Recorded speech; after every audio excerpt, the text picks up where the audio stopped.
Good morning, everyone, and welcome to the second event in the virtual indoor rowing series. We're delighted to have you joining us this morning. And apologies, we're running a couple of minutes behind. But anyway, my name is Niamh Hayes and I will be one of your commentators today. I am a coastal offshore rower from the Galliflash Rowing Club, and I'm going to be joined today by Tom McKeown and Ryan Spellman, who are also fellow rowers, so they're going to be commentating with me today. So I'm based down in West Cork, and we have a team scattered right around the country.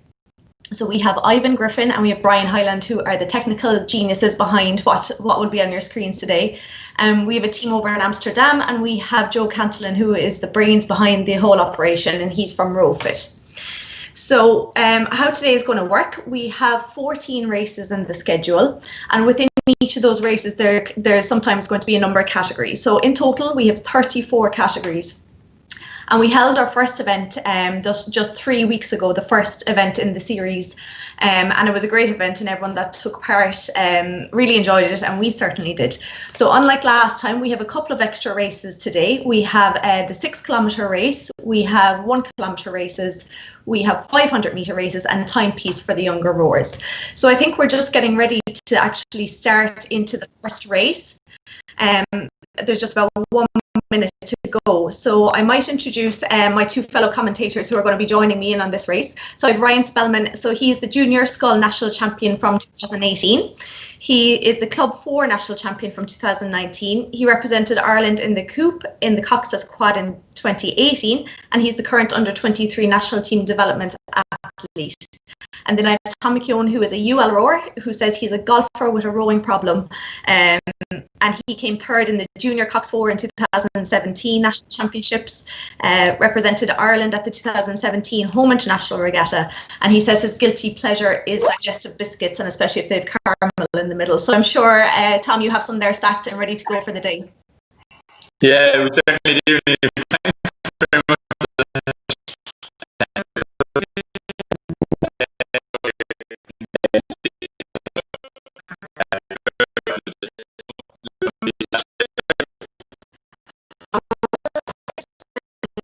Just a 6 kilometre race. So at the moment we have the men's open and women's open taking place at the same time. So we can see there are 11 people in total. There's 10 men and 1 woman. So we have Ryan Corcoran from Dalkey Rowing Club. We have Hugh Egan. We have Kristen Ellis from the 8 Oarsmen of the Apocalypse. Brian Hannon of Crew Class. Paul McGonigal of Kincastle Rowing Club. Sean McManaman from Navy Hall Rowing Club. Alex Cheeky from in the sole lady race is Sullivan from Crew Class. So they're just 1 minute into the race. So the 6K race is a long race. Have you ever done something like this on an ARC before?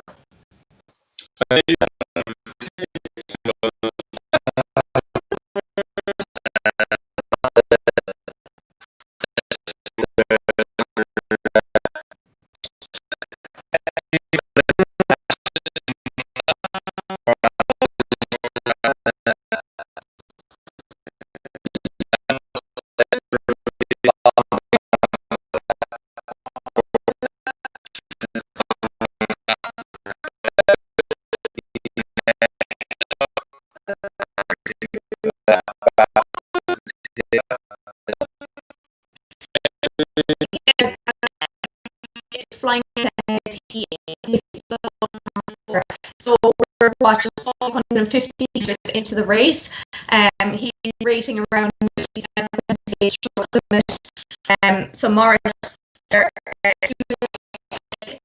first event,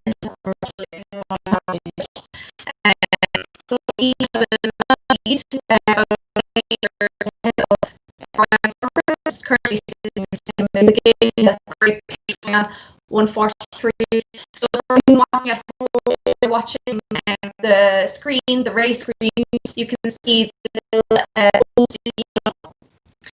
so you can see that Morris is number 4.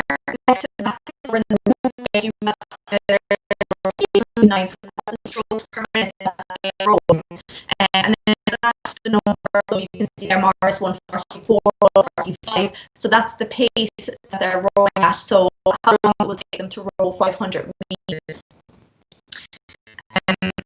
Mara is still holding in the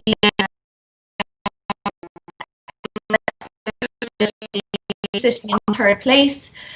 Then we have Brian Hannon, and as far as I remember, he was in the first event at the Virtual Indoor Rowing Series. Then we have Kristen Ellis, who is joining us all the way from the USA. Sean McManaman, Gareth Whittington, they're all very close there in that part of the pack there. We have Paul McGonigal, who is joining us from Donegal, Hugh Egan, we have Brendan White, and as I said, the Soul Lady, Afric O'Sullivan. So she is doing phenomenally well. She has a nice pace there of 1:59, which is great at this stage of the race. So they're just passing the 1K mark. So they're settling in. They have 5 kilometers left. So we can see Ryan is sticking on Morris's tail. He's just there's just 3 meters between them now. So I think we lost Ryan and Tom there for a few minutes, but I'm sure we'll have them back soon to have another chat about the 6K race. But the 6K time trial is actually part of the national trials for the rowers here in Ireland. So like you'd see them doing 2-kilometer races at the Irish Indoor Rowing Championships, which is part of their national trial process.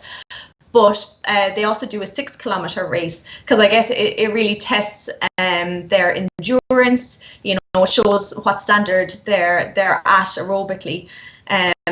It's much different to doing a 500-meter sprint or a 100-meter sprint or even the 2K race. It's a lot different, and you're using different energy systems and things like that. So it's great that we are here today as well, because we didn't have it the last time at all. So Ryan Corcoran, if I go back to the race, is just after slipping ahead there of Morris Sheehy. Again, there's great paces going on. You have splits of 1:43 there by Ryan. Morris is 1:45. Alex Pickett there from the UK, he's holding in third place as they're just passing 1,500 meters in.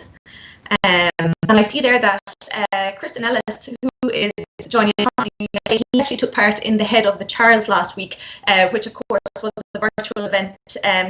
Everything else is here. So the Head of the Charles is a race that takes place in Boston every year. And of course they couldn't hold the actual event, so they had to do it virtually. And the Head of Charles is about 3 miles long. It's, I think, just over 4,700 meters. So he competed in that last week. So I'm sure he's gearing up, but he has an extra about 1,300 meters there today. So we'll see how he does. But he's holding a nice strong split there, 150, rating around 26. So he's into a nice comfortable row there now, as they're rowing about 6 minutes in there now. And of course, Afric there, Afric O'Sullivan, who is representing crew class in Dublin, Niall O'Toole, his group crew class. So she is holding out. She's still under the 2-minute split, about 1:58, 1:59, rating 28. That's a really good position to be in at this stage of the race. So they're just coming up to, they've 1,750 meters done. There's still quite a long race there. As I said, the 6-kilometer race is it's quite long and it's quite taxing. When you start the race, you want to go off hard, as you do in every race, but it's important in this because it's so long that you need to settle back quite quickly, so that your lungs can survive the whole thing. So there we have Ryan again, and he's pulling out nicely there. Ryan Corcoran splits again 1:42. And I think I have Ryan anyway back with me, and possibly Tom, so they can be joining in here too. So Ryan there, he is representing Dalkey Rowing Club. And he actually took part in the Irish Indoor Rowing Championships back in January. And he came third in the men's 40-49 category. He pulled a 2K in 6 minutes 25.3 seconds. So a very strong rower, and you can see that here now. They're just over 2 kilometers in. So this kind of I suppose Tom Ryan is this sticking point now. They're 2 kilometers in. They've 4 to go. What's going through their minds at the moment? They're really hanging in there. You'd really want to set right now very early on. Obviously, we discussed their 6K race. It's behemoth comparison to 2K. There's no set 6K. You can really set a nice rhythm and just hang in there for a long period of time. They just want to be taken over now because obviously there's 3,750 meters, roughly 3,000 meters to go. You'd really want to just knock it out, turn the wheel over, not doing anything too special, fit in on your pace because the last thing you want to do is blow up. Yeah, especially with 6K, you kind of break up three thirds of first 2K, and last 2K, right now they're sitting in just right the pain cave, the middle 2K, and all they do is kind of hang on to that rhythm and stick to their pace and their training and their fitness, bring them out the other side, and looks like they're all holding a relatively consistent pace that they can all know their manage, and they're all going to do well. All competitors are doing a savage job. Ryan Corcoran's been sitting consistently on 142, 143 for the last 5 minutes. And he's just tipping away at 29, 30. All competitors are well above 25, and that's exactly where you want. You don't want to too high. If you go on, say 34, like can you keep that up for 24 minutes? That hard part, the difficult hold, like 28, 30, just tipping along, keeping away. That's where you want to be. Halfway to make sure that they're staying strong, staying tall, breathing consistently, and just staying on their rhythm. So we can see there that they're all heading shortly now towards the halfway mark. So I'm sure they're delighted to see that on their monitor now, coming up to 3K. So obviously there's the physical side of it, but mentally, like a 6K race, it can get inside your head. So what's your advice? Would you tell to stay calm? When that pain starts to come in, it's they have to fight that voice in their heads, I guess. I think one to do is back yourself. Like training done this day. There's no, you can't do anything different on race day. It's all the last 6 weeks. That's where the results are going to come. Not going to come from just miraculous achievement on the day. So you really need to be loads of positive yourself, positive thoughts. You're over halfway now. You really need to you're over halfway down. You really need to just keep reaffirming that the training you've done is going to hold you across the line. Like I said before, you kind of have to break it up. More those sections, so you can really bite-size. Look at a 6K, you're going to be forever more maintainable, more achievable. If you kind of break it down, you're not going to hold one whole way through. You're going to have to kind of eat away for the first kilometer, and then more sustainable rhythm, and that's where you're at the moment. Just coming up to the last 2,500, you're going to want to scale up, keeping the numbers back, ready to go home for that last kilometer. It's all about mental notes of achieving the split for this section of the race. What I do, kind of keep the brain, what I do, moving rather than dragging on. So these lads are dragging on well. These lads are kind of keeping exactly what they should be doing, and they should fair play to doing, and absolutely fair play to them. So they're all passing the half. Some of them are well blasted, some are well blasted. Ryan Corcoran there is still holding on the lead, still going with a split of 142, 143 with a rate of 28 strokes per minute. We have Alex Pickett there after moving into second place, then followed by Marshy and followed by Kristen Ellis there from the USA, who's Brian Hyden and himself, I think, are fighting it out there for the fourth place. So they're just coming up to 25 meters left now. So I guess the end is in sight. So it's still a little bit away, but it's getting there. So we'll just tell all competitors to keep following everything that you see on your performance monitor, on your ERG. Forget about us, forget about the commentary, forget about the YouTube, because there is quite a delay between the actual race and what you're seeing on YouTube. So we would advise competitors to concentrate on the race lobby, on your laptop, and on your performance monitor on your ERG. It's great if your family and friends are watching you on YouTube, but make sure they might be using the 4G instead of the Wi-Fi, so that your connection in your house, that your broadband is maximised for your ERG and to stay connected. And what we would say in this race is that make sure you do not disconnect until the full race is over and that all competitors are finished. If you disconnect early, that might cause a problem. So make sure you stay connected until every competitor is finished. And if you have any difficulties, if your Wi-Fi goes, if your Wi-Fi goes, keep racing. Make sure keep racing. Just don't stop. Keep racing. Take a photo of your performance monitor and your performance monitor and your VIRC support at VIRC support if you have any issues. If you have any issues. So we're 13 minutes in there now. Ryan 13 minutes in there now. Ryan in first place, followed by Alex.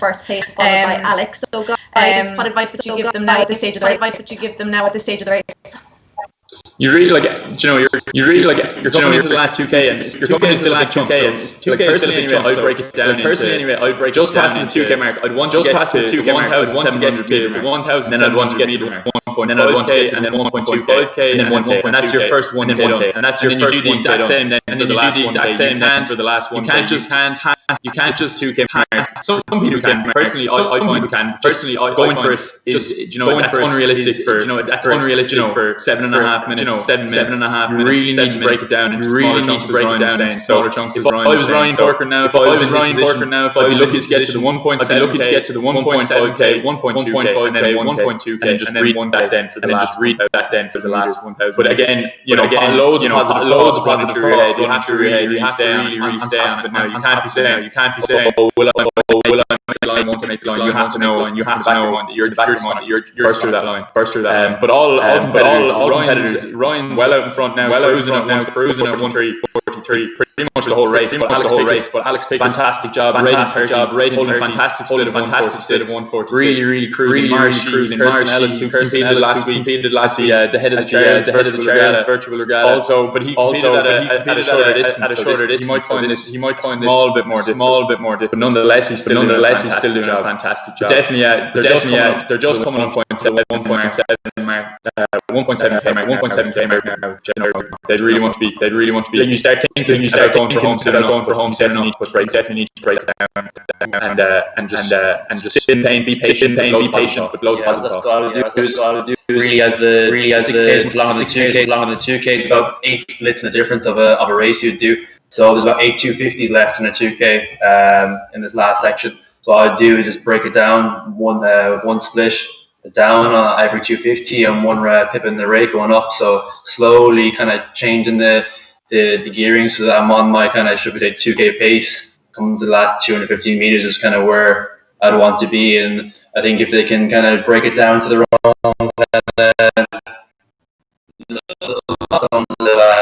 they'll reach the end in no time. As they pass the 1500, they'll be looking to kick it on down to the 1250. Be flying along, but fair play to Ryan, Alex and Morris leading the pack. Top 3 as they are unofficial results, but they're looking strong at the moment. And of course, we have to mention Africa O'Sullivan there, the sole female rower, and she's still holding a split of 159 round 2. She's rating 31, which is absolutely brilliant at this stage of the race. So the first 3 guys have just passed the 1500 meter mark. And then we have the rest of the pack then just coming up to it now.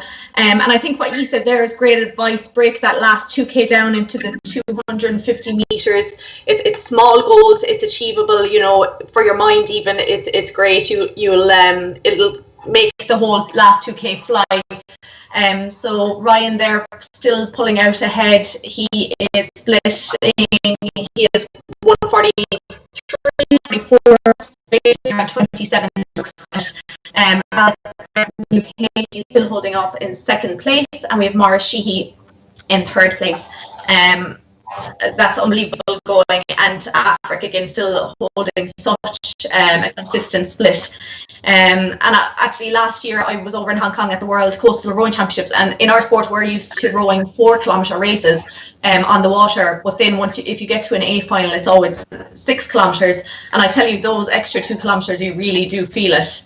It's a total different game. So they're now passing the 1K mark. Ryan is into his last 1,000 meters. So your advice, guys, should they be upping the rate now at this point?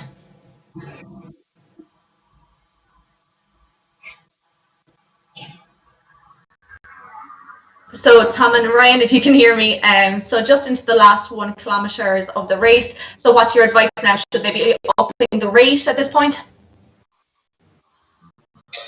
Definitely, I'd say they should be really starting to think about going for home. Like whatever rate you were cruising at, say if you're at 28, as Ryan said, incrementally bring it up. So say you have 900 meters to go, that's 9 steps. So you'd want to go from 28 to about 35, but you don't want to do it all at once because, you know, is it sustainable or not? Who knows? Maybe you have the fitness to do it, but definitely if you can bring it up slowly, every 100 meters, just bring it up by 1 or 2 pips, and you'll be up at 35 to 40, you know, and that's where you really want to be at when you're sprinting from. Totally. Because I know you kind of regret it when you cross the line that you could have a little earlier, could have done something different, but I think you really press on now and just bring up that extra little pip or two and really make it easier for them on the catch end and keeping the fan turning would be great. Absolutely. And so there is the last 50 meters there. Ryan still pulling out ahead. He is keeping that consistent split, 144, and his stroke rate is quite steady for someone who's pulling out so far ahead, 28, 29 strokes a minute into the last 500 meters. So I wonder now, will we see his stroke rate go up a little bit? Alex there has upped his rate slightly. He's 30-32, and then Marshy, he's still holding 3rd place with a split of 149-150. And again, his rate is still quite steady, 27-28. And of course, Afric there still consistently holding a 2-minute split, and she's just starting to up her stroke rate as well slightly. So the top 3 rowers are now into their final 500 meters race of the 6-kilometer race. So guys, it looks like that. So guys, it looks like that. Ryan Corcoran has it in the bag. In the bag, does it? Yeah, you know, 100 meters over, 100 meters over 200 make up that gap. To make up that gap, that'll be incredible. But it does look like Ryan Corcoran pushing now. He's cruising for the line now. He's cruising for the line. He's coming down slowly. Split is coming down slowly, and his rate is going up. He does seem like he's really positive, really positive in what he's doing. Really pushing for the line. Really pushing for the line. Alex Pickett wasn't upset, but I just think that with 250 meters to go, 100 meters, I just think Ryan Corcoran does have it in the bag now. Well, he's planning well. He's done everything right. He's done the right seat. He's done too many sprints or too little endurance. He's just kind of balanced his programming right, doing a good race. I mean, we've just heard there that. Sorry, go ahead, Tom. Yeah, we just heard there that Ryan just back from a back injury. He's just back from a back injury, which is incredible. I don't know how he did that. How he's able to do that. That's something. And there you go. He just crossed the finish line there with a split of 142.9. So finishing it in 20 minutes, 34.8 seconds, which is incredible if he is just back from a back injury. His rate just stayed consistent above that 28 even for the finish there. So we have Alex Pickett there. So we have Alex Pickett there, the finish line to the finish line. Shortly coming up now is Maurice. And remember these results are unofficial at the 30 minutes. For the next 30 minutes. So Maurice coming up there now. And we can see there again. The rates. They're all quite consistent. None of them went for a big. Some of them still have about 200. Some of them still have about to go. So we'll see. What happens there now? So the rest of the pack are just their last 200 into their last 250 meters. We have Paul McGonigal, Donegal there. He is coming up into 4th place. Kristen Ellis there on his heels. So we'll see there who finishes a 4th and 5th place. Paul is just coming up. Paul is representing Castle Rowing Club in Donegal. So that is Paul finished. We have Kristen Ellis, Brian Hannon, and are fighting out there for those places. You can see the rates going up there. To 40 strokes a minute. They are both finished. Followed in by Hugh Egan. He's still keeping a nice consistent stroke rate. 27, a nice split. with a nice split. We have, he's just coming up to the finish line now. He's just coming up to the finish line now, and is just passing the 215 minute mark. And then we have Brendan White, the only lady in the race. She has started to up her stroke rate. 34 strokes a minute. 34 strokes a minute.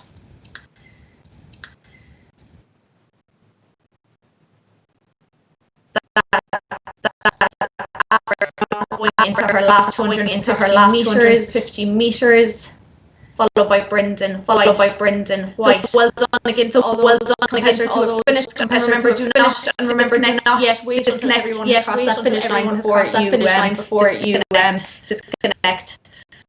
And again, if you have any problems, make sure you take a picture and send it into VI or at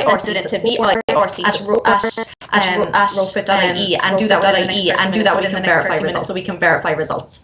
So guys, that was Tom and race, wasn't it? We just have the last, wasn't it? We just have the last people finishing there now.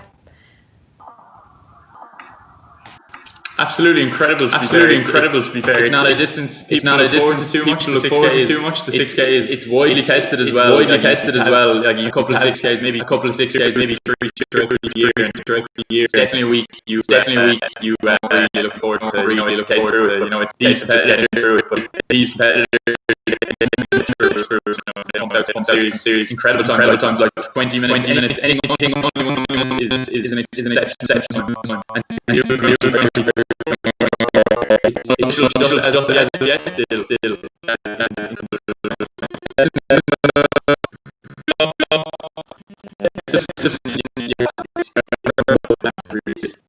And racing by all,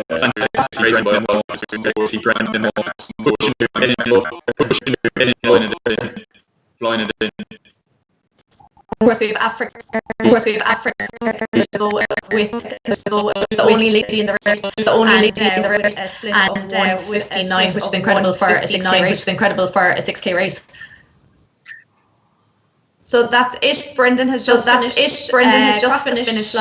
Crossed the finish line. Congratulations to all 11 are now and remember, the results you are seeing on your screen at the moment. They are 30 minutes.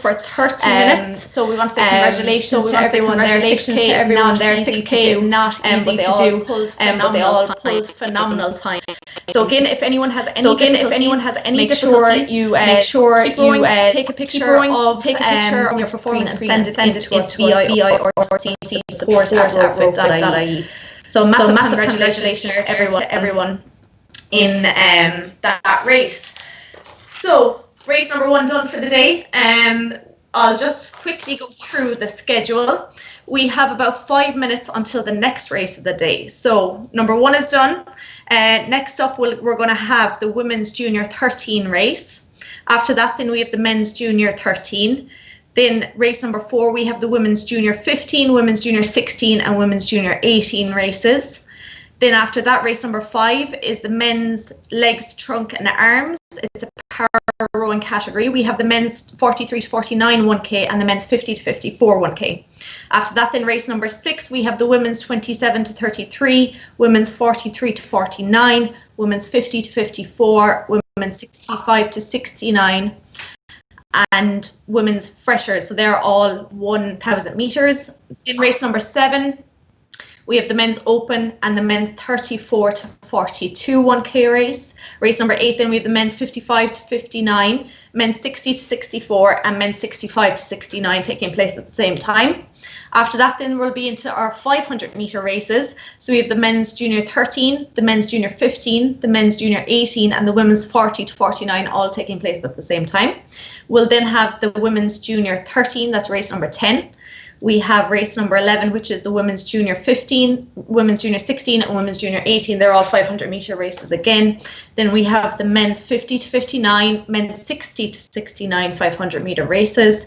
Race number 13, then we'll have the women's open and the women's 60 to 69 500 meter race. And then the final race of the day is the men's open and the men's 40 to 49 500 meter races. So a great day ahead. So next up we have the women's junior 13 race, and there are four girls taking part in this race. We have Alex Calpin, we have Alicia Calpin, we have Cassia Moore, and we have Aoife McGonagall. So Alicia Calpin, she is representing Tullahan Bay up in Mayo, and Alex as well, the same club, Tullahan Bay in Mayo. We have Aoife McGonagall from Kincastle Rowing Club in Donegal, and we have Cassia Moore.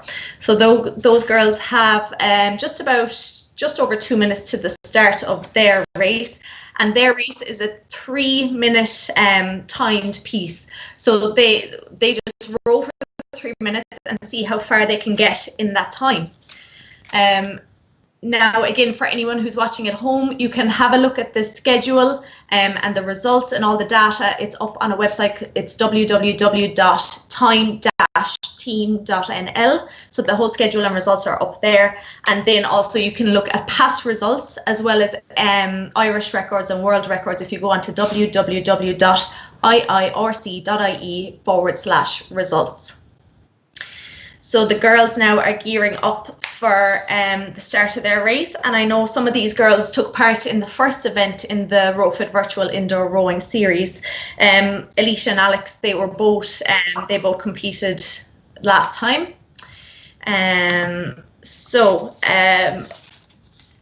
As we can see there on your screen, if you're watching the race, so Alex there, she's boat number 1. So she came fourth just 3 weeks ago at the first event. So she rowed 613 meters in 3 minutes. So I'm sure she'll be hoping to beat that now today.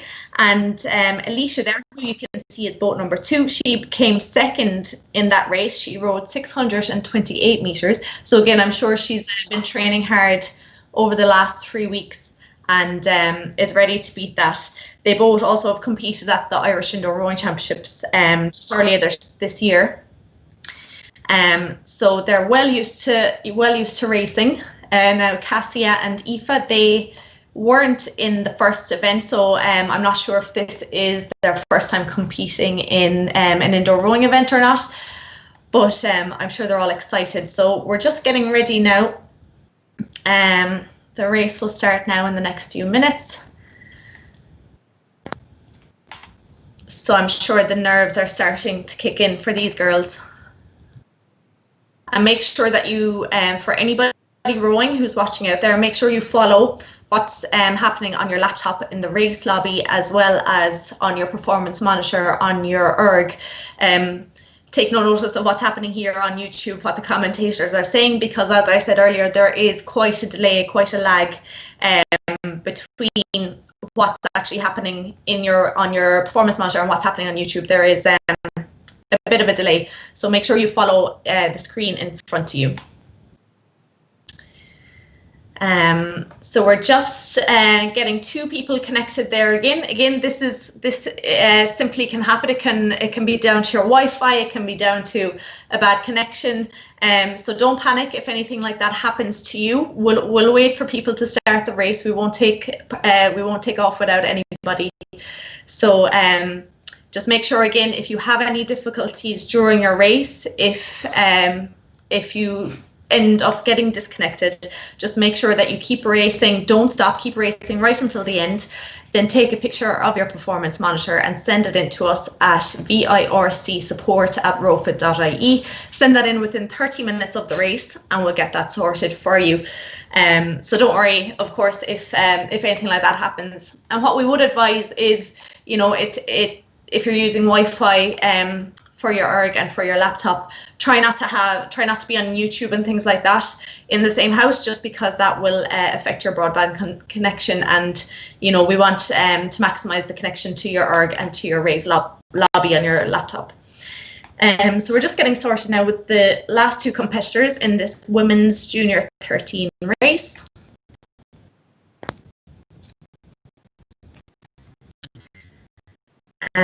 As you can see on your screen, if you're watching at home, we have Cassia Moore and Aoife McGonagall there on your screen, and we're just waiting for it. There must be a bad connection up in Mayo in Tullahan Bay, but don't worry, we'll be starting very shortly. And of course, this is race number 2 of the day. We have 14 races in total, 34 categories. And it's great to see that we have a huge range of races today, that it's not just the 1K like it was last time and the timepieces. You know, we just did a 6-kilometer race. We have the 500-meter sprints to look forward to later, which is a total different ball game again to the 6 kilometers that you would have just seen.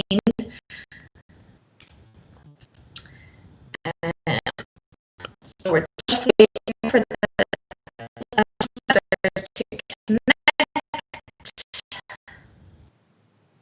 in this women's junior 13 3-minute race.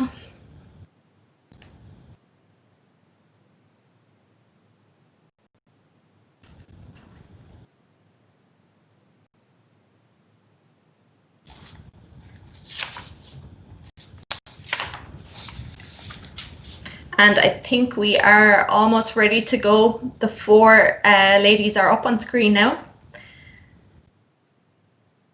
As you can see there, boat number 1, Alex Kalpin.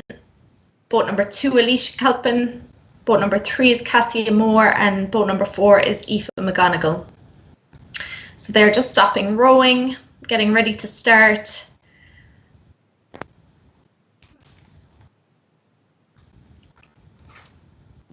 And they're off in this women's junior 13 3-minute piece. So as we can see there, Cassia Moore, who is joining us from the UK, she has an early lead, pulling phenomenal rates and splits there, rowing about 145, 146, rating 37, 38. We can see there now she's out. She has a nice lead, followed in by Aoife McGonigal and Alicia Kalpin there. And Alex Kalpin there sitting in 4th place.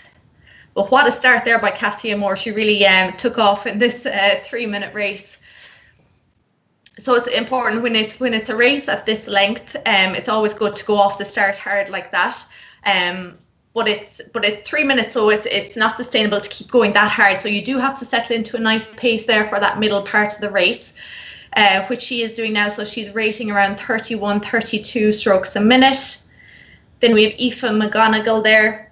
Aoife's joining us from Kincastle Rowing Club in Donegal. And of course, they're in the 6K race. We had Paul McGonigal from Kincastle, so I wonder if there's a relation there.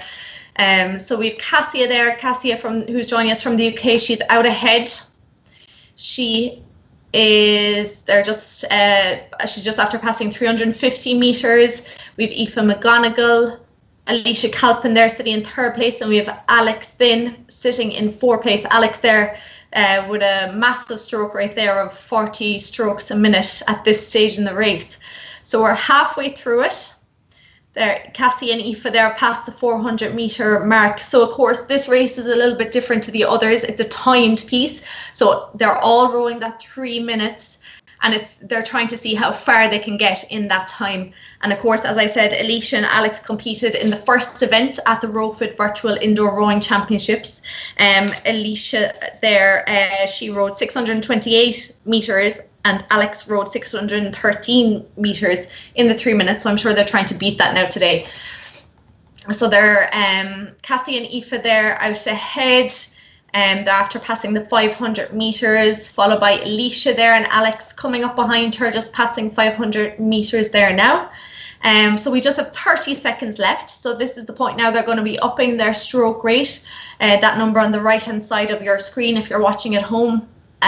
So Cassia there holding around 29 strokes a minute. Aoife there 32. Alicia and Alex there, stroke rates are quite high at the moment. Look at Alex there, and she is rating 47, which is incredible, and I'm sure she's quite young. She's only about 10 years old. So we're into the last 3 seconds there, 2, 1, and we are finished that race. So the unofficial results at the moment for the women's junior 13 3-minute race piece, we have Cassia Moore from the UK, who rowed 738 meters. We have Aoife McGonigal from Donegal Kincastle Rowing Club. She rowed 700 meters. Alicia Kalpin there rowing 643 meters, and I think she might have beat her own record from 3 weeks ago. And Alex Calpin, rowing 591 meters. So remember, these results are unofficial for the next 30 minutes. If any of the rowers had any difficulties, again, make sure you take a picture of your performance monitor and send it in to us at vircsupport@rowfit.ie, and we will get that sorted for you. Just make sure you send it in within the next 30 minutes or so. So well done, girls. What a brilliant race. That is race number 2 done for the day. We'll be shortly heading for the men's junior 13 race. But first, I think we are going to go to a video. So these are little videos that I put together based on the Rowing Ireland podcast, which I host. So the first one that we are going to look at is of Paul O'Donovan. Of course, he won an Olympic medal and he's a world champion. So he's talking about his very unusual indoor rowing.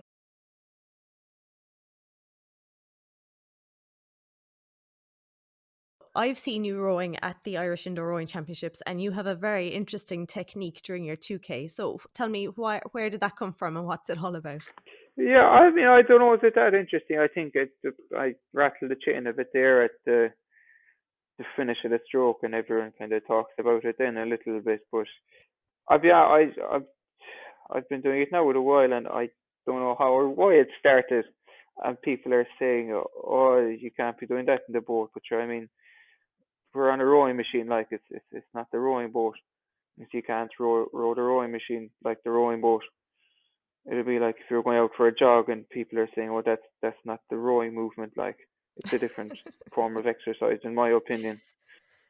Like you've a chain on the rowing machine there that just goes up and down, and the oars in the rowing boat then are kind of the angles are changing on those. So it's a different machine altogether.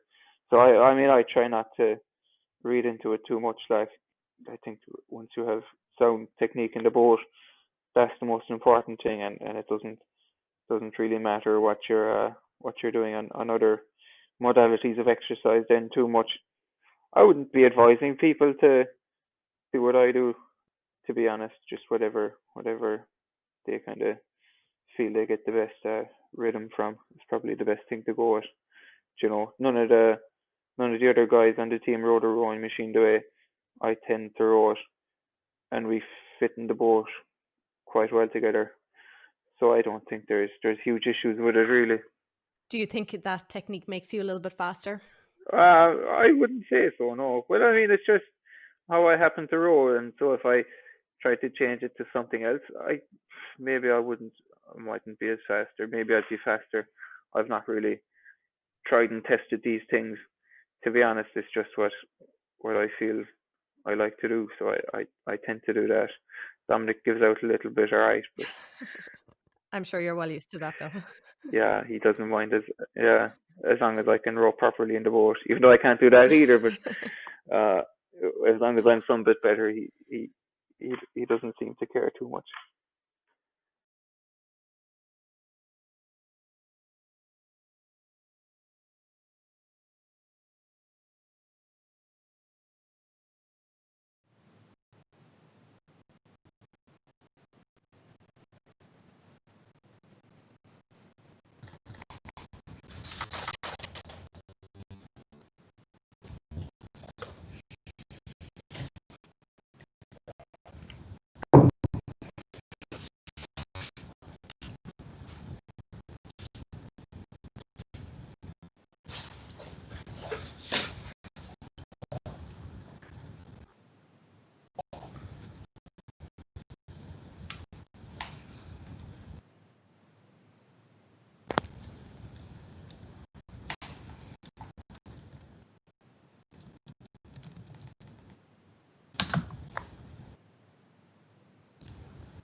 All right.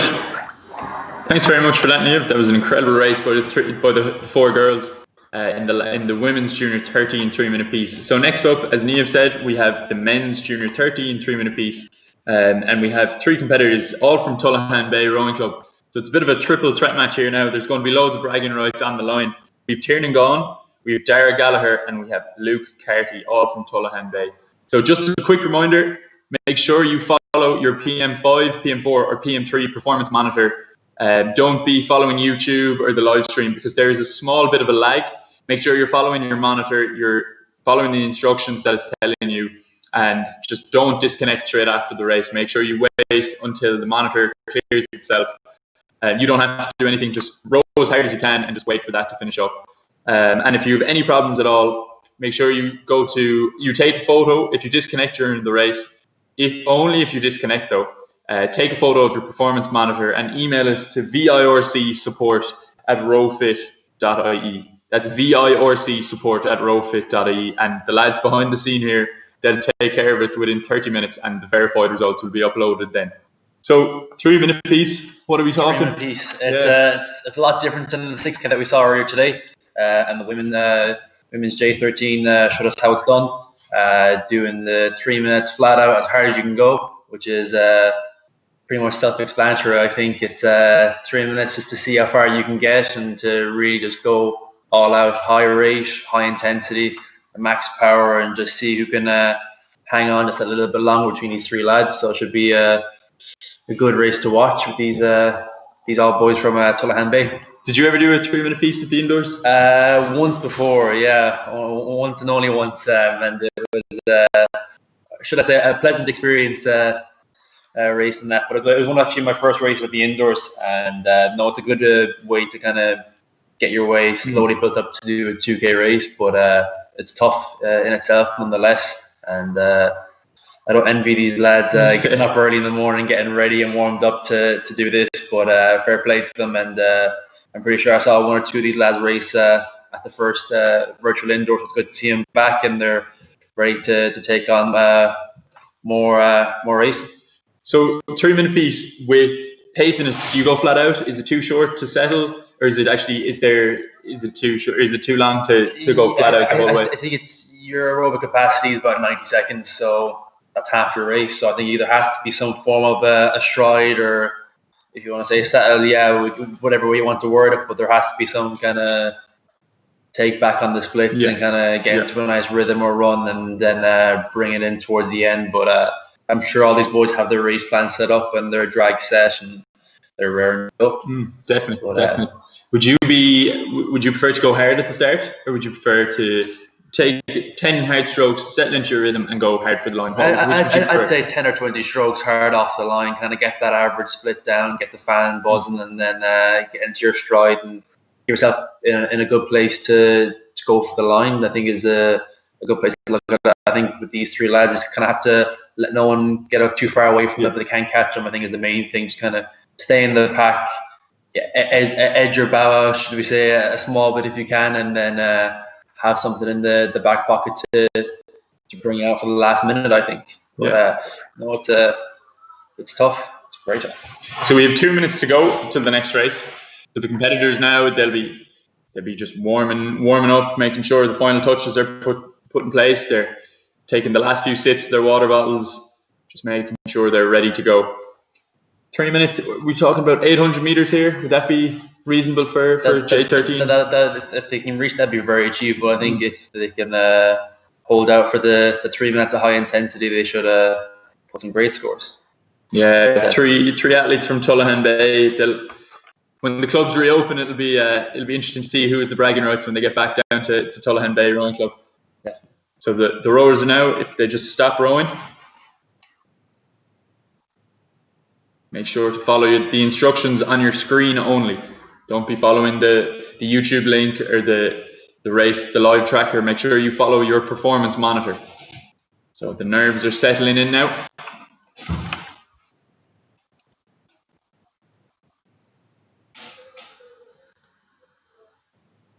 Getting ready.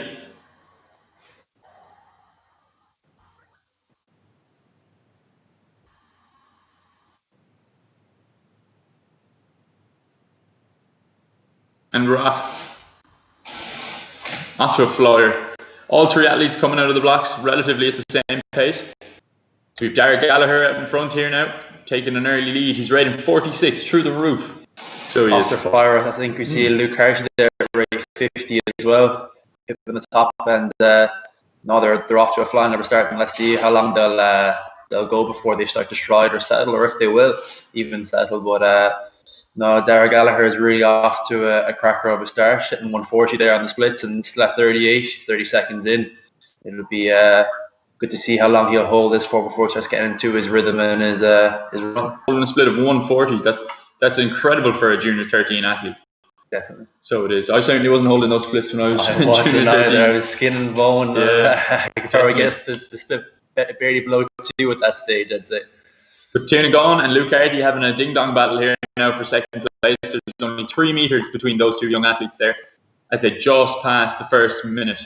So they're into the second minute now. This is really when you want to be starting to knuckle down, set your rhythm. And Derek Gallagher has done just that. He's hitting down to 34, 35, more sustainable rhythm for him. Starting to get the breath back into the lungs, and the legs are starting to burn, but I think he's hitting his comfortable stride, should we say. Let's see if he can hang on to it now into this middle minute where it's probably going to hurt the most, and you're just hanging on to your splits and pushing on to the last minute then. So into the second half of the race now. It's a very, very quick race in the grand scheme of things, so you really want to be starting to wind up now. You're coming through the phase of where you've just settled into the race, and you're really starting to think of going for home once that third minute, once you enter into that third minute. So again, Tiernan Gaughan and Luke Harty fighting hard for second place, and Derek Gallagher out in front, leading the pack. So they're deep into the third minute now.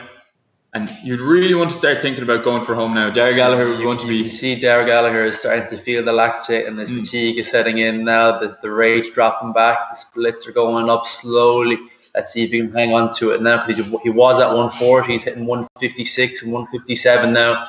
And the rate's slowly creeping back. He has to bring it up. Now there he is. He's responded. Last 30 seconds are coming back. He's getting a second win just to go for the last 15, 20 strokes to bring it towards the end. And I'd say he's going to hit the 800 meter mark. Definitely, yeah. He's looking strong. He's pushing hard now. Last 20 seconds. This is where you just empty the tank. You're not too focused on technique now at this stage. You're just pushing hard for the line. Whatever gets the numbers down is what you have to do. And when you get to sprint, I think a lot of technique does kind of go out the window, should we say. But no, Derek Gallagher is doing a great race here, as well as Tiernan Gaughan and Luke Hartley. They're really bringing up the rate and crossing the line at a fabulous pace. There we go. So the unofficial results, we have Derek Gallagher, 849 metres. We have Tiernan Gaughan, 665 metres. And then we have Luke Harty in third place with a distance of 621 metres. So those splits respectively are Derek Gallagher holding an average of 145.9, Tiernan Gaughan holding 215.2, and Luke Harty holding 224.9. So those are incredible times and incredible distances by all three athletes. Derek Gallagher taking the spoils unofficially yet. We're yet to verify the results. We'll have those verified in 30 minutes. But Derek Gallagher has the bragging rights for until the third race of the series. Definitely, and fair play to all three of those athletes for giving it another go and really showing us how it's done with a 3-minute sprint. And I think they did a textbook race. And fair play to all of them. And right now, we're going to go to a video from Philip Doyle on how he started rowing.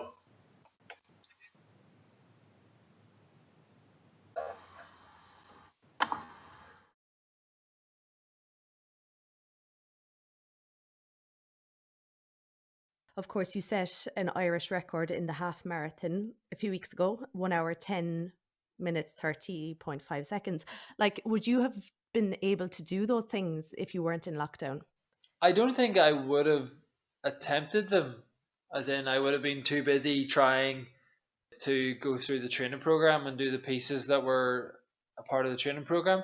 So I think having that little bit of freedom with some sessions, although that session was scheduled in that day, that was actually a bit of a strange day because I was in actually doing a 8 a.m. to 9 p.m. shift in work that day. I had been on all weekend. It was like the end of like a 70-something hour week, and I had seen the girls Afra Kyo and Sunita had broken the world record in like each of their age categories, and I sort of then seeing that in work, I was like, you know what? Whenever I go back, this is what I'm gonna do. I'm gonna try and go for. I actually attempted the world record, but very swiftly gave up on that idea about 14 minutes in when the lactate was about to pull me apart. But I think whenever I seen what they did, I was like, I'm not going to be left out here. So I know that they're working hard, and whenever I get home, that was my motivation, knowing that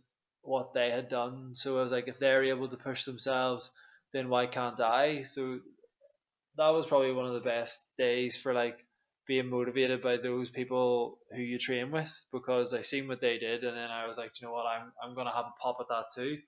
And I settled for a British and an Irish record, but I don't know if I would attempt the world one again, because 21,000 meters is just 20,000 meters too far.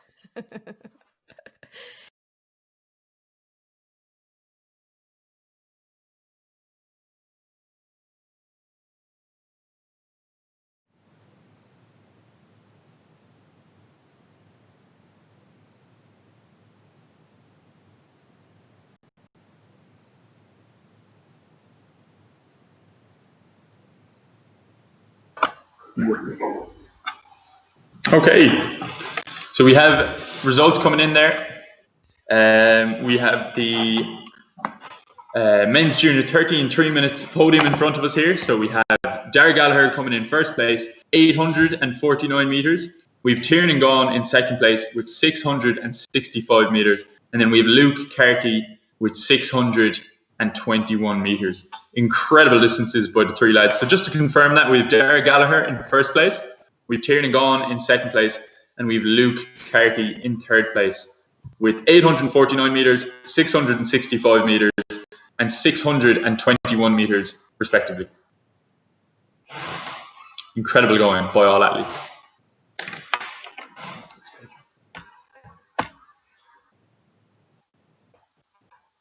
And up next, we have the...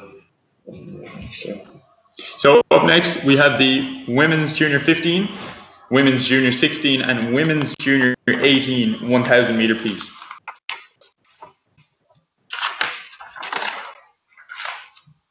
So this will be, as you can see, we have 3 different age categories in this race, which is incredible to see. And it's the reason we have that is so we can run off the races. We can run off as many races as possible throughout the day. So we have 2 women's junior 15 athletes. We have Leah Gaughan and Anna Davis. We have Niamh Egan, and then we have Amy Carey and Amy Barry, who are women's junior 18 athletes. So Niamh, I think, is going to take this race. We're just going to pass it over to her now. And enjoy, and best of luck to all athletes.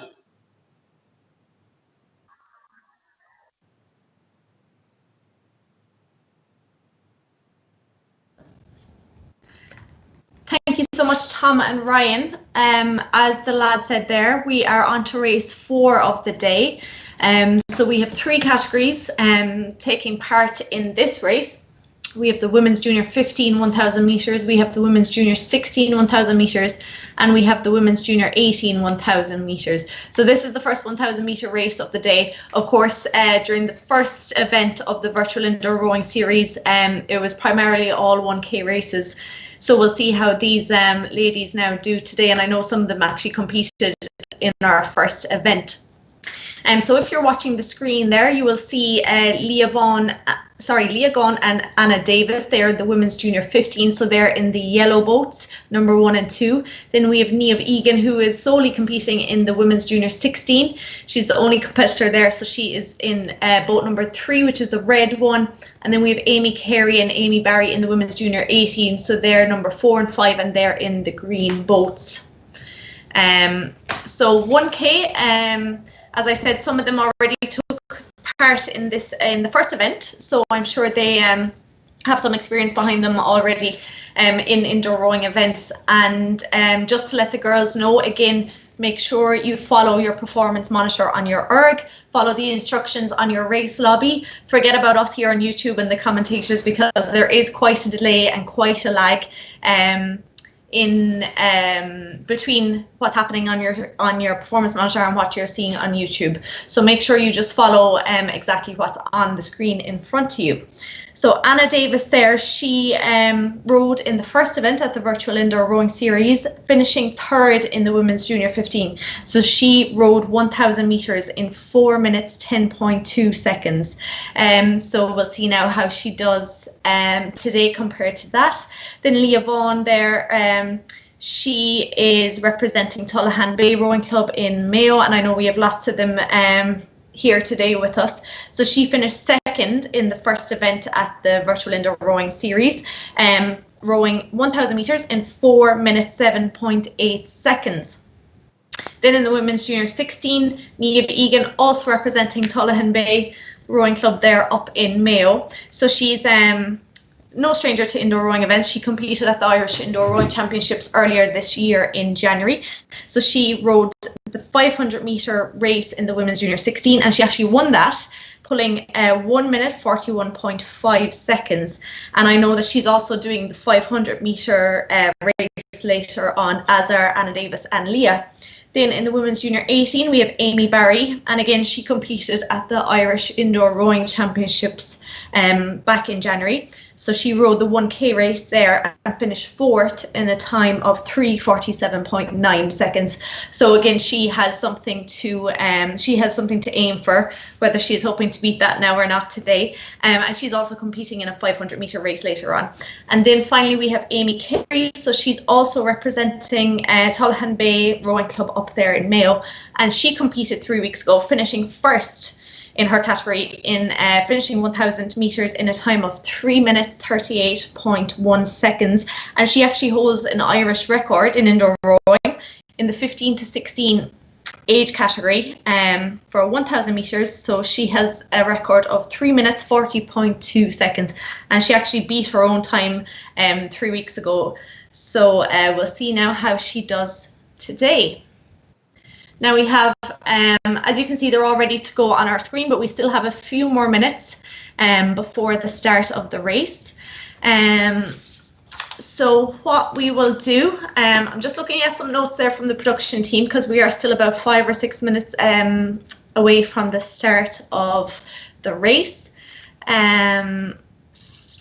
So what we will do is, just remember again, girls, if you have any difficulties through the race, or any rowers who are competing throughout the day, make sure you keep rowing, do not stop, keep going, and once you're finished your race, take a picture of your performance monitor and send it in to us at vircsupport@rowfit.ie. Then once you send that in within 30 minutes of the race finishing, we'll be able to verify your results. So we are just about 5 minutes away from the start to the race, and again, this is the first 1 kilometer race of the day, and we have lots more to come until we hit the 500 meter sprints later on. So next up in after this race, we're going to have 3 more categories. So we have the men's legs, trunk and arms. As I said earlier, that's a power rowing event. Then we have the men's 43 to 49, 1,000 meters, and we have the men's 50 to 54. So I'm sure they're gearing up. They're going to be starting in about 25 minutes. So I'm sure they're all in the middle of their warm-ups now, getting ready to go a little later on. And then we'll have some women's events taking place after that again. So I'm sure the girls are all set up on their ergs, ready to go for this race number 4 of the day. And again, for anybody watching at home, you can take a look at the full schedule and all the results and data, and there's even graphs from all the races. So that's available on www.time-team.nl. And then if you want to have a look at the Irish records or world records for indoor rowing, if you want to look at the results from 3 weeks ago, if you want to look at any of the past results from indoor events over the last number of years, They are available on www.iirc.ie/results. Now we are about 4 minutes away from the start of the race. This is race number 4 of the day. We have the Women's Junior 15, the Women's Junior 16 and the Women's Junior 18 race all taking place at the same time. They're all going to be rowing a distance of 1,000 metres. And again, this is the first 1,000 metre race of the day. We've already had the 6,000 metre race, and we had the 3 and 4 minute pieces there for the Women and Men's Junior 13. So this is the first 1,000 metre race of the day. And the next about 5 races is going to be that distance. And then later on, for the last 6, it's going to be 500 metres. So we're looking forward to watching all those sprints later on. Now, I'm going to go through the rowers now again. So up on your screen, if you're watching at home, you will see Leah, and she is in the Women's Junior 15. She is representing Tullahan Bay in Mayo. And again, she rowed 3 weeks ago at the first event in the virtual indoor rowing series, and she finished second in this race with a time of 4 minutes 7.8 seconds. And Anna Davis there, the second name on your screen, also rowing in the Women's Junior 15, and she finished third 3 weeks ago in a time of 4 minutes 10.2 seconds. So the two of those ladies have a nice time set already from 3 weeks ago. So I'm sure they're hoping to beat that now today. They've also competed at the Irish Indoor Rowing Championships just earlier this year, back in January. Competing in lots of races, and I know both of them are doing the 500 metre sprint later on today as well. So next up then in the Women's Junior 16, we just have one competitor, that is Niamh Egan. She is representing Tullahan Bay Rowing Club again in Mayo, and she's also doing the 500 metre race later on. So we just have about 1 minute to go now to the start of this race. And then the Women's Junior 18, they're the final category in this race. We have, as you can see on your screen, Amy Carey. She's representing Tullahan Bay as well, up in Mayo. They have lots of rowers up there rowing today. And she came first 3 weeks ago in a time of 3 minutes, 38.1 seconds. And she also holds an Irish record for the 15 to 16 age category, where she rowed 1,000 metres in 3 minutes 40.2 seconds. And then finally we have Amy Barry also competing in the Women's Junior 18, and she is representing Whitegate Rowing Club here in Cork, not too far away from me here at all. And she competed at the Irish Indoor Rowing Championships earlier this year as well in January, finishing 4th in the Women's Junior 18 1,000 metres. And I know she's also rowing the 500 metre race later on as well. So fair play to these girls. A lot of them are doing, actually all of them are doing a race later on as well. I know it's not easy doing 2 races in a day, so they are just gearing up now for the first of the day.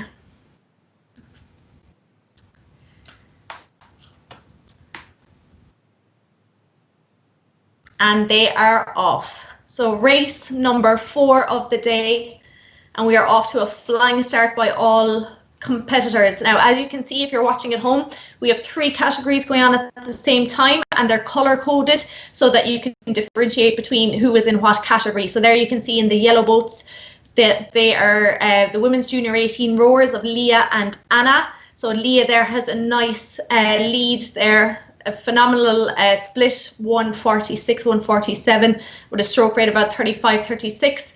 Then we have Niamh Egan. She is in the red boat there, number 3. She is representing Tullahan Bay Rowing Club, and she is the only rower in the Women's Junior 16. And then you can see the 2 green boats on your screen, and that's Amy Carey and Amy Barry, and they are in the Women's Junior 18 category. So we can see there Amy is flying out ahead there in the Women's Junior 18. And of course, she won it 3 weeks ago. She won this category, so I'm sure she's hoping to do the same now again today. So we are just over 1 minute into the race. Again, these girls are rowing 1,000 metres in total. They're all past, they're just coming up to the 650 metre mark left. And we have Amy Carey there out ahead. They're all rowing great stroke rates there and splits. As you can see, if you're watching at home, you will see two columns of numbers on the right hand side of your screen. So you'll see around 30, 31, 32, 33. That is the stroke rate of each rower. So that's how many strokes they are pulling per minute. So you can see there, Amy Carey's out ahead. She's pulling around 33 strokes a minute. And then the number to the right of that, that is their pace. That's how long it would take them to row 500 meters. So again, Amy there out ahead, she has a pace of around 1:51. So that means she would row 500 meters in 1 minute, 51 seconds. So Amy's just coming up to 400 meters left, followed then by Niamh Egan is pulling very strong there in the women's junior 16. Then we have Amy Barry also in the women's junior 18. Leah Gaughan there is just out ahead in the women's junior 15, followed by Anna Davis. But out ahead, powering ahead, is Amy Carey. Amy there from Tullahan Bay up in Mayo. She is just 300 meters left. She has a phenomenal pace there, 1:54, and a rate of around 32 strokes a minute. Then Niamh Egan there, Amy Barry there in the women's junior 18, and the women's junior 15 are just passing that 300 meter mark left as well. So you've Leah out ahead there, followed by Anna Davis. But powering ahead with less than 200 meters to go now, they're just hitting. And I know they're all hoping to beat their times from last time. So Amy Carey there, she won it last time in a time of 3:38. So we'll see if she can beat that time now today. She is flying it now with just 100 meters to go. She's a nice rate there, about 34. She's upped it quite a bit. Followed then by Amy Barry in her category, but Niamh Egan there is also flying. She has just 100 meters to go. And then in the women's junior 15, we have Leah and Anna, who are just coming up to 100 meters as well. So passing the line is Amy Carey in the women's junior 18. She has a time of 3:38.4, which I think is very close to what she pulled the last time. Amy Barry there also in that category. Coming up, we have Niamh Egan in the women's junior 16. She's the only rower in that category, has finished in a time of 3:51.9. And the women's junior 15 are just coming up to the finish line. We have Leah in a time of 4 minutes, 4.6 seconds, and Anna Davis just behind her. She's just coming to the finish line now in a time of 4:15.4. So as you're looking at your screen, you will see some results, but remember these are unofficial for the next 30 minutes. Just in case there was any difficulties, any disconnects. So if anybody has any problems with your connection, make sure you keep rowing, take a picture of your performance monitor, send it in to virc@rowfit.ie. But as you can see there on your screens, women's junior 15, we have Leah Gaughan and Anna Davis. Women's junior 16, we have Niamh Egan, and then in the women's junior 18 at the moment it stands at Amy Carey, 1, followed by Amy Barry. But just remember that those results are unofficial for the next 30 minutes. So well done, ladies. That's the first 1 kilometer race done for the day. So I'm just going to see if we have some results ready for you.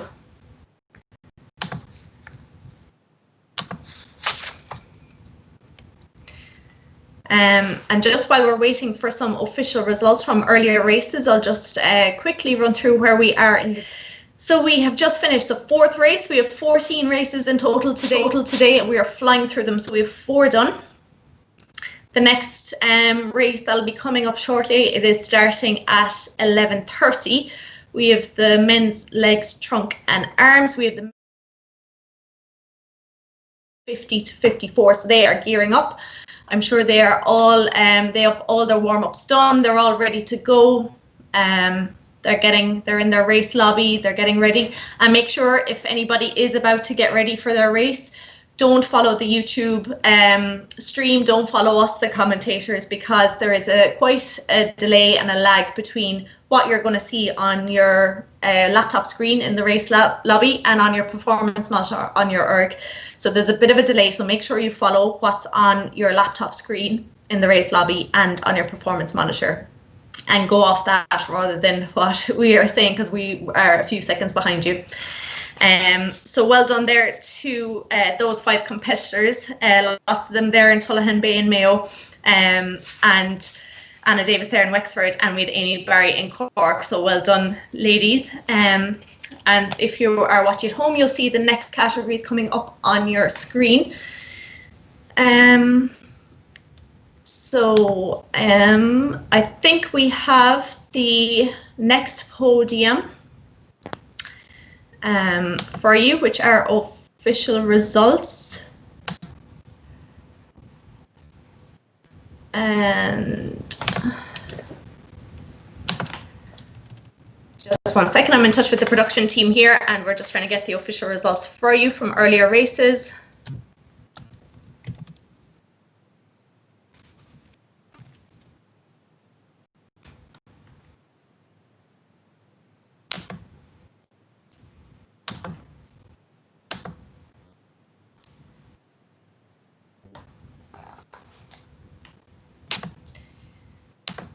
So the results, we'll be getting some official results to you there now from earlier races.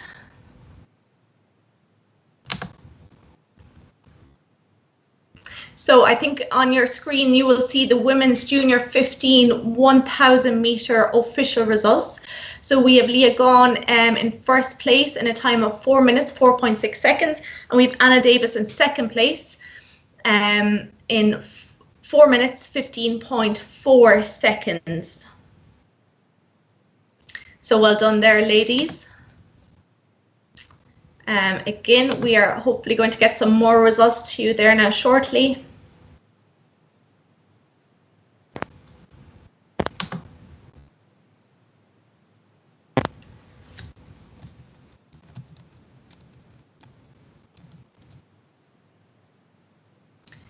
The women's junior 16 is, I think, coming up on your screens, and we have Niamh Egan in first place in a time of 3:51.9 seconds. So massive well done there to Niamh. She was the only competitor there in her category, so well done, Niamh.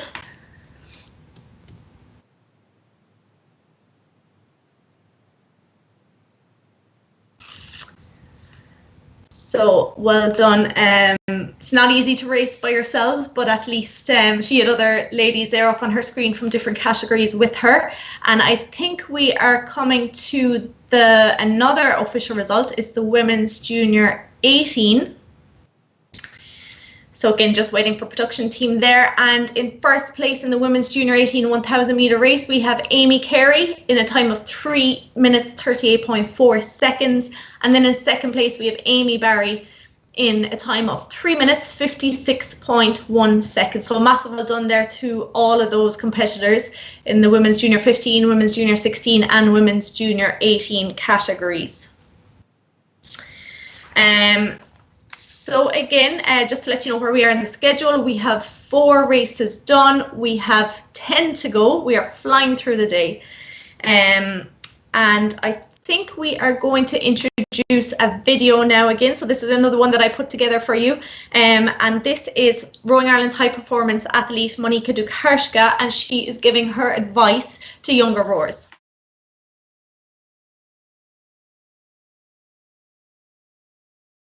What advice would you give to young rowers who are aiming to maybe, you know, represent Ireland on an international stage at some point?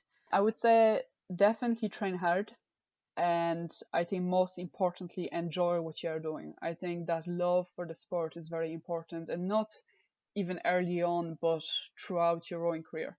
And surround yourself with people that you can count on. Like, I found that having Michael Fleming as my coach early on, he knows me very well, and even now, even though he doesn't coach me on a daily basis, he can support me, you know, even have a chat or just ask me how things are going. And I think having that link with the club at, you know, whatever level you are at, it's very important. And do you think, is sport something that every kid, I suppose, should get into? I think it's an important part of life, and I would encourage everyone to get involved in some sort of sport. It doesn't have to be rowing, it could be pretty much anything. Some people may decide to bring it to another level and, you know, either row internationally or play internationally and, you know, push themselves to that level. But I don't think you have to go that far. I think that sport in general teaches you so many valuable skills. It helps you make friends. it just develops you as a person. So I think it's important to get involved in sport at some level, because you can definitely benefit from it.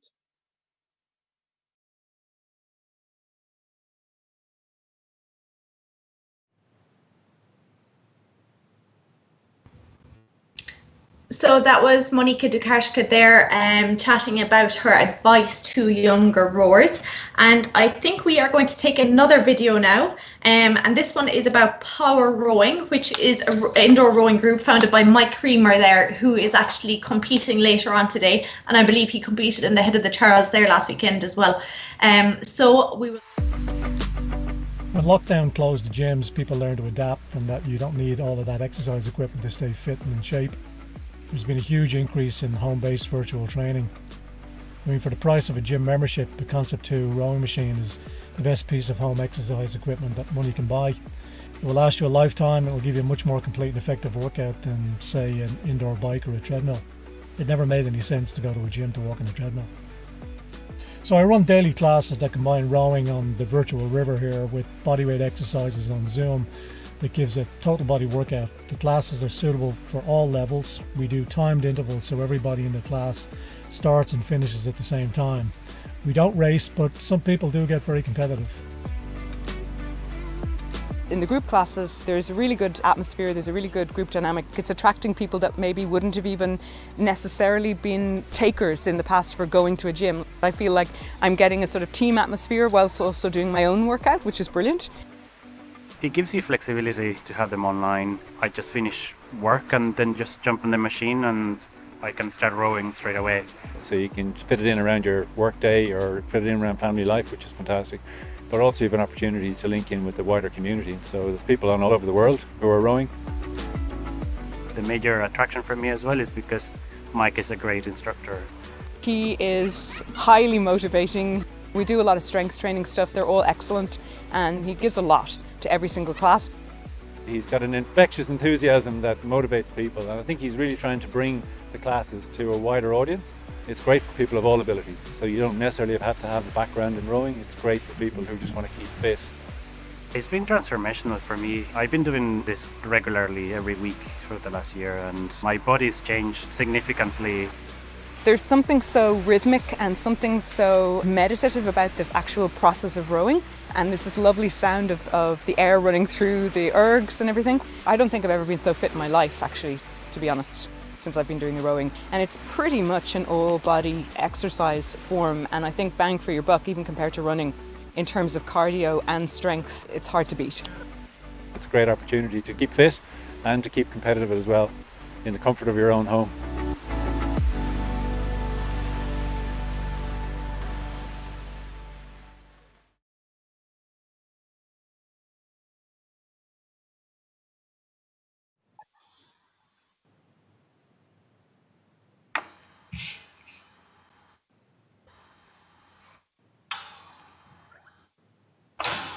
Perfect.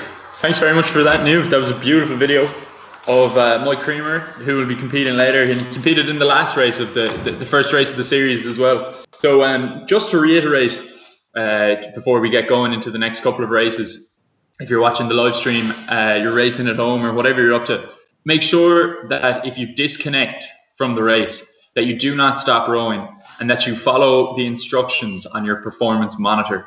Don't worry about the YouTube live stream. Don't worry about the race schedule. Just make sure you follow the instructions on your PM5, PM4 or PM3, whatever you're using. Make sure you're following the screen on your monitor, just like the indoor rowing championships. It'll tell you exactly what to do. If you disconnect during the race, and only if you disconnect during the race, make sure you take a photo afterwards, send it to VIRC support@ROWfit.ie. And the lads, our production team behind the scenes here now, they'll sort that all out and they'll verify the results in 30 minutes, within 30 minutes of finishing the race. So that's VIRC support@ROWfit.ie. What do we have coming up, Ryan? What's the next race? Next race, we have 13 entries in 3 different categories. So the men's 43 to 49, which is Matthew West from... I don't know what club he's from. Matthew West from his own house. He went sub-7 in the national champs in indoors. We have Owen Higgins from Galway Rowing Club. we have Roberto Lechavosky from North Coast Fitness. We have Mike Reardon, Bateman, Hugh Egan, and he's from Tullahan Bay, who are an avid group of oarsmen there who've been attending the last virtual indoors and this one. And we have Michael O'Callaghan from Shannon Rowing Club, David Mullins from Crew Class. They're the 8 entries for the men's 43 to 49. Then we have 4 entries then for the men's 50 to 54. And it's Brian Gilmore from Power Rowing. We have Peter Johnson from Trafford Rowing Club, Philip Healy from Kalau Rowing Club, and then we have James McMurty from the 8 Orphan of the Apocalypse, and hopefully we'll see him try and break his previous record, which he just narrowly missed out on last time of 303.4, the men's 50 to 59,000 meter record. And then we have Declan McIlloway from Lagan Scullers, who is competing in the men's MLTA. He was gold at the University Indoors in 2016 and silver at the 2020 Irish Indoors. So it's a great field of athletes there competing against each other, and it's good to see such a variety of clubs as well. Yeah, it's brilliant. There's a fantastic spread here in this race coming up. So it's 1,000 meters. It's going to be raced over 1,000 meters. And I'm just seeing here, Owen Higgins. It's a second virtual race, so best of luck, Owen. He says he has a lightweight height with a heavyweight width. So hopefully that'll carry him across the line for the 1,000 meter piece. Roberto Lechavosky is new to indoor rowing, and that's all thanks to lockdown. So hopefully this goes well for him as well. And it's Mike Reardon's first time on a rowing machine since November 2017. You're a bit like myself, Ryan, or Mike. I took a break myself for golf. So it's my first time on the rowing machine since November 2017 too. We're just starting the race now. And Mike is also in Japan, we've been told by our production team. So best of luck from Japan, Mike. So if all the athletes could stop rowing, this is by far the most tense time of the race. Once you're in the race, you're fine, but just the nerves starting to settle in now gently. Definitely. So just follow your performance monitor. Don't worry about the live stream or the video or anything like that. Just follow the monitor.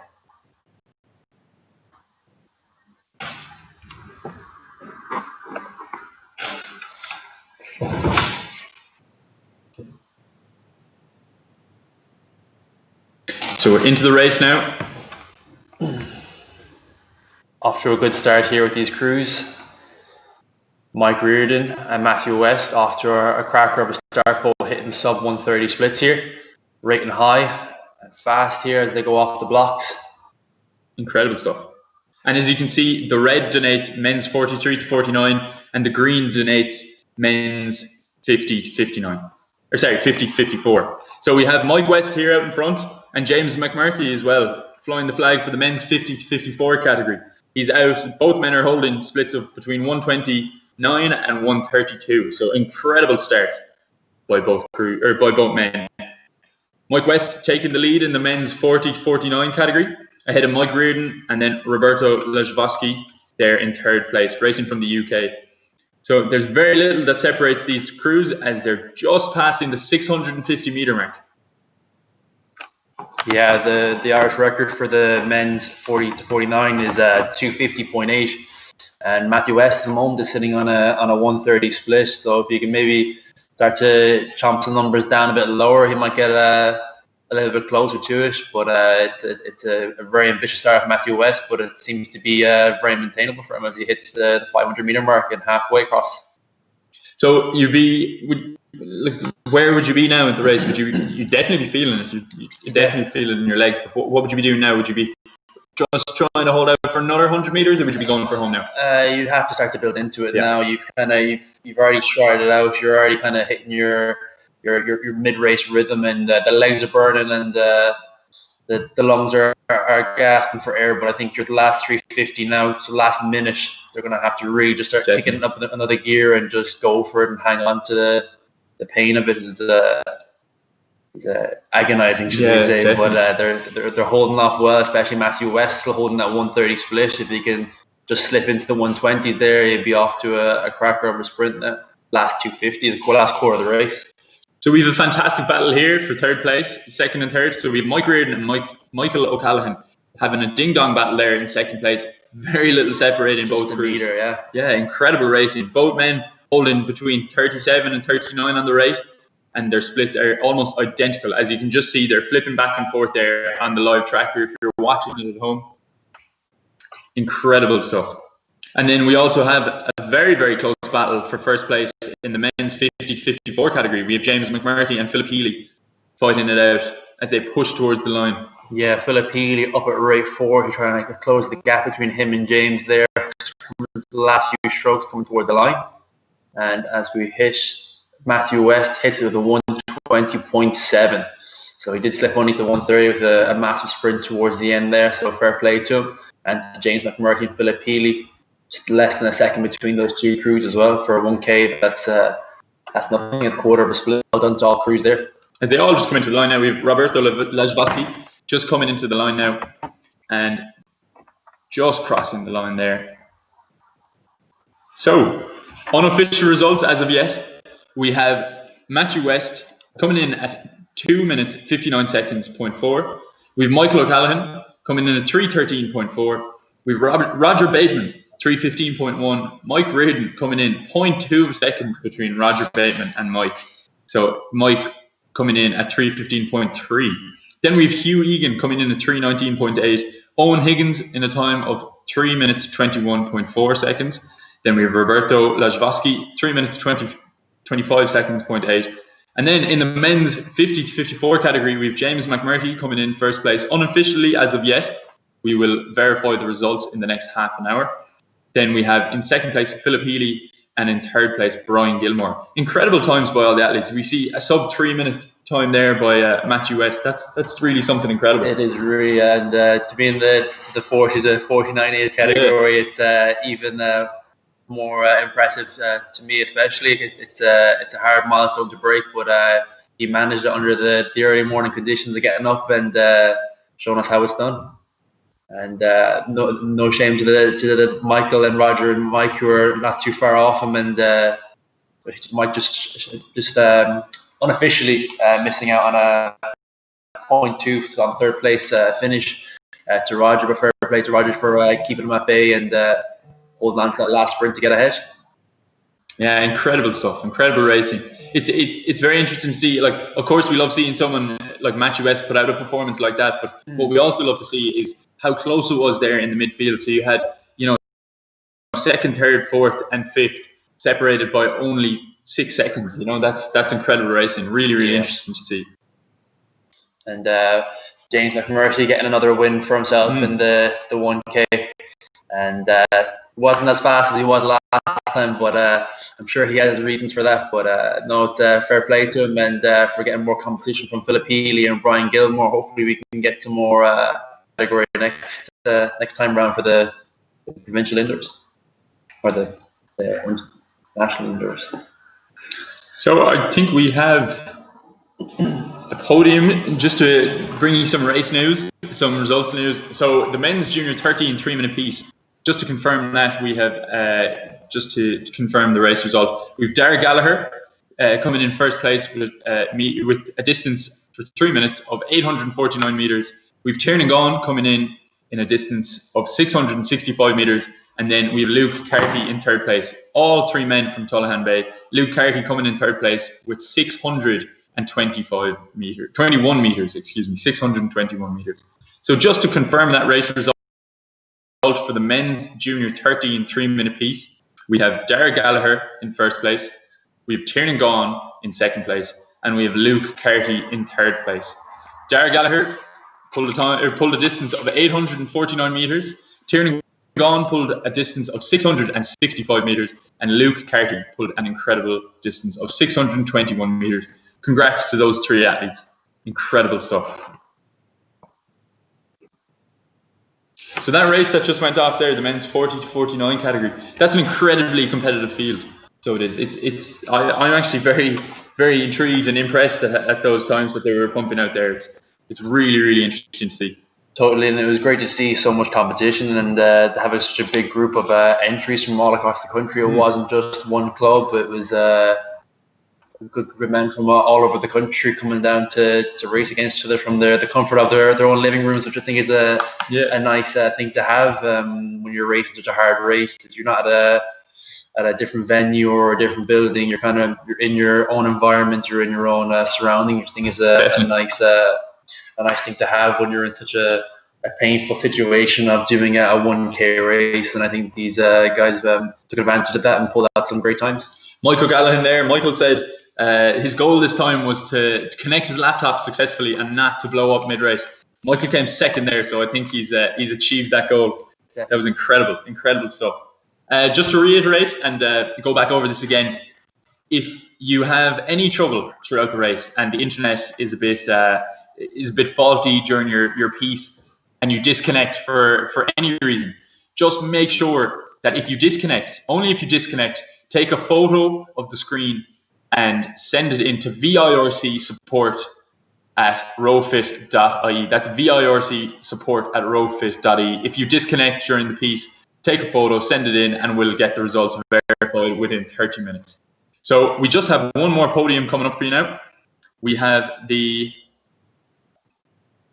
I think we have a podium coming up now. Let me just double check. Actually, no, we have a video coming up. So we have a video of Sunita rowing highlights and support network as created by the lovely Niamh. So we're just going to go to that now.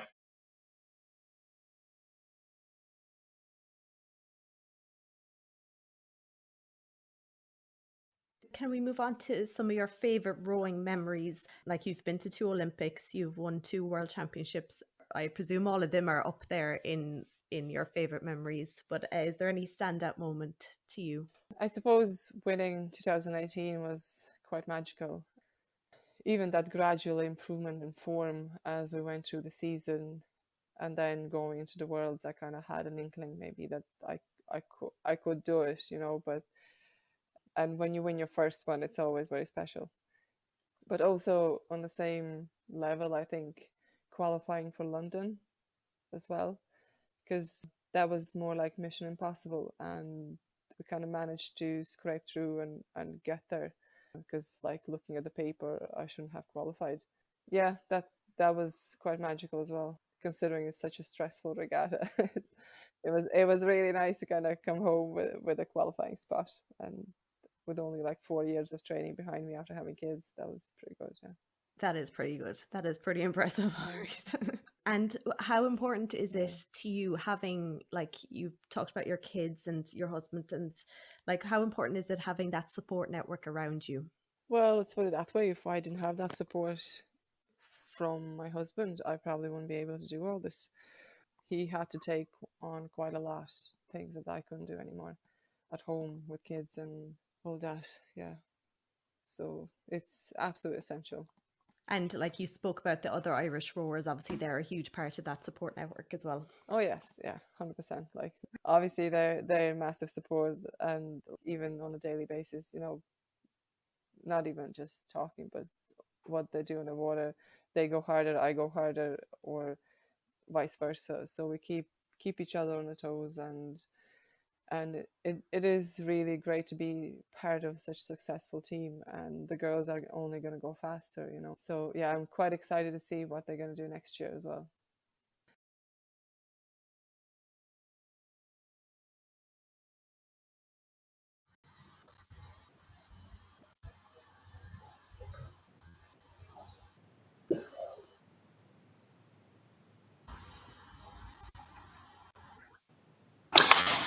Brilliant video there, created by Niamh of Sunita and rowing highlights and her support network that she has around her. We're just going to go to another video of the Treaty Ball Info Bungees music, so we're just going to cut to that now.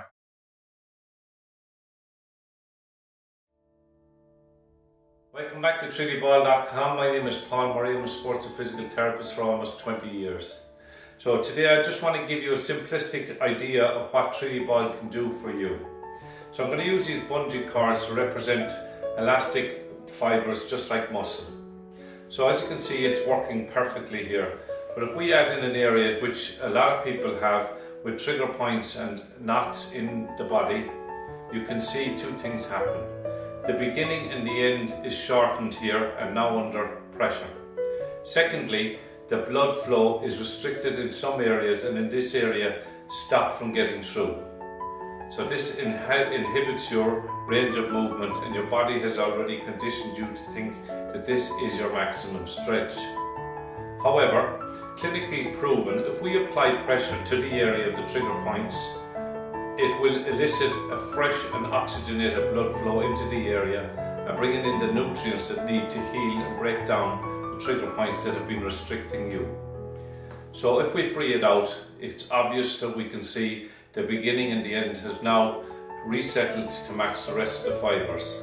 Also, the blood and the lymph flow is clearly getting through.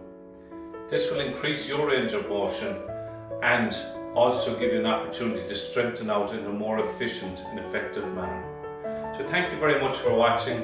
Please contact www.triliball.com for more information. Thank you.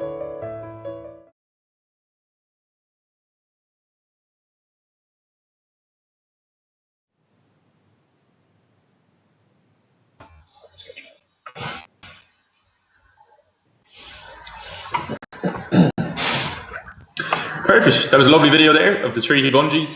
So Niamh is going to take you through the next race. There's another brilliant race coming up. We have another race filled with loads of different categories. So we're just going to hand it over to Niamh now, and best of luck to all competitors. Over to you, Niamh. Thank you so much, Tom and Ryan. That was some great racing there. So we are on to race 6 of the day, 6 out of 14. So we have 5 categories taking part in this race.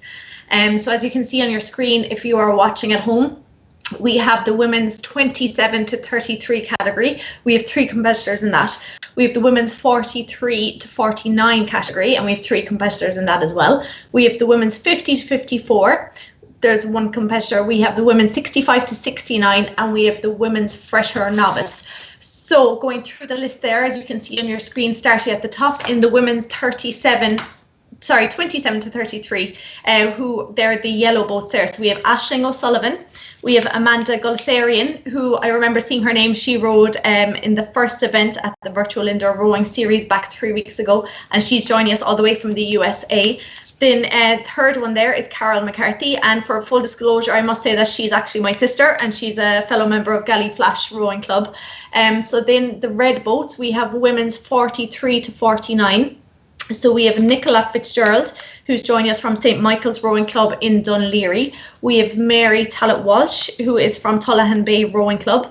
And we have Kathleen Ducey, who is also from Tullahan Bay Rowing Club. Then in the women's 50 to 54, we have just 1 competitor there. We have Marie Kinsella from Edermine Ferry, and I know she rode the last time as well. Then in the women's 65 to 69, we have Jan O'Gorman, and she's joining us from Arklow in County Wicklow. And then the last 2 competitors there, you'll see they are the women's fresher or novice. They are Alana Cosgrave, she's joining us from Tullahan Bay, and Ciara Ginty, who's also from Tullahan Bay. So the women's fresher novice are competitors who are brand new to rowing. They're in their first year of rowing. So welcome to the 2 of those girls. So we are about just, I think, 4 minutes away from the start of this race number 6 of the day. And remember, for all competitors, just make sure that you're not actually following us here on YouTube.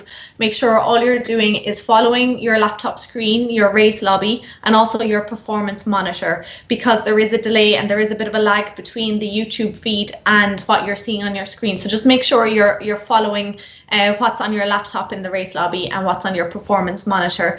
And again, if you happen to have any difficulties throughout the race, if your Wi-Fi goes, if you lose your connection, just keep racing and take a picture of your performance monitor at the end of it and send it in to us, vircsupport@ROWfit.ie, and only send it in if you have if you did have a difficulty, if you did lose connection. So again, we are about 3 minutes away from the start of this race. And so going through the competitors there again, so we have 3 in the women's 27 to 33. So Amanda Gulsarian there joining us from Westchester in the USA. She rode in the first event 3 weeks ago, winning this category. And Carol McCarthy there, as I said, she is my sister, and she rode this category 3 weeks ago as well, coming second. Then we have, and we also have Aisling O'Sullivan in that category. Then the women's 43 to 49. Nicola Fitzgerald there rowing for St. Michael's Rowing Club in Dunleary. We have Mary Talbot Walsh joining us from Tullahan Bay, and she rowed 3 weeks ago as well, finishing third in this category in a time of 4 minutes 38.7 seconds. And I know she's also rowing the 500 metre race a little later on. And then we have Kathleen Ducey joining us from Tullahan Bay Rowing Club as well. Then we have, she also rowed 3 weeks ago, so it's great to see a lot of the competitors coming back, so they must have enjoyed it. Then we have the green boat, we have Marie Kinsella. She's the one and only competitor in the women's 50 to 54 category, and she is representing Edermine Ferry there in Wexford. So she does coastal rowing and Slaney cot rowing, and she rowed 3 weeks ago, and she came second in this category in a time of 4 minutes 8.3 seconds. And she said she's actually quite new to rowing in erg, so she's enjoying trying it out behind closed doors. So I think we just have about 1 minute to the start of this race. And as I'm going down through the field there, you'll see in the pink colour, boat number 8, we have Jan O'Gorman. She is the only competitor in the women's 65 to 69 category. And I know she holds quite a number of records and things, and she's into offshore rowing as well. I actually competed against her in the women's single coastal race at the Irish Offshore Rowing Championships there last month. And I know she's also doing the 500 metre sprint later on as well.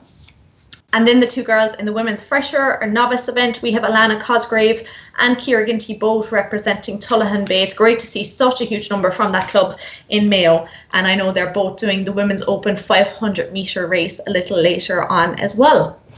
So if you're at home watching this race, again, you are going to see five categories going off at the same time. We have 10 competitors in total. They're just stopping rowing. They're getting ready to take off. So this is another 1,000 metre race. And quite a number of them rowed at the event 3 weeks ago. So they're well used to this system. They all know they have to stop rowing now. Keep watching your performance monitor. They're sitting at attention.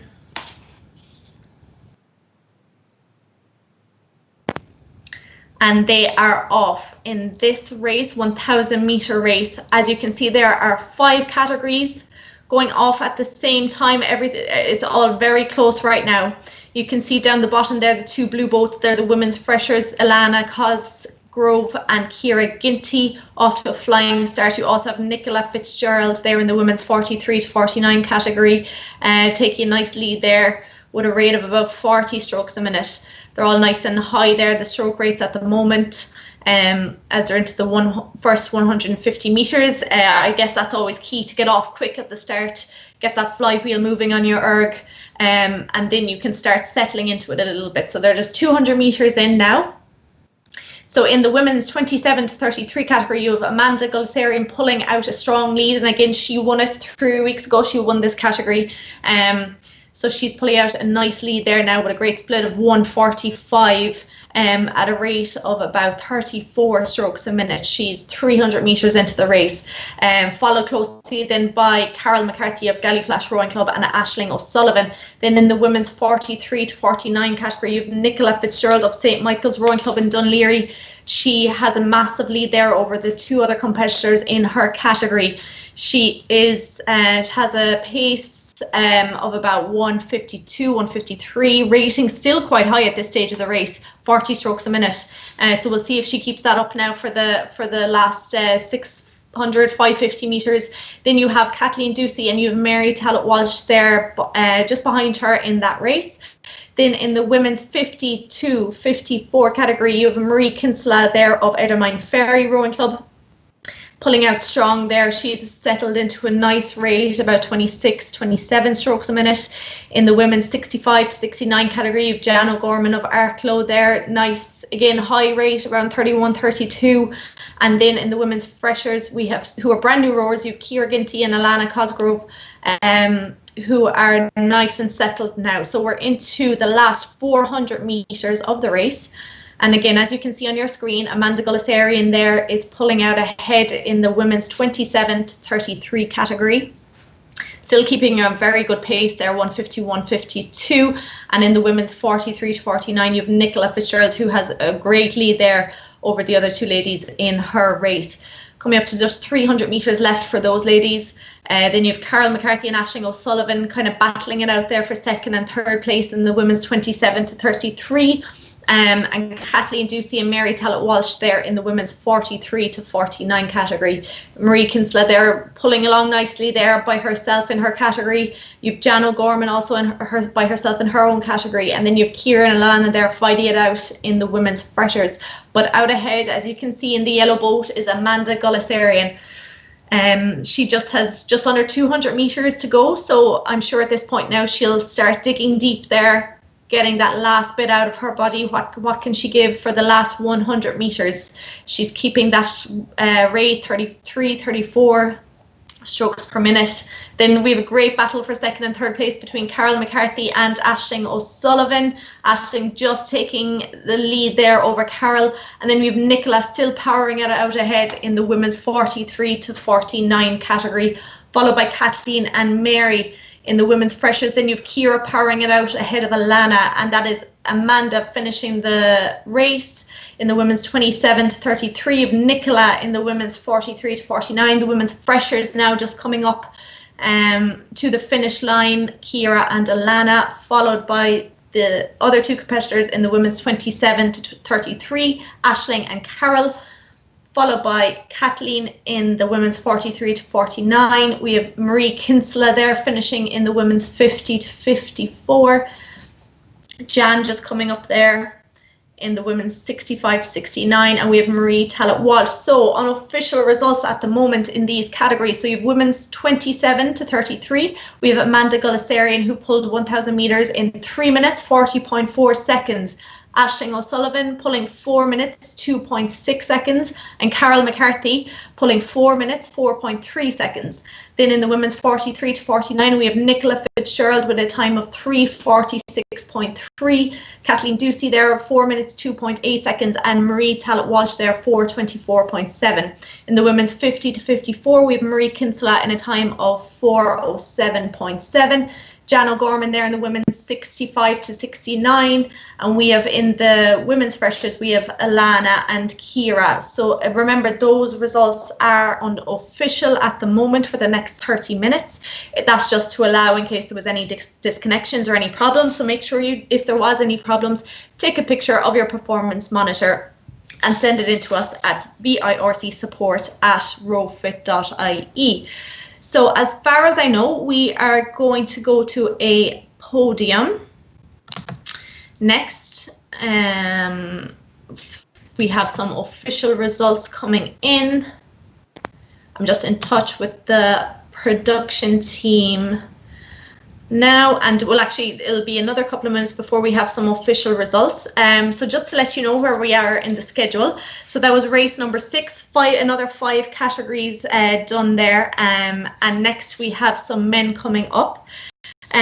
But first, what we are going to do is we are going to go to a video. We are going to go to Philip Doyle, who is another Rowing Ireland high performance rower, and he's going to be talking about his goals in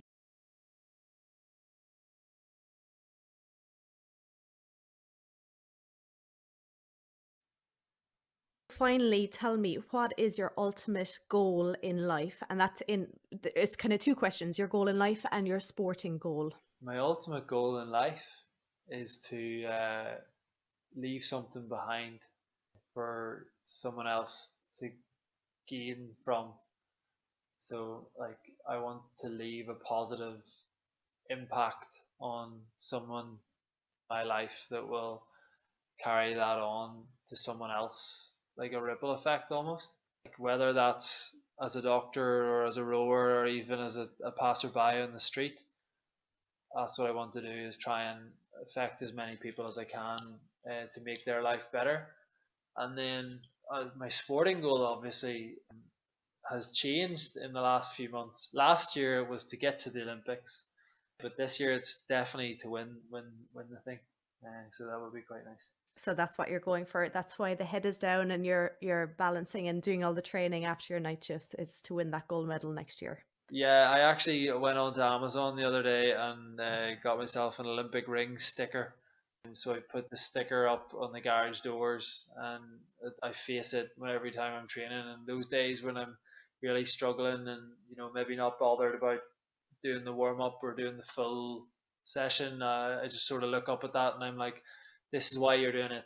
It's 12 more months, then we're in the hot seat again, and all this. There's been a lot of sort of media flurry around me going back to the front line and giving up the Olympics being postponed, and it's been very topical. So I don't want to turn around in 12 months and people be like, oh yeah, he was supposed to win a medal, but he bottled it. So it's time to put my money where my mouth is and try and bring home something for our efforts.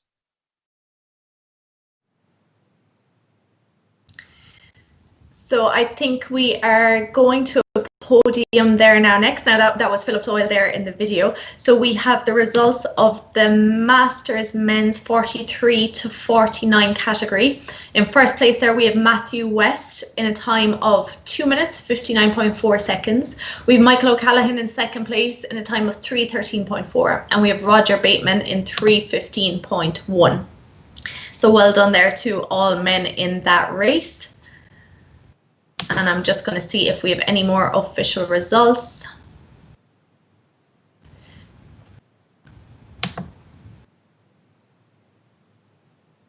So I think we might have one more coming for you there now next. So we have the men's Masters 50 to 54. Again, they raced 1,000 meters. And we have in first place, we have James McMurtry, who rode in a time of 3 minutes, 5.3 seconds. So well done, James. We have in second place, we have Philip Healy in a time of 3 minutes, 7 seconds. And in third place, we have Brian Gilmore in a time of 3 minutes, 12.9 seconds. So well done to all of you there in those couple of categories. They're the official results at the moment. So next up, we are going to go just a quick run through the schedule. So we are coming up to almost the 7th race of the day. That'll be kicking off at 8 minutes past 12, where we have the men's open and the men's 34 to 42 categories taking part at the same time.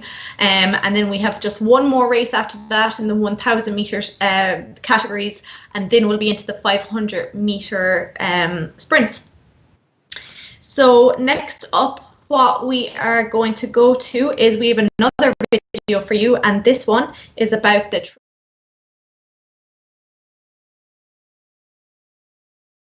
Welcome back to TreatyBall.com. Today we're just going to demonstrate the versatility of the Treaty Ball again using the upper body extremity. So I'm going to use Tracy here to demonstrate. Tracy takes total control of the strap again. She can move the ball upwards, downwards, across, over, anywhere she wishes. So if she uses it to lean against a wall, a chair, or lie on the floor, she can apply as much pressure as she wishes. She has total control of the pressure. She's relaxed in her breathing. She'll move the ball around until she finds the trigger point. When she does this, she applies the pressure, and up to about 10 seconds roughly, on a pain scale of 5 to 6 out of 10, and after 10 seconds she can relax. That trigger point will break down and afford her the luxury of more movement there. So she can use this ball again if she's in an office environment. She can trap the lower ball in the chair and use the smaller ball to work into the trapezius area. Again, she has pressure and she has total control. She can work right into the neck here. So also in the upper area, to avoid rounded shoulders, we need to open up the pec area here. Tracy can take the ball and apply pressure work into the pectoral muscle here and find the trigger point that's causing her that discomfort and apply the pressure again. Controlled breathing again, and once that's freed out, she has the luxury now of stretching it out in a more efficient manner. So she can take the strap to do this. I can work as a door stop here. So we apply pressure here and she can get any amount of stretch. She controls the stretch there on that. So that's how to trigger point and stretch out any area of the upper body. So please check out our website on www.treatyball.com for further information. Thank you.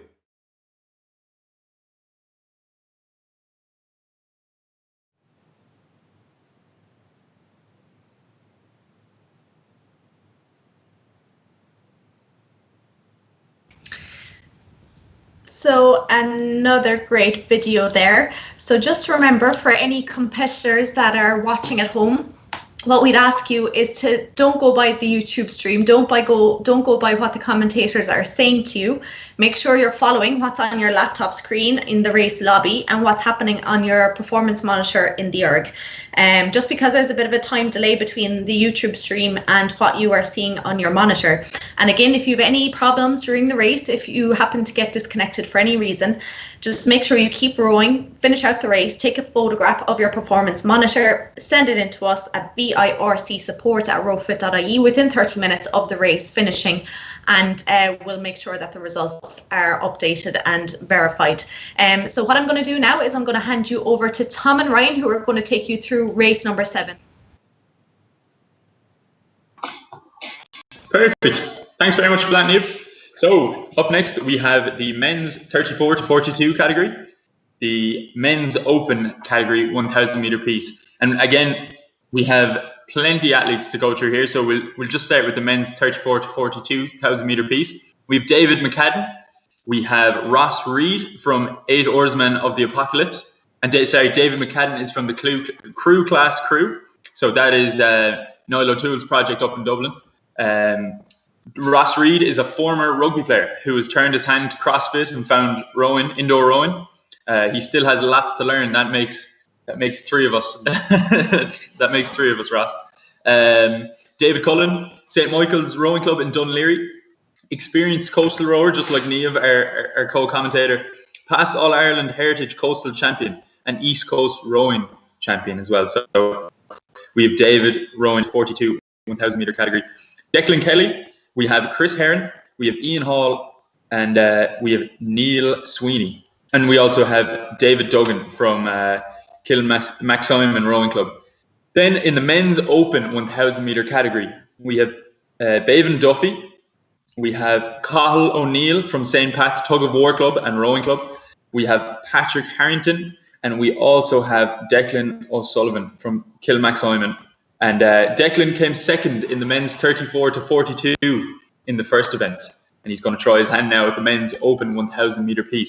So again, with the men's open and the men's 34 to 42 category, we'd be expecting to see sometimes close to 3 minutes again, would we? We would like to hope so, anyways, and it would be a good group of lads. They're well bunched up on top of each other, and let's see if Declan O'Sullivan can claim that top spot instead of the second place, which was plausible. But let's see if we can be top dog and take the medal in the men's open 1,000 meter piece.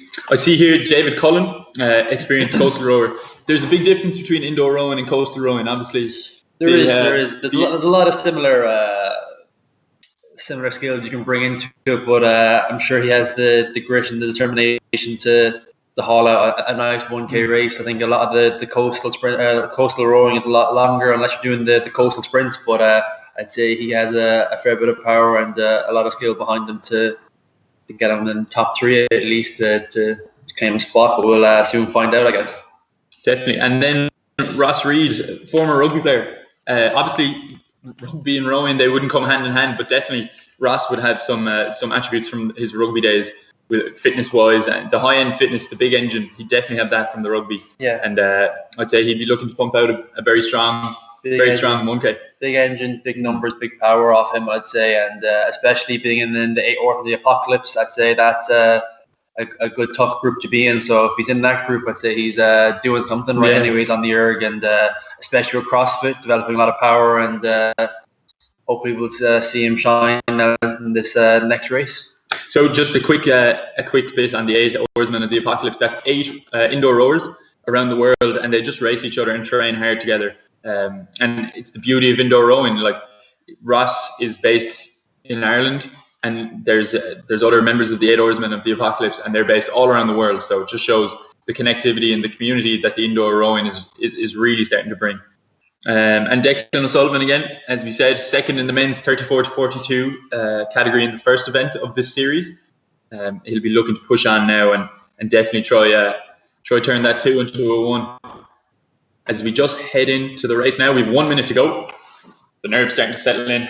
Everyone stop rowing, let the fans come to a stop, and we'll get you underway in the next minute. And we wish the best of luck to all the crews, and take your last few sips of water and get ready to have a good race.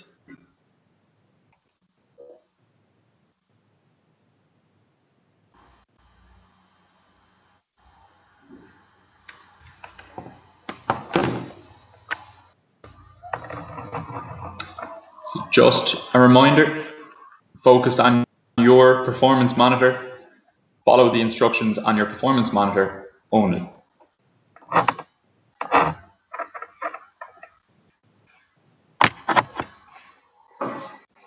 Getting ready.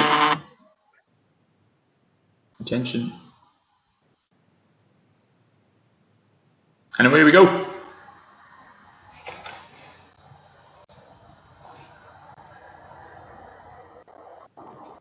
So, very, very tight punch start from all crews. No clear leader ahead in the first 100 meters. David Duggan hitting the sub 120 split, hitting 119 at rate 44. It's impressive stuff off him. Leading the pack in his group of the men 34 to 42. And then Cathal O'Neill at the 125, still holding about rate 45 at the moment, crossing the 200 meter mark. He's leading the pack for the men's open at the moment, closely followed by Declan Sullivan, the 130 at rate 38. So hopefully now we'll start to see these athletes start to come into some form of a stride and start to lengthen out. The rate comes down and they find that split to settle in. But Cathal O'Neill still sub 130, hitting the 128 at the moment, hanging on to that sub 130 at rate 44. He's going out hard and he's staying out, and let's see how long he can hold this for. But so far so good, Tom, isn't it? Yeah, incredible stuff. And we can also see now Chris Heron in the men's 34 to 42 category. He's really pushing out. He's based in the UK at the moment. He's holding a split of 129 with a rate of 34. So he's really pushing out strong. David Duggan, 8 meters between David and Chris. David is currently holding 133 at a rate of 32. So he's also pushing out nice and strong. As they just come up to halfway now, there's not much left in this race. There's a minute and a half. They're flying through at most. Yeah, they're absolutely very flying impressive through. Off Chris and Cathal, both leading the charge in both of their groups, and closely followed by second and third in both groups as well. So it's great race, and everyone in their section has someone to race against. And not impressive stuff seeing Chris still holding a sub 130 at the moment. And let's see if he'll have something to go for the last 300 meters. Can he shift gears and to get into a nice hard sprint? Yeah, as we're just gearing towards the line now. 300 meters to go. They really, really need to start going for home now. They really need to start lifting the rate. You'd want to be pushing that rate. As we can see, Cathal O'Neill, he's up at around 38.40, just coming in towards the line. Chris Heron as well. He's holding a nice low rate of 32. He'd really want to start bringing that up now, and he's pushing on now, getting that rate or getting that split. That split is starting to drop gently. It was 134. It's 133 now. He's really pushing hard for the line, and you can see that separation between Chris and David now. There's 32 meters separating them. Yeah, Chris is having a really good race. You just can't let it slip now. The numbers are slowly creeping up in the last 100 meters. If he can get below that sub 130, it'd be flying. It would be sealed for him to take the unofficial win. But no, it's great racing by all crews. Everyone's maxing out their rates and holding consistent splits. It's great to see. We have a very close race here between David McCadden and Neil Sweeney. Just there in the men's 34 to 42 category. They're both pushing it out hard. There's only less than 10 meters separating the two of them as they push hard for the line. Oh, and Declan Sullivan and Cathal O'Neill unofficially get a joint first. Bang on, 305.5 for both crews. Fantastic racing. You couldn't have cut it any closer than that. What a pushback from both crews to challenge their right to the line. No one was giving up that top spot. So all crews now in the last 100 meters pushing hard.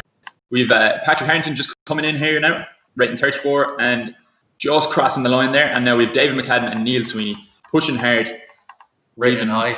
No stone unturned there, giving it their all. Brilliant as stuff. they just crossed the line. So these, just to remind you at home, these race results that you can see on the live tracker, they're unofficial as of yet. We have to verify them in 30 minutes. So we have unofficially, we have Declan Sullivan and Cathal O'Neill joined first in the men's open category, with Patrick Harrington coming in a fantastic time of 3:33, just behind them. In the men's 34 to 42 category, we have Chris Heron from the UK with a time of 2:57. That's incredible. Yeah. That is, as they say, vomit quick. Hopefully Chris isn't vomiting at home now at the moment. Hopefully he's basking in all the glory, but that is incredible stuff. Then we have David Duggan and Declan Kelly coming in second and third, with David Cullen, Ian Hall, David McCadden and Neil Sweeney finishing out the race. So again, another fantastic race by these competitors, and really, really impressive times. 3:05 for the men's open as well. That's some going. No matter where you looked, you had a race to look at with all these crews, and it's great to see such a big entry. It's not just one or two people leading the charge. There's a race in each, and there's constant people fighting for top spots here. It's great to watch and good racing, especially between Declan and Cahill to produce such a good time and to challenge the right to the line. When you're at 1K and they're coming to the last 10 strokes, all you want to do is stop and throw the handle away or stop a stroke short of the line, but these fellas brought each other right to the end, and it was great to watch. Yeah, incredible stuff. So as you can see there, Chris Heron, he wasn't leading from the start.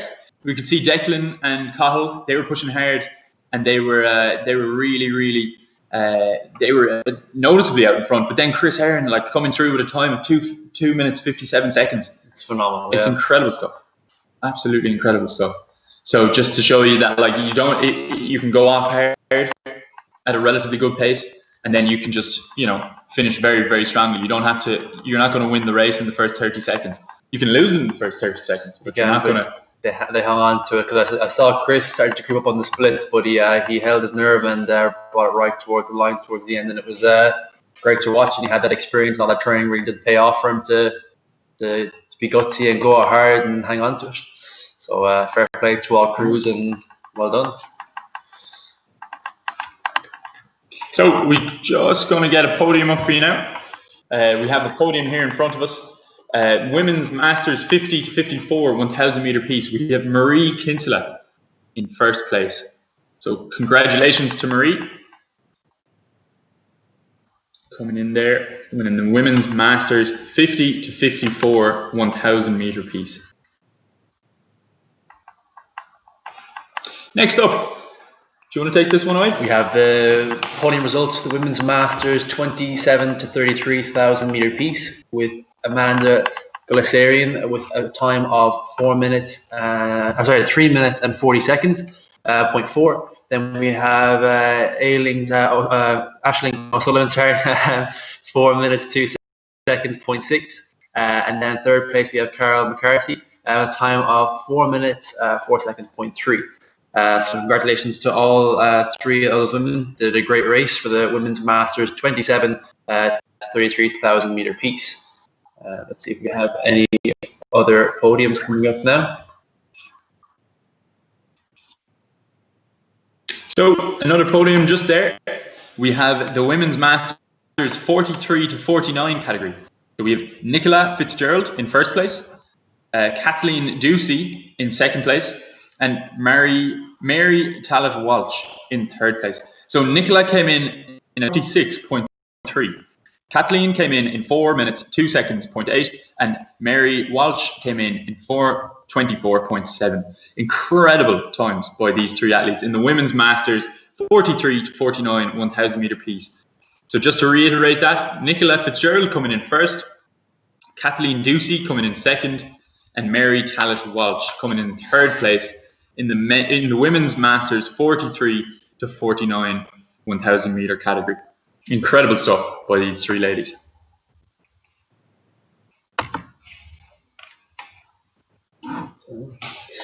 We also have the Women's Masters 65 to 69,000 meter winner, and that is Gian O'Gorman with a time of 4 minutes 18 seconds, 0.6. So she's the only competitor in that category, and she takes gold for that. Is it Gian or Jean, would you say? We had this debate at the last. Gian O'Gorman. I think it might be. Well, she did an impressive time of 4 minutes 18. It's good to see her back racing in the second time, and it's good to have her in taking charge in the Women's Masters 65. So hopefully she can take a 3 for 3 in the third of the three-part series of the indoor virtual indoors. Incredible stuff. Incredible stuff. So we have another podium to bring you. We have the women's freshers and novice 1,000 meter category. We have Ciara Ginty coming in first place, and we have Alana Cosgrove coming in second place. Two fantastic times again for freshers and novices. So we have Ciara Ginty coming in with a time of 3 minutes 53 seconds, and then we have Alana Cosgrove, very little between these two athletes. In a time, Alana pulled 3:57.8. So just to clarify that, Ciara Ginty taking the spoils in the women's fresher novice category, and then we have Alana Cosgrove coming in 3:57.8. Congrats to both ladies. Incredible racing. Fantastic stuff.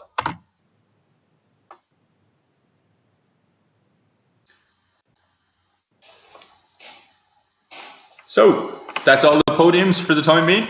We're just going to introduce a video of Philip Doyle talking about race tactics. So if we could just cut to that now, that would be perfect. Enjoy.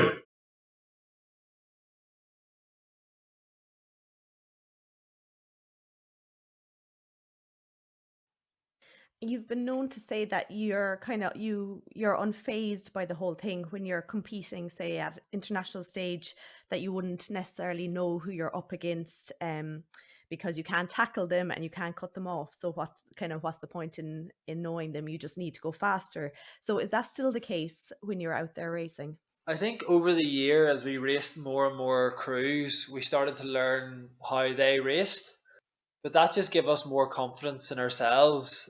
Like we raced from the front in 2018 and went out hard and tried to stay ahead, and then people were passing us out.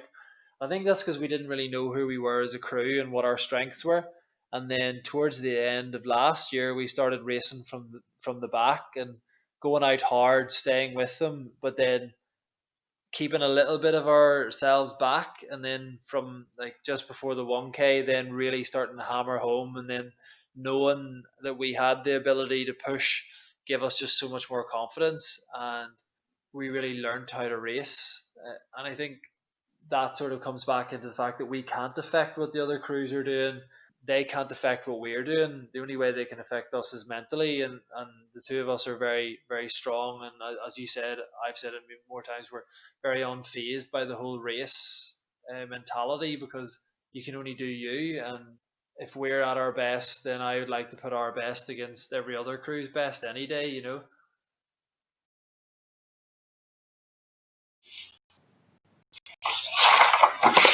Alrighty, brilliant video there of Philip Doyle talking about race tactics. So we're just going to hand it back over to Niamh, and she's going to take you through the next couple of races. Enjoy. Thank you so much, Tom and Ryan. So we are on to race 8 of the day. So we have 3 categories taking place during this race. We have the men's 55 to 59, we have the men's 60 to 64, and we have the men's 65 to 69. So these are all 3 very competitive categories. So we will quickly run through the race list there, as you can see on your screen. In the yellow, we have Michael Creamer, we have Patrick O'Connor, we have Chris Pym, and we have Barry Martin. They're in the men's 55 to 59. Then we have in the men's 60, we have Oliver Short and David Toohey, and in the men's 65 to 69, we have Julian Kennedy. So just for any of the rowers who are watching us at home, just make sure again that you are not following the YouTube stream, because we are a bit behind what's actually happening in real time. So make sure that you're following the instructions in your race lobby and follow the instructions on your performance monitor. So don't start a bit late just because you're listening to us. So again, if you have any problems throughout your race, the best thing to do is to keep rowing, finish out the race, and once you're done, take a picture of your performance screen and then send it in to us at virc@rowfit.ie. So we are about 2 minutes away from the start of this race. So again, as I said, there are 3 categories taking place at the same time.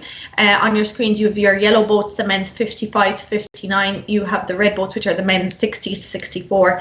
And then you have the green boats, the men's 65 to 69. So they are starting in about 1 minute, I think. So the nerves might be kicking in. They're taking their last few deep breaths. They'll be getting ready to go shortly.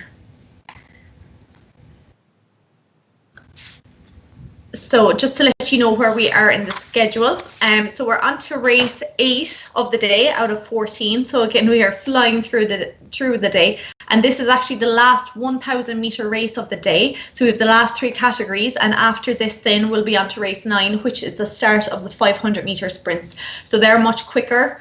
They're obviously half the distance. Rowers will be putting in a lot, you know, they're a lot harder, they're a lot more gassy to row. So this is the last 1,000 meters before they gear up for the big finale races a little later on. So just running through the competitors there again. So first up on your screen, you have Michael Creamer. So he is representing Power Rowing, and actually this is an indoor rowing club which is founded by himself, Michael Creamer. And he actually took part in the virtual Head of the Charles Regatta last weekend. So the Head of the Charles is a race that takes place in Boston every year. And of course, like every other race this year, it went virtual. So Michael took part in that, and that's 3 miles long, or just over 4.7 kilometers. So this is a much shorter race now for Michael after what he did last week. Then we have Patrick O'Connor there, who is representing Tullahan Bay Rowing Club up in Mayo.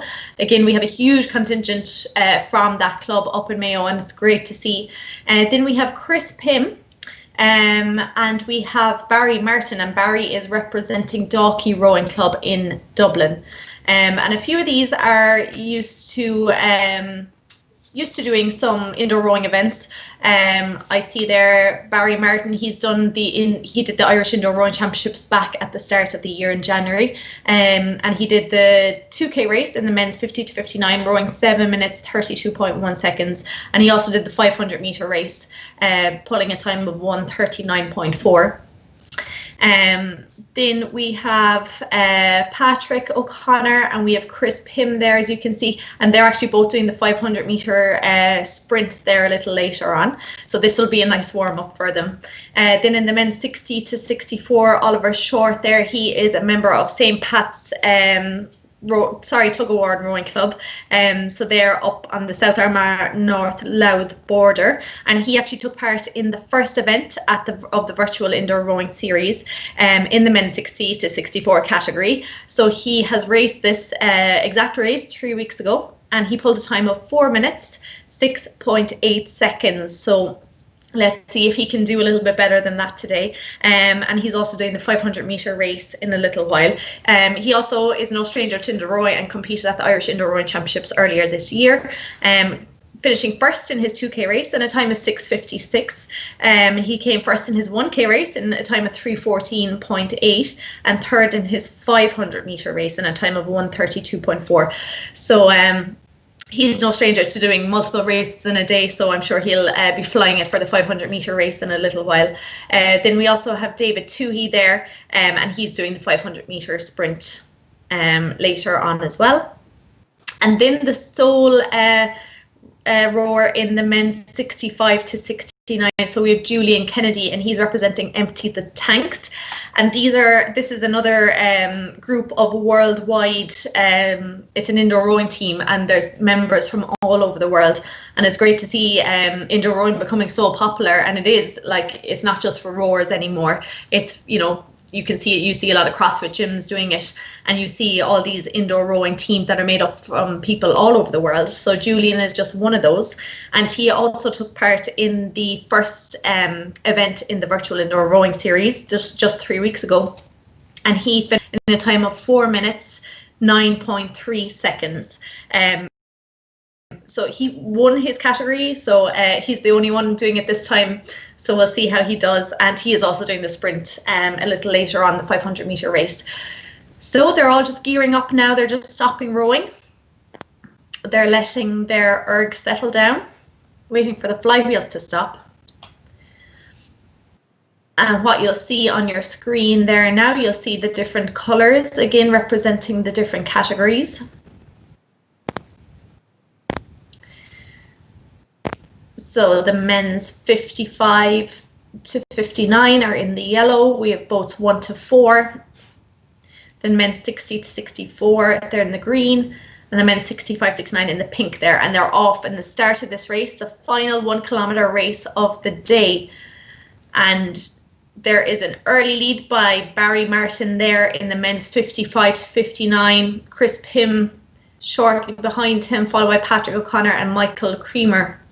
Then in the men's 60 to 64, you have Oliver Short taking a massive lead straight away, followed by David Toohey. And then in the men's 65 to 69, you have Julian Kennedy. So just 30 seconds into this race, into this 1 kilometre race, Chris Pym and Barry Martin fighting it out there for first place. It's too early to tell who's going to be taking the lead in this race. Followed then by Patrick O'Connor and Michael Creamer, who was hot off the head of the Charles Virtual Regatta last weekend. Then powering out ahead in the men's 60 to 64, you have Oliver Short from St. Pat's Tug-of-War Rowing Club. So again, he came first in his category 3 weeks ago in the first event in this series. And he is powering out ahead of David Toohey there. And then you have Julian Kennedy coming all the way from the UK, representing Empty the Tanks. And he is going along solidly, but out ahead at the moment, it is Chris Pym, followed by Barry Martin. Barry there from Dalkey Rowing Club in Dublin. They're fighting it out for first and second place. You have Chris there, if you can see on the right-hand side of your screen. Chris is rating that little bit higher than Barry. He's rating around 36, 37, while Barry is rating 31, 32. So they're halfway through the race. So Chris looks like he's going to keep up that high rate and try and get over that finish line. Barry is in a nice kind of settled, he's doing 30, 31 strokes a minute. So he has settled down a little bit, followed by Patrick O'Connor and Michael Creamer. Then Oliver Short powering out ahead there in the men's 60 to 64, followed by David Toohey and Julian Kennedy there in the men's 65 to 69.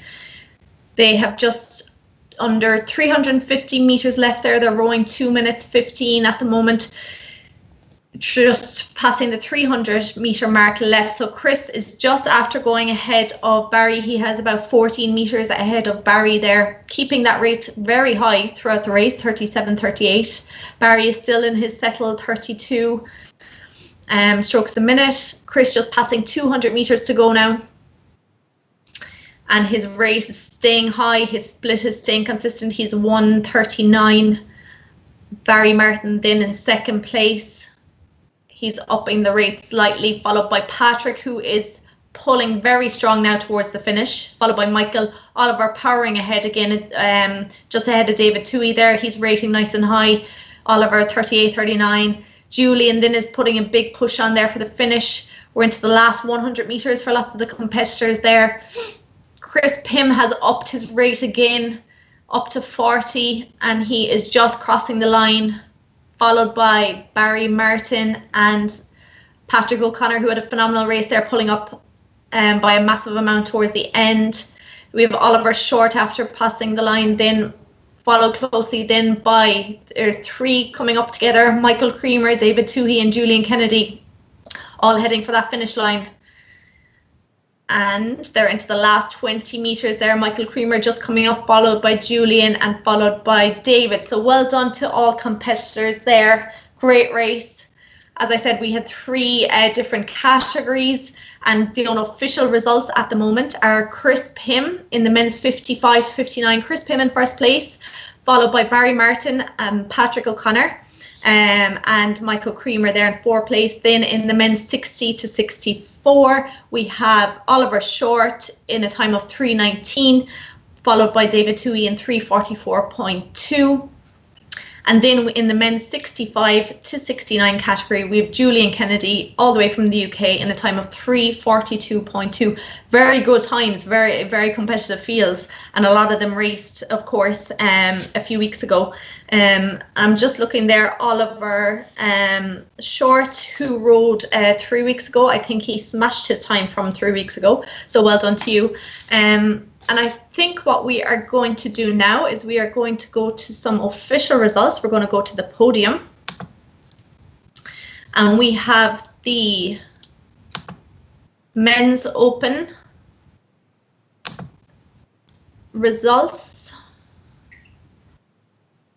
Sorry, the men's open results. So we have in first place, we have Cathal O'Neill in a time of 3 minutes, 5.5 seconds. In second place, we have Declan O'Sullivan.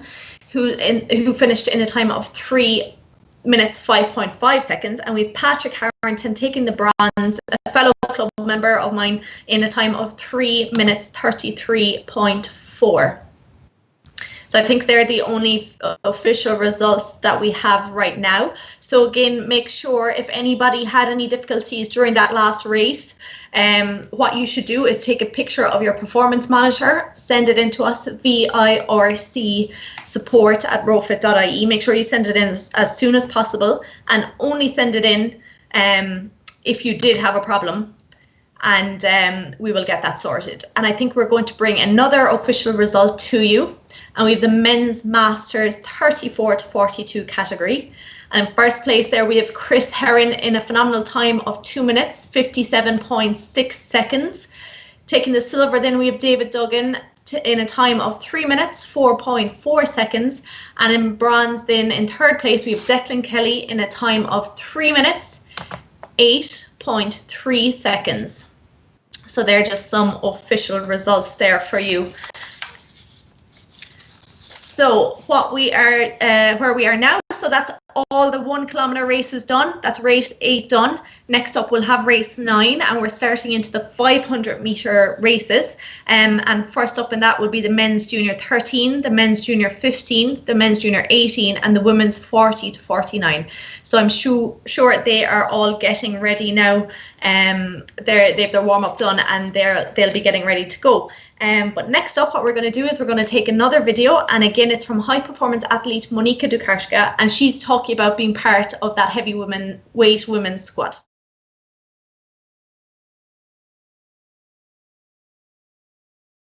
What we see, especially on social media, from that women's squad, the big strong girls, as you like to call yourselves, you know, it looks like that you have a great group, but it must get competitive, does it, between you? Oh, it is, yeah. But I suppose what's great about us is that we are competitive on the water, and off the water we are great friends and we get on with each other. So at least we can, you know, whatever happens on the water stays on the water. So that's a great quality of the group. And we really enjoy spending time with each other, so it's great. And because there is such a big group, like, are you constantly being monitored, and is your progress, you know, and trials and tests, are they constantly ongoing? Yeah, they are. So I suppose we would have some sort of test or trial of some sort once a month at least. Sometimes we would have tests on the rowing machine followed by water assessments. And again, on a weekly basis, there would be 2 or 3 sessions that are being monitored. So we would get ranking after those sessions. And I suppose every water session or any session on the rowing machine's course would be usually noted, so that coaches get good profile on us. You know, they see whether we are improving or not, and I suppose they can address then what needs to be done to make us better. So yeah, it's definitely, the monitoring is ongoing, and even during the lockdown we had regular Zoom sessions, so they could still watch our technique and see how we are getting on, and they were there for the tests and for the monitoring sessions as well. Is that ranking system, is that something that might, you know, is it a good thing or a bad thing? Does it make you want to try harder the next day, or can it upset you sometimes? I think it's a bit of both. So personally, I suppose I would strive to be on top of the ranking all the time. So if I would have, like, I suppose, bad performance or something, like, I would be a bit upset over it.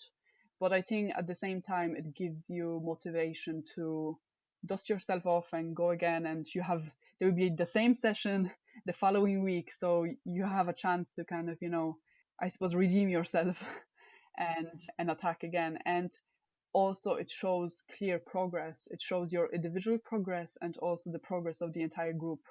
Because sometimes there is really nothing between 4th, 2nd, and 3rd. So it's, you know, then you could work, let's say, if you are finishing 4th and then you end up being 2nd, it mightn't be even your physiological, you know, kind of work or what you have to change, but you might have to be more aware of your technique or your mental state, you know, during a piece. So it's like, I suppose it shows you that there are other areas that you may have to work on to stay on top. So it constantly challenges you, which is beneficial. But again, I suppose reading too much into the ranking as well is not a good thing to do, because sometimes you might be fatigued or you might not have slept well, you're not feeling well or so on. So you have to kind of take them with a pinch of salt. If there is I suppose over time, if you see that your performances have got worse, then it's something that you can be concerned about. But if you have a bad day, it's totally normal. You just have to move on and get on with the next day, really.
Okay, thanks for that, giving them a heads up.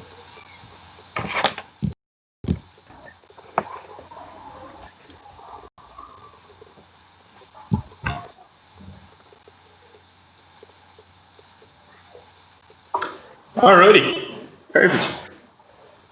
So we have plenty more racing coming up for you, and we're kind of moving now towards a shorter piece. So we're moving now to the 500-meter section of this this series. So obviously half in the distance and doubling the pain, we'll say. But first, just to reiterate, just to keep reaffirming that, obviously, you know, this is very new to all of us, and it's very new to internet modems. They're not really, they weren't designed with virtual indoor races in mind. So if you do any problem throughout the day with your connectivity, just make sure you do not disconnect or plug out any cables from the back of your monitor.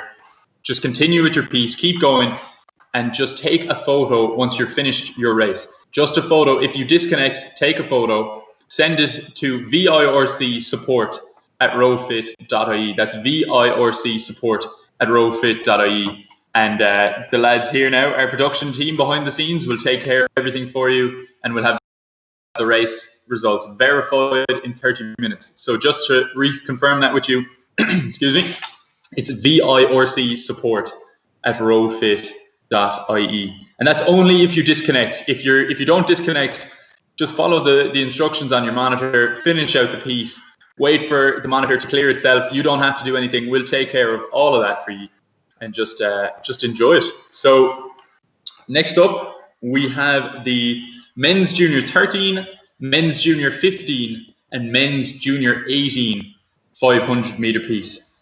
Talk to me, 500-meter piece. This is the fun one. We started the day with a 6K, but the 500-meter piece.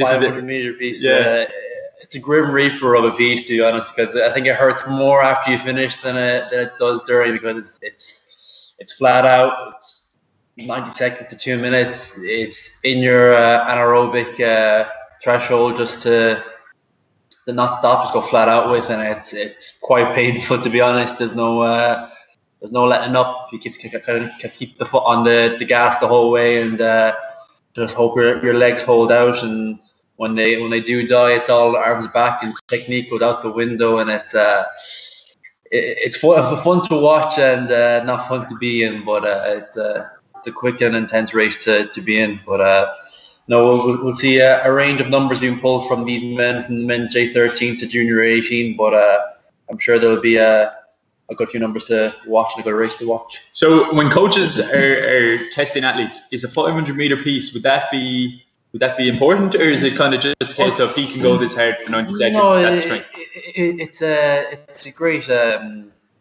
tester to have. So usually you'd kind of have your 6K, your 30-minute test, or your 2K test. But the 100-meter and the 500-meter piece are both very important to show as power side of things, because with training, if you're good at 6K, you're good at endurance, so that may be your strong side. And if your sprints are poor, you need more weights, or you need more interval training, and that's where you can emphasize your training programming and your training plan, and that's how you get faster. You work on your weaknesses and make them your strengths, and we'll soon see what type of athletes these guys are. And as we saw this morning, there was some really good 6K athletes that produced some really good times, and they may not be sprint athletes, but they sure are good endurance athletes. So it's very varying, but yeah, it's definitely important in the selection process anyways for the Rowing Ireland point of view, and great for young rowers to kind of see what type of athlete they are. So there's three athletes here from Tullahan Bay, Luke Carty, Darragh Gallagher and Tiernan Gaughan, and they would have all raced earlier today. Do you think this will affect them? Will it come against them, or? Well, it depends on how they finished up their 3-minute piece. If they kind of kept paddling and let the body flush out with the lactate and everything, and maybe have some paddling in between. If they just kind of sit around and lounge around, they'll not be in the best form when they start racing. They'll feel the lactate fill up the muscles really quick, and obviously it depends on how fit they are. And usually the bigger athletes and the heavier boys, should we say, usually tend to fare better in the shorter sprints, throwing their big body weight around. So So after they finished up the race earlier, the 3-minute piece, digestive biscuits, would that have been a good call? Or how would you recover after the race? I wouldn't recommend it, but I wouldn't blame them for a few wine gums and digestive biscuits. In between, yeah. That's good recovery, right there. You can't really eat too much in the hour or two that they had off, but that's true. That's true. To have small in between to kind of keep themselves fueled up and ready to go. And we'll have 2 minutes now until they start to race. So just a little warming up, doing those last few bursts to get the legs warmed up and the lungs filled with oxygen is the key thing right now. So just to introduce our athletes with 2 minutes to go, we have Tiernan Gaughan from Tullahan Bay Rowing Club, we have Darragh Gallagher from Tullahan Bay Rowing Club, and we have Luke Carty from Tullahan Bay Rowing Club. These three athletes are all men's junior 13 athletes, so they'll be racing in that category, which will be coming up as yellow on your race tracker. Then we have Rian McKelvey from Kincastle Rowing Club.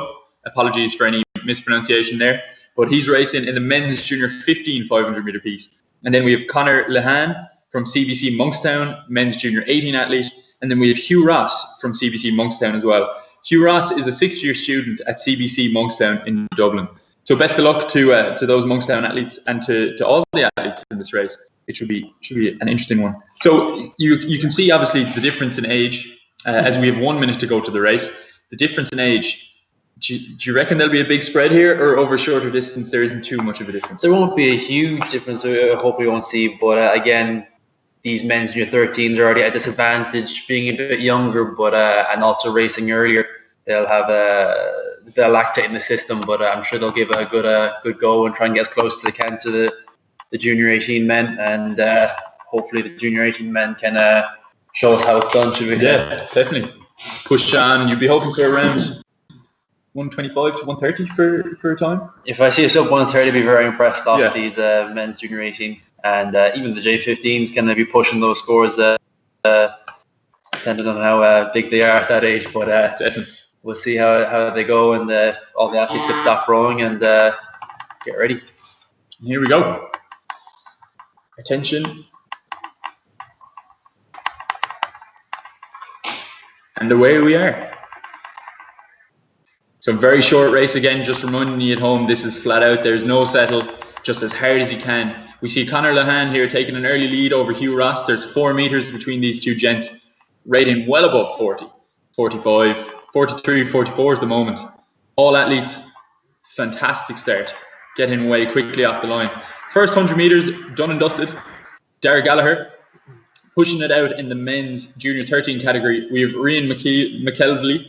They're pushing hard as he comes up to 350 meters to go, right through the roof. So it is 41, 40, 43. That's what you want to see in a 500 meter piece. It really is, yeah. And Luke Carty's still up at 47, trying to hang on to those high rates. And Conor Lehan is really hold on to that 130 split. I'd say he's trying to slip into the 129s there, and very achievable now coming to the last 200 meters where he's already passed halfway, and pushing for the last 20-25 strokes. Incredible stuff. Should be able to hang on to it with no bother to him. He's hanging on to 130. Big rate push 42, and Hugh Ross is right on his tail with 7 meters between them, rating the same, and pulling very similar splits, only 1 or 2 between them, constantly changing. So we'll see as the last 100 meters, their technique has probably gone out the window by now, and they're just hauling with anything got left in the arms and swinging the body back. Let's see if he can hold on to that sub 130. Come to the last 5 seconds for them, and Tiernan Gone and Luke Carty are coming up now to the last 100 meters, racing each other towards the line. Great stuff of all. Incredible stuff there from Conor Lehane, coming in at 130.7. Again, just to remind you, these results are unofficial, and they'll be official in the next 30 minutes. So just to hold off for those. But unofficially, in the men's junior 18 category, Conor Lehane taking the spoils there, as we see Rian McKelvey come in there in the men's junior 15 category. We might see of 156. A CBC Monkstown junior 18 doubler pair of these two lads. If they're very close to group together, there should be somewhat a duo to watch if they're into river rowing. But right now they're showing dominance in the virtual indoor scene. So just as Luke Carty crosses the line here, we just finish out this race. So again, unofficially, in the men's junior 13 500 meter piece, we have Dara Gallagher coming in a time of 140.5. We have Tiernan Gone taking second place in that same category with a time of 212.9, and Luke Carty in category in a time of 218. And then we had Conor Lehane taking the spoils in the men's junior 18 category over Hugh Ross, who came in second. And then we also had Rian McKelvey finishing out strong in the men's junior 15 category. So incredible stuff there. Yeah, incredible. As you said, you could see CBC Monkstown, the two boys there. They're really close in stature. Obviously, we can't see them today, but they're really, really close on the erg. Only 2 seconds to splitting the two of them. It'd be incredible to see them push on. Say if they were to take to the water and show up at the national champs in July. Definitely with this big block of fitness now throughout the COVID lockdown, to see if they can keep the training up, and hopefully they can move about as well as they can motor on the erg. But there could be a duo to watch in the coming year or 2 years. I don't know how many junior 18 years they have in them, but yeah, definitely a good race off both of them this morning. Incredible stuff. Just like us back in the day. Oh yeah. Yeah. Ryan pulled me. We used to row pair, and Ryan pulled me around. So that was highly embarrassing. Junior pair and junior 4. Yeah, exactly. That'd be incredible to see the push on. But even the Tullahan Bay athletes here, you see Dara Gallagher. He's taking the spoils there in that men's junior 15 or men's junior 13 category, and there was quite a gap between Dara and the other athletes from Tullahan Bay. But again, men's junior 13, that's, it's an incredibly early stage of an athlete's career, and over the next 5 years, between junior 13 and junior 18, you'll really start to see the lads yo-yo around the place. And this year, Dara might be out in front, but in a few years, the lads will be grown up, and they'll be great big lads by the end of their junior 18 career. And Dara is definitely something to watch, especially being J13. He was racing her this morning, and to be that close to the junior 18 lads, he's a bright future ahead of him. Yeah. Definitely. Right, very bright future. So we're just trying to get podiums now for you, just to confirm some race results. Just waiting on that. But yeah, it's very unusual that you'd see a men's junior 13 athlete that close to men's junior 18 athletes. And those men's junior 18 athletes, they were fantastic scores as well. So it's a testament to the men's junior 13 score. Definitely a testament to Tullahan Bay for getting these athletes up and to the standard that they're at. And I'm sure they're very proud of all their athletes competing today and really showing what they can do. So we have race results coming in here for you. We have the men's masters 55 to 59 1,000 meter piece. So we have Chris Pym, who is, I think Chris is he's an unattached rower, so he's still a free agent since the last race.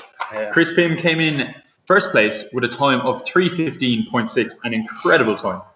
So it was. And then we have Barry Martin. Barry's from Dalkey Rowing Club in the men's 50 55 to 59. Men's Masters category, Barry came in second with a time of 3:20.2. And then to round off the podium, we have Patrick O'Connor from Tullahan Bay. As you've just seen, the three Junior 13 athletes racing for Tullahan Bay as well. Fine showing there today from Tullahan Bay. Patrick O'Connor came in a time of 3:25.8 to round off the Men's Masters 55 to 59 category. So just to reiterate that, we had Chris Pym, Barry Martin, and Patrick O'Connor. We have some more race results coming up, I think. Yep, we certainly do. We have Men's Masters 60 to 64 category, the 1,000 meter piece again. We had Oliver Short rowing very long. He came in first in a time of 3:19.0. Oliver here says he rows for St. Pat's Tug of War and Rowing Club, and he's a current European silver medalist in the 2K and the 1K, and known for getting on the wrong erg. Well, I hope he's not getting on the wrong erg now in the middle of a pandemic. Yep, he loves a bit of crack. So we'd be very worried now if he was getting on the wrong erg. Yeah. And then second place then in the Men's Masters 60 to 64 category, we had David Toohey coming in a time of 3:44.2. So that's incredible stuff. Just to confirm that, Men's Masters 60 to 64, we had Oliver Short and we had David Toohey. Great stuff off both of those athletes, and it's great to see recurring athletes coming back for the second round of the three-part series, and hopefully we can get some more competition. I think this is a bigger entry than last time, and Tullahan Bay is really clawing on the medals today, and I'm sure they'll be top of the medal table by the end to keep up this pace, and I'm sure they'll be proud of all their athletes racing today.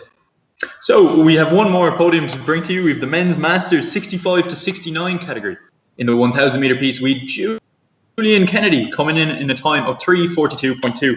Julian rows for Empty the Tanks Rowing Club, and he certainly emptied his tank today with a time like that.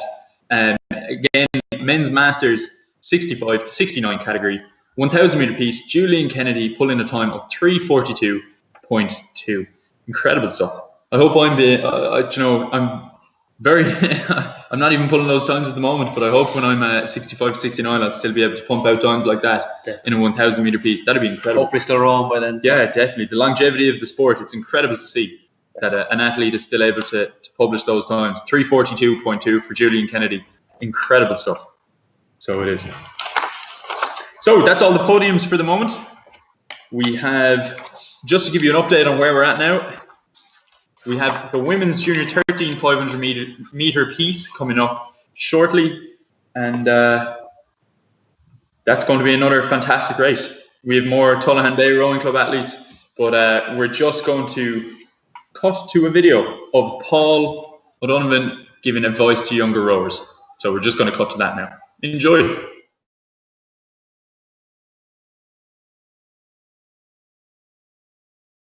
So what advice would you tell younger rowers, and the fact that it is so popular and people are competing for seats, and how do you make yourself stand out? What advice would you give to younger rowers? Yeah, good question. I suppose there's no panic really, to be honest. I think like that you'd be kind of mad to, I don't know, just have as much success as you can, but really it's kind of the long-term game is the most important one. So whatever you think you got to do to make it to the top long-term, but I'd say just try and find some part of it that you enjoy, whether that's the hard training or the hanging out with your friends. And I think sometimes the more your friends that are involved in it too, that can make it more fun. But I think also, like, as you're getting older, to kind of do as much training as you want to do. If you want to do more training than you're allowed, you should ask, can I do more training? Whereas I think I was probably in my earlier years a little bit afraid of doing that there was kind of, at a certain age you can only do a set amount of training, and I probably would have liked to have done more. I enjoyed doing lots of training, but maybe kind of looking back then, that because I wasn't doing as much as I liked to, I was always kind of motivated to do more then when I was allowed, and it was kind of a stepped progression then with the training and that. So I kind of do as much training as you want, and have your friends there as well to enjoy it. And it's not all about the winning medals either. You know, for me, when I look back on my rowing career, I think you'll think more about the times that you weren't racing and winning medals, and just the adventures that you'd get up to with your friends, like whether it's just arguing with each other in the boathouse there when you're 12 years of age and breaking things, or just when you'd be kind of driving to regattas and kind of touring the world then, or whatever you end up doing, and you make some great friends in it too, and they kind of stick with you for most of your life, it seems. So it's a good opportunity for that too. So kind of enjoy the bits around the rowing as well as the training in it too.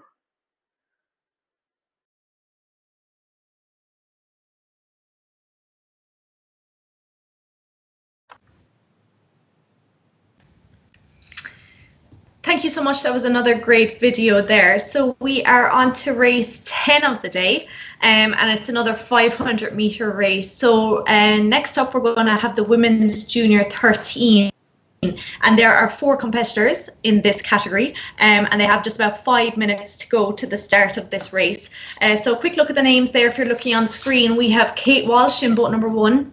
We have Caoimhe McGonigal, we have Alicia Calpin, and we have Alex Calpin. And a few of these girls you'll have recognised their names from an earlier race there a little while ago. So some of them are on to their second race of the day. So again, just to remind any rowers who are watching, just make sure that you're following your laptop, what it's saying in the race lobby, and what it's saying on your performance monitor. Forget about what we're saying here on YouTube, because there's a little bit of a delay. There's a bit of a lag between the stream and what you're seeing. So make sure you're following the instructions on your performance monitor. And again, any problems, any difficulties, any disconnections, just keep racing. Take a photo of your performance monitor at the end and send it to us at vircsupport@rowfit.ie.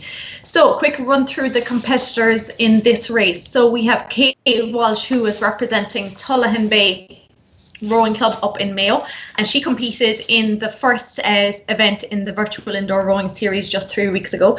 So she rowed the 3-minute women's junior 13 race, and she rowed 619 meters there. So she's well used to the indoor rowing races. Then we have Caoimhe McGonigal, who is representing Kincastle Rowing Club up in Donegal, and I know we have a few from Kincastle Rowing Club now today. Again, it's great to see clubs taking part. I think they didn't take part in the event 3 weeks ago, but they heard it was great, and they got together, and they have a good few entries today, so that's great to see. Then we have Alicia Calpin from Tullahan Bay Rowing Club in Mayo, and she rowed the women's junior 13 3-minute race just maybe an hour ago or so, finishing in 3rd place. So well done there to Alicia, and she's no stranger again to indoor rowing. She's rowed at the Irish Indoor Rowing Championships in the past, and she actually has rowed a 500 meter race there back in January, and she finished it in 2 minutes 29.2 seconds. 46 people in that category at the time. She came 40th, so huge well done there to Alicia. And then finally we have Alex Calpin, who also took part in the women's junior 13 3-minute race just a little bit earlier on, and she came in 4th place. So and just to note that she's just 10 years old, and I know I said it before, but I think it's incredible when someone that young is taking part in a competition like this. I remember starting rowing, coastal rowing, when I was just 8 years old, but I never would have imagined doing an indoor rowing race at that point. So fair play to Alex now for doing that. And again, she's well used to the indoor rowing. She took part in a race earlier. She took part in the first event in the virtual indoor rowing championships 3 weeks ago, and she also competed in the Irish Indoor Rowing Championships back in January. And she rowed a 500 meter race that day as well, and she finished it in 2 minutes 42.4 seconds, finishing 44th out of 46. So 46 competitors in that field, that's huge. So to finish in that position is brilliant. So I'm sure the girls are gearing up there now. They have about 3 minutes to go now to the start of this race. So they're a couple of them are all warmed up from their race earlier anyway. So I'm sure they might have had a little snack, had a drink of water, and now they're back into it again. This race is it's a little bit different from what they did earlier. It's they did 3 minutes earlier, so they were rowing kind of over the 600 meter mark. So this is only 500 meters, so they have less distance to row, which I'm sure they'll be delighted about. But as the guys were saying in the last race, you know, the 500 meter sprint, it's all out really. There's no settling in the race. You just have to go for it because it is quite short. So we just have about 2 minutes to go now to the start of this race, the women's junior 13. And as I said, we are on to race 10 of the day. Just 4 more races to go after this. And they're all 500 meter races. So we're into just about the last minute now before the girls start their race. And again, 3 of these are from Tullahan Bay Rowing Club up in Mayo. Always great supporters. There was a huge contingent of them at the first event in the virtual indoor rowing series 3 weeks ago. And there's a huge amount here now again. And of course, Cuiva there from Kincasla. Great to see another club joining an event like this. So we're into the final minute now before the race. So the girls are stopping rowing. They're putting their handles down. They're getting ready to go. So 500 meters, that's all they have, and they're done for the day. So best of luck to all 4 competitors in this field.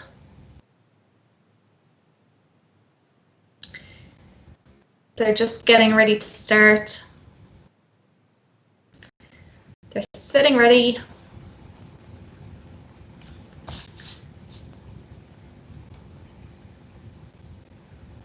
And they are off. So 4 competitors in this women's junior 13 500 meter race. We have Kate Walsh, we have Cuiva McGonigal, we have Alicia Calpin and Alex Calpin there. Very little between them at this early stage in the race. So again, 500 meters is all it is. You have to go out hard and you have to keep it hard for the full thing. So they're 100 meters in, and Kate Walsh there of Tullahan Bay, she just has an early showing there ahead of Alicia Calpin, who's already raced today. She already raced a 3-minute piece, finishing 3rd. So I'm sure she's well warmed up. Then we have Cuiva McGonigal sitting in 3rd place at the moment, followed by Alex Calpin in 4th. So they're just coming up to the 300 meter mark that's left in the race.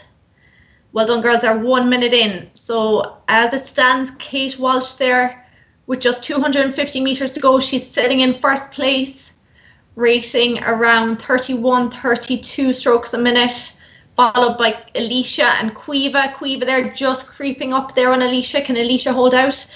Followed by Alex with just 200 meters to go. It's still Kate out ahead. As you can see on the right hand side of your screens, the small number there is the stroke rate, so how many strokes each girl is rowing per minute.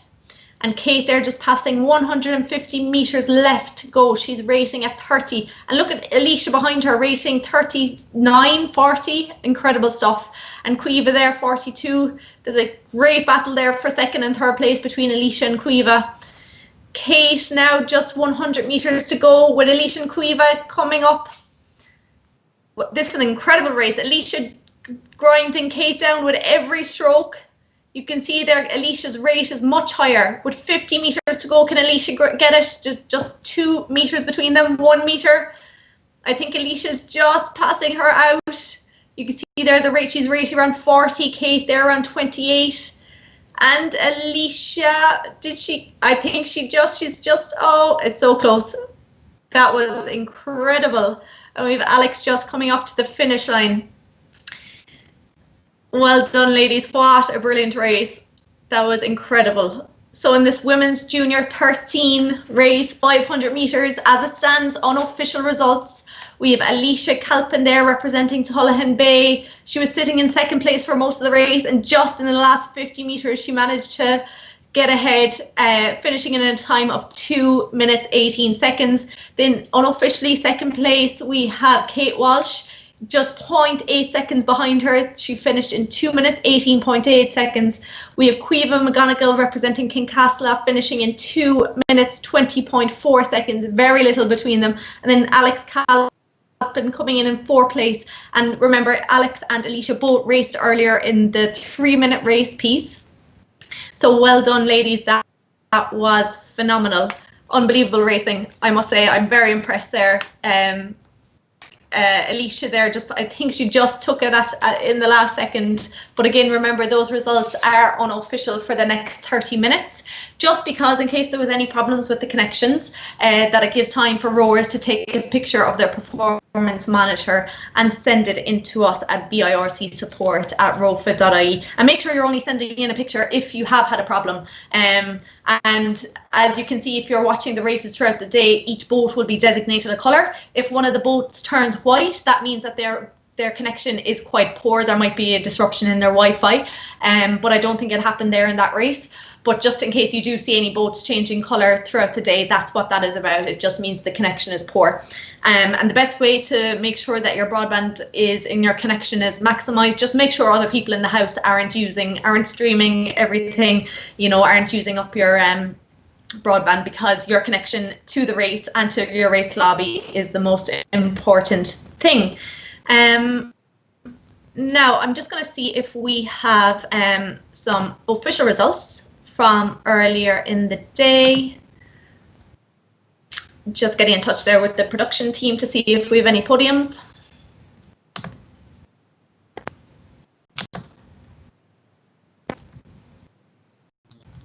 And as I said, we are getting there in the race schedule. We have 10 races done now, and just 4 more to go. So official results, we have the men's junior 13 500 meter race. So in 1st place, we have Dara Gallagher in a time of 1:40.4. We have Tiernan Gaughan in a time of 2:12.9. And we have Luke Harty in a time of 2:18.8. So that's the men's junior 13 500 meter race. That was on a little earlier on. So Dara Gallagher there representing Tullahan Bay Rowing Club, Tiernan also representing Tullahan Bay, and then we have Luke Harty, who again was also representing Tullahan Bay. So well done to the 3 of you guys. Quite close racing there in the men's junior 13. And I'm just going to see if we have any more official results for you at this stage before we get ready for the next race. So just seeing there, I think we have the men's junior 15 500 meter race, and in gold in 1st place we have Rian McKelvey. He is in 1st place there, rowing 1:56.4 seconds. So well done there. And he was representing Kincastle Rowing Club. Then we also have the men's junior 18 500 meter race. Another official result for you. So in gold, we have Conor Lehan there in a time of 1:30.8. Phenomenal time there from Conor. He is representing CBC Monkstown. And then in 2nd place in the men's junior 18 500 meter race, we have Hugh Ross. And he was also representing CBC Monkstown in a time of 1:32.1. So again, very close racing there between the all of them. So that possibly is all the podiums there for now. So I'm just going to see where we are in the schedule. We are just finished race 10. So race number 11 will be coming up shortly. They're starting at 1:22. And we have the women's junior 15 500 meter race. We have the women's junior 16 500 meter race. And we have the women's junior 18 500 meter race. And I'm sure some of those ladies were already competing earlier. So best of luck to them. And I'm just going to check to see if we have one more podium result for you.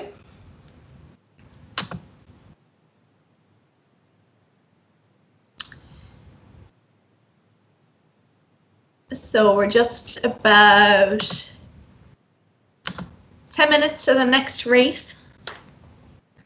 And my production team are just getting those official results together.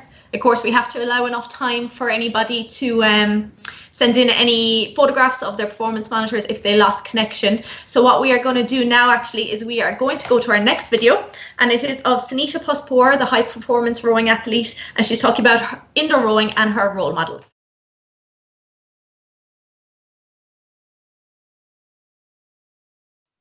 Are there people in your life or maybe other athletes who you would look up to and who might be role models to you?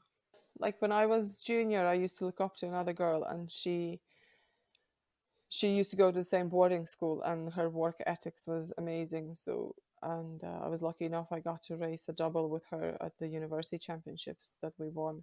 Yeah, she was the girl I used to look up to when I was growing up as an athlete.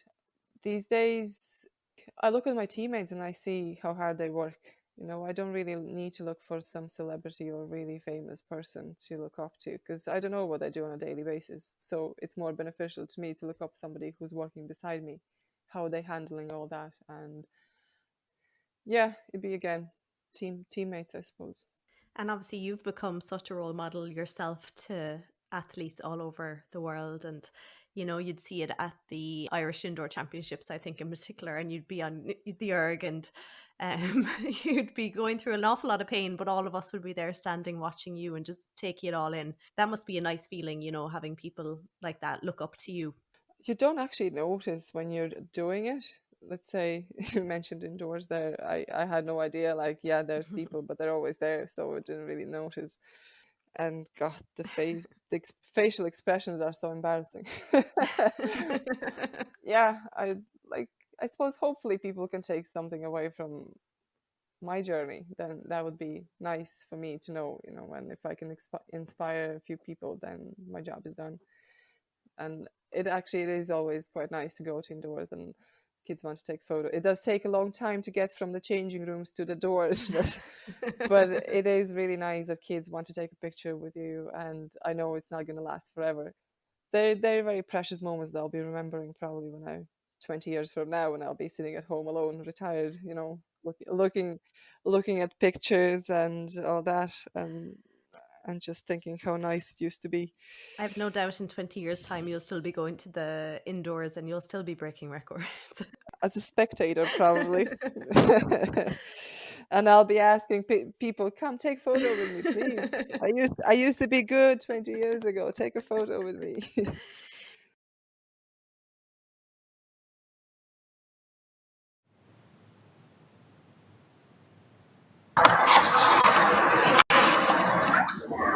Perfect. A lovely video there of Sunita talking about her role models in the sport. An incredible athlete that Sunita is. She's just dominating the sport over the last 3 years since the Rio Olympics. She went to the Europeans there 2 weeks ago and just came away with the gold like it was nobody's business. So it's incredible to see. It's incredible to get that information as well from such a high achiever. So just to get the ball rolling again, incredible racing there as commentated by Niamh, which is absolutely fantastic. Just to reiterate, if you run into any technical difficulties, I know we're repeating ourselves, but it just has to be reiterated. If you disconnect from the race at any stage throughout your piece, don't worry, just keep going, follow the instructions on your machine. And after the piece, if you've disconnected, only if you've disconnected, take a photo, send it to virc@rowfit.ie, and the magic men behind the scene here will take care of it all. So that's virc@rowfit.ie. And also, if you're looking for any race results or any records, you can also visit www.iiorc.ie/results. That's www.iiorc.ie/results. And you'll be able to find all the information you need there. And also, more information will be available there about the next, the last of the 3-part series of the races. So, yeah, up next we have the 500 meter piece, another 500 meter piece consisting of the women's junior 15, women's junior 16, women's junior 18, and women's 40 to 49 500 meter category. Who have we got in this race, Ryan? So yeah, we have 2 women in the women's J15 racing each other, Anna Davis and Leah Gaughan. And Leah Gaughan's from Tullahan Bay. Another entry from Tullahan Bay there is great to see. We have then 1 entry in the women's J16 500, which is Niamh Egan. And then we have 2 entries in the women's junior 18 500. So we have Tara Ducey from Tullahan Bay again. And then we have Amy Barry. Now, Amy Barry is also an Irish indoor record holder for the women's 500 in the junior 17s, junior 18 category. She held 147.1, and she pulled that this season at 17 years of age, which is a phenomenal score to pull as their Irish record. So hopefully she can either match it or even it's great to see if she can beat it. And then we also have Mary Tallet Walsh, and she's racing for the women's 40 to 49 category.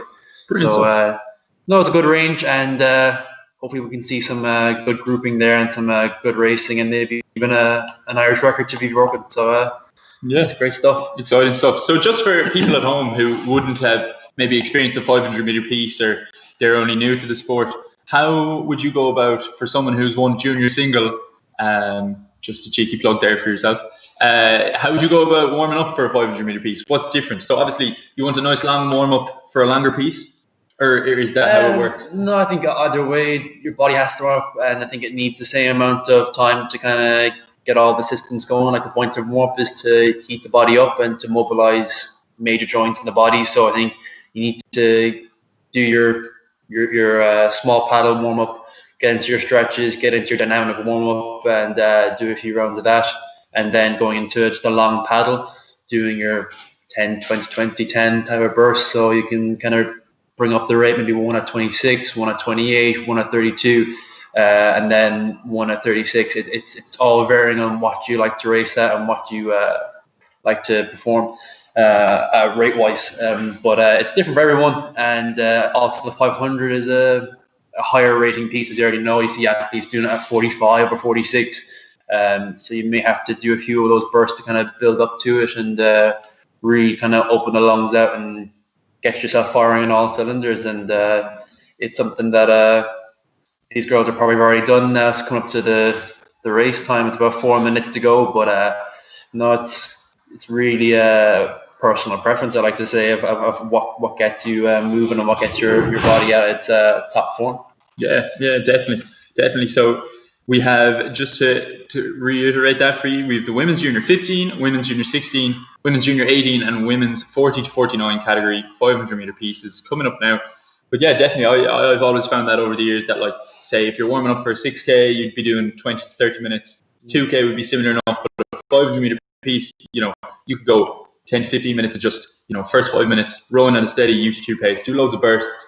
The last thing you want to do is shock your body. Yeah. I find if you're doing a really, really tough, short piece, you want your body to be prepped and know kind of what's coming up. Yeah. But say if you just jump on the erg cold and just do a 500 meter piece as fast as you can, it's just like a train just driving through your chest. You're just, if you don't hurt yourself in the process. Yeah, the last thing you want to do is get injured. So a good warm up, especially for such snappy, sharp, high rate pieces, a good warm up is definitely paramount. And I'm sure Amy Barry knows what she's doing, being an Irish record holder. I think she knows how to how to get her warmed up, and definitely. You don't just accidentally become an Irish record holder. I'm sure she didn't just hop on a cold and get it done. Yeah. She has the coaching and the experience to get a good score. And we're going to 1 minute to go now before racing, so all athletes are getting their last sips of water and shaking out the legs and the arms and going for a hard sprint.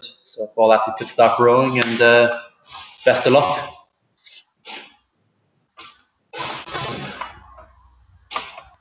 Just coming to the start now. Just waiting for the flywheels to settle, the fans to stop. A quick reminder for anybody watching at home, obviously in this new lockdown restriction, myself and Ryan are living together, hence why we're able to be here. But if you're supporting an athlete, if it's a loved one who maybe not, if you're not living in the household, just make sure to maintain that 2 meter distance, but definitely get around them and show them some love at home. Give them a big cheer, because every athlete needs that. They need it. Yeah, they need it. It's not easy sitting on your own at home doing a piece. So the more cheers, the better. And away we go. There we go. Quick start by Niamh Egan in the women's junior 16 category, out ahead of Tara Ducey and Leah Gaughan. So 50 metres into the race, we have Niamh Egan out in front. No clear leader, nobody. It's very hard to tell who's going to take the race this early, but definitely see Niamh Egan out pushing ahead. Rate 36, fine high rate, and she's holding a split of 141. We also have Tara Ducey there, who's also pushing out hard. Very little separating Niamh Egan and Tara Ducey at the moment. Both girls holding splits of 142 and 143, so very little in it. As they just come up to the 300 metre mark, they're pushing out strong now. We've Mary Tallet Walsh there in the women's 40 to 49 category, pushing hard, rating 37, giving it her all, really pushing strong. So we have a nice battle here now for first place. Even though these two girls, we have Tara Ducey in the women's J18 category, and then we have Niamh Egan in the women's junior 16 category. Both girls are pushing out strong. A very, very close battle here. Yeah, Tara Ducey is going past halfway now, and she's still on track to take Amy Barry's record of 147.1, and she's just hitting 147 now. It's the first time she's hit it, and she's still at 42. She can hang on now for the last 10 strokes and maybe just keep it underneath that 147. I'm sure she can take that title off Amy Barry. Definitely, as we come into the last 100 metres now, it's just emptying the tank. Last 5 or 6 strokes is all it takes now. Not much left at all. You want to be arriving on the line, taking your last stroke, and that's it. You don't want to be able to take another. You really want to be leaving it all out there. As Niamh Egan and Tara Ducey have the whole way home just pushed each other hard. We have 145.3 unofficial result. As the rest of the athletes come in, we have Amy Barry pushing hard for the line, Leah Gaughan just ahead of her, and then we have Anna Davis and Mary Walsh just pushing in home now. Mary Walsh coming in, rating 37. Incredible stuff by all athletes. So unofficially, we have Tara Ducey taking the spoils in the 18 category with a time of 145.3. Then we have Amy Barry taking second place with a time of 156.7. In the women's junior 16 category, we have Niamh Egan with a time of 146.2. That's an incredible time. And it's a testament to Niamh, because Tara Ducey's time for a women's junior 18 athlete is incredible. And then for a women's junior 16 athlete to pull a time of 146, that's incredible going. Then we had Leah Gaughan coming in first place for the women's junior 15 category, and Anna Davis coming in second. And then to round it off with the women's 40 to 49 category, we had Mary Tallet Walsh just finishing out there. Incredible stuff by all athletes. So it's looking like we have some race results coming up pretty soon. Very surprising to see, again, another race there. Tara Ducey, fine performance by Tara, but then to see Niamh Egan come so close in the women's junior 16 category, it's incredible. Yeah, she was incredible. It's just showing the new standard of young athletes coming up. It's getting harder and harder, and they're responding by training more and really pushing their bodies to the absolute limits, and it's great to see, and it's making things a lot more competitive and breaking records all around. I think it's positive for Irish rowing. So we just have results coming in here. We have the women's junior 13 500 metre race results coming up here. We have Alicia Calpin coming in first place with a time of 2:18. And Alicia rows for Tullahan Bay Rowing Club, which is incredible stuff. Incredible showing by Tullahan Bay today. So Alicia came in first place with a time of 2:18. Then we had Kate Walsh with 0.8 of a second separating Kate and Alicia. Kate Walsh came in a time of 2:18.8. Kate also rowing for Tullahan Bay Rowing Club. And then Quiva McGonigal coming in a time of 2:20. So we have 2.4 seconds separating these three girls. That's incredible racing. Amazing. Fantastic racing. Great to have such a tight bunch there, and they're really pushed each other along now. I think none of them can rest easy if they're all be racing for the third portion of the virtual rowing series, they'll all be gunning for each other to make sure that they're either keep their top spot or push for the top ranking. So incredible stuff. So we have more race results coming up for you now soon. We have the women's junior 16 500 meter piece. Just to clarify that, Niamh Egan coming in a time of 1:46.2. Niamh, unfortunately, we don't have a rowing club down for Niamh. We don't know where she's pulling hard now at the moment. But regardless, it's incredible stuff. I'd like to be part of that rowing club. Pumping out a time like that, 1:46.2, incredible stuff. If you are part of a club, feel free to put it into that tab, filling up the entry form or any personal info, and we'll give you a shout out and get some information on you so that we can talk about you. Yeah, definitely. We want to talk about you. Yeah. We have the women's junior 18 coming up now, 500 meter piece. We have the results just coming in there. Tara Ducey with a time of 1:45.3, and then Amy Barry coming in second place with a time of 1:56.7. So Tara rowing again for Tullahan Bay Rowing Club, and then Amy Barry rowing for Whitegate Rowing Club. And Amy is also an Irish record holder. So maybe now over the next coming weeks, if Amy puts the head down and trains hard for 6 weeks or for 4 weeks, she'll be back here in November, pushing out for to try to take down that Irish record again. But nonetheless, incredible going by both girls. So we have another podium coming towards you. We have the women's junior 15 500 meter race results here. We have Leah Gaughan pulling a time of 1:53.3, coming in first place there. And we have Anna Davis in a time of 2:01 millisecond. So incredible stuff. Anna, again, we don't have a rowing club down for Anna. And Leah, Tullahan Bay Rowing Club representative. She's a member of the famous Tullahan Bay. Incredible stuff by Leah. 1:53.3 for women's junior 15. Again, fantastic time. It's great stuff. And I don't have a record count, but or a medal count, but I think Tullahan Bay is on top of that list. Yeah, definitely. They keep coming up today, and it's great to see. And fair play to them and all the support and the coaching that they're doing down there. Fantastic. And just to round out the podiums for the time being, we have the women's masters 40 to 49 500 meter piece. We have Mary Tallaght Walsh in a time of 2:03.5. So that's incredible going. 2:03.5 for Mary Tallaght Walsh in the women's masters 40 to 49 category for the 500 meter piece. And next up on the race schedule, you'll have commentation the men's 50 to 59 500 and the men's 60 to 69 500, and I'm sure she'll give you all the info on that.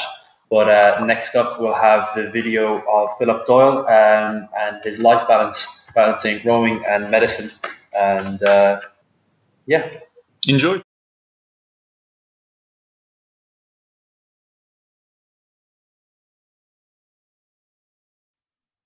So how are you balancing working those shifts and then coming back home and facing into training? Some days I feel great and I'm raring to go. Other days, the hardest part is just doing the warm up. But as soon as the warm up's done, I'm usually ready to go after that. But I'm trying to work sort of closely with physiotherapists and nutritionists and all that to make sure I'm at the right place to be able to train. And then the rest is just down to me. So it's just my mental approach that I'm trying to improve, and trying to just think about why I'm sitting on that rowing machine for the second time that day after working however many hours. And then, for example, now I'm just in the door from a night shift and I'll have to go and train today. I'll train now and then I'll go for a sleep and then I'll train after. And so the balance sometimes goes in the wrong way, like on nights. When I feel good, I do more, and when I feel bad, I do a little bit less. But I try and keep within a scope of 80% is the minimum amount of the training program that I see as acceptable that week. So if I miss more than 20% of the week's program, then I see that as an unacceptable week. I think I haven't got the balance perfect yet, but coming back home and the novelty of being back at work and being back at home and just being locked down with nothing else to do, I actually was training really hard and training really well and adding in some extra sessions, like knowing that down the line I might have days where I can only get one session done, or I have to stay in work for a few hours extra and I'm not going to be able to get that session. So I was trying to put money in the bank, you know, try and boost the savings, the fitness savings. So if there was a rainy day, I would have something. Great, and that was a video about Philip Doyle, who is of course a Rowing Ireland high performance athlete, chatting about how he balances rowing, and of course he's a doctor as well, so he's been working on the front line there since the pandemic started. So that was a great video to get an insight into how he is doing it all there at the moment. So we are on to race number 12 of the day. We're into the last 3 races. So we have 2 categories going on now at the same time. We have the men's 50 to 59 and we have the men's 60 to 69. So again, this is another 500 meter race. It's a nice short, snappy sprint. So if we look at our screens there, we'll see the men's 50 to 59 are in yellow, and we have 5 competitors. So we have Stan Nowaka, we have Chris Pym, we have James McMurty, we have Brian Gilmore, and we have Tristan Costa. And I recognise a couple of those names from earlier on. I think they were racing earlier on. And then in the men's 60 to 69, we have 3 competitors. We have Julian Kennedy, David Toohey and Oliver Short, again recognising a few names there. So again, if you are one of the rowers and you are watching the YouTube stream, all I would say to you is that forget about us and follow what's on your laptop screen in the race lobby, and also follow, especially what's more important is follow what's on your performance monitor on the ERG. Just keep going. If anything shuts down on you, if you lose connection, just make sure you keep rowing, and again send us in those photos of your screen if you do have a problem to virc@rowfit.ie. No need to send in a photograph if everything went well, just send it in to us if you feel like you lost connection. So running through the competitors there now. So men's 50 to 59, we have Stan Nowaka, and he is representing TAF Attack Racing. So this is an invitation-only rowing club. There's only about 30 members there within them, and everybody that is a member has to have some form of Welsh connection. So it's great to see Stan there with us now today. So Chris Pym, he was rowing earlier. He rowed in the men's 55 to 59 category in the 1K race, and he actually won that in a time of 3:15.6. So well done to Chris there earlier. I'm sure he's nice and warm now and ready to go here again. Then we have James McMurty, who is part of the 8 Oarsmen of the Apocalypse. And again, they are another international rowing team. They're an international team of indoor rowers that are made up of masters men. And he actually won his category a little earlier on as well in the men's 50 to 54 1K race. So well done, James, earlier. Then we have Brian Gilmore, who is representing Power Rowing, their indoor rowing team, which was founded by Mike Creamer, who was rowing there earlier. And he was 3rd in the race earlier. He rowed in the men's 50 to 54, finishing 3rd.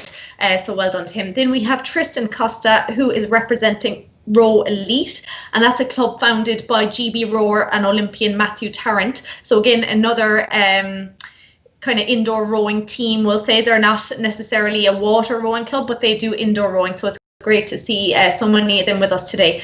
Then in the men's 60 to 69 category, we have 3 competitors. You'll see there on your screen that they are in the red boats. So we have Julian Kennedy, who is representing Empty the Tanks, and I think I remember Tom and Ryan saying that he certainly emptied the tank earlier in his race. So he won the men's 65 to 69 category 1K race in a time of 3:42.2. Then we have David Toohey, who also rowed earlier in the men's 60 to 64 category. He finished 2nd in that in a time of 3:44.2. And then finally we have Oliver Short, who is representing St. Pat's Tug of War and Rowing Club, and he won the men's 60 to 64 category a little earlier on in a time of 3 minutes 19 seconds. So I think bar 2 of them, they all raced already today. So I'm sure they're rather than being tired, I'm sure they're all warmed up. Their bodies are ready to go for the sprint. And again, it's a little bit different to what they did earlier. Earlier was a 1K race where you go out hard and then you kind of have to settle back for a little bit before you go for it again at the end. Whereas this 500 meter race, it's much shorter. you know, you have to go at the start and then you kind of have to keep going. Like a lot of these fellas will be rowing probably about 1 minute, 1 minute 30. So, you know, you just kind of have to go for it. And I know the lads were saying earlier about warm-ups and things, especially for the 500 meter race. You have to make sure that you are well warmed up, otherwise your body just won't take it. So we have just about 2 or 3 minutes I think to go to the start of this race, the men's 50 to 59 and the men's 60 to 69. Hugely competitive field. A lot of them racing and finishing on the podium earlier already, and I know a lot of them did the first event in the virtual indoor rowing series 3 weeks ago, so well done to them, and they're well used to the setup and the whole virtual racing, which I know is new to a lot of people and it can be quite scary. But if anyone's watching at home and they're thinking about entering into the third event, which is on in 4 weeks' time, you know, if you know someone who did it, just have a quick chat with them.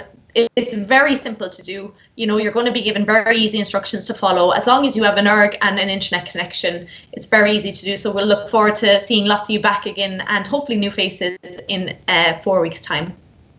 So we are just a couple of minutes away from the start of this race. I think 2 minutes to go. So 8 people taking part in total. We have 5 in the men's 50 to 59 and 3 in the men's 60 to 69.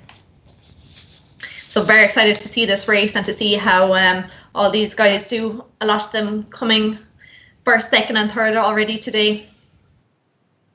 And again, this is the third last race of the day. We just have 2 more races to go.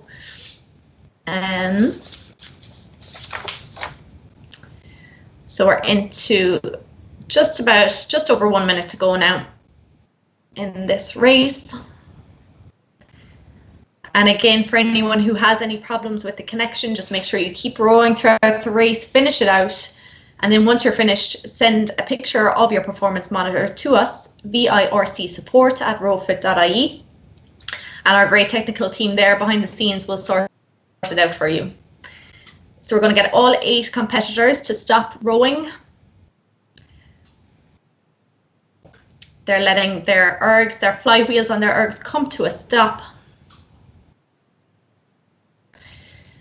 So I think my production team here are telling me that Stan Nowaka is the one to watch here. He's just recently returned to indoor rowing and he's a big talent, so we'll be certainly looking forward to seeing him. He, of course, is representing TAF Attack Racing. If the name is anything to go by, I'm sure he'll be a scary one to watch. So that's an invitation-only rowing club with about 30 members. And of course, it's a Welsh name, so all the members there have connection to Wales.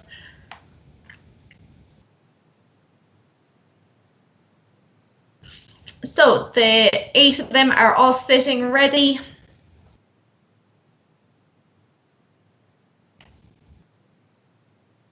And they are off in this race, men's 50 to 59 and men's 60 to 69 500 meter race.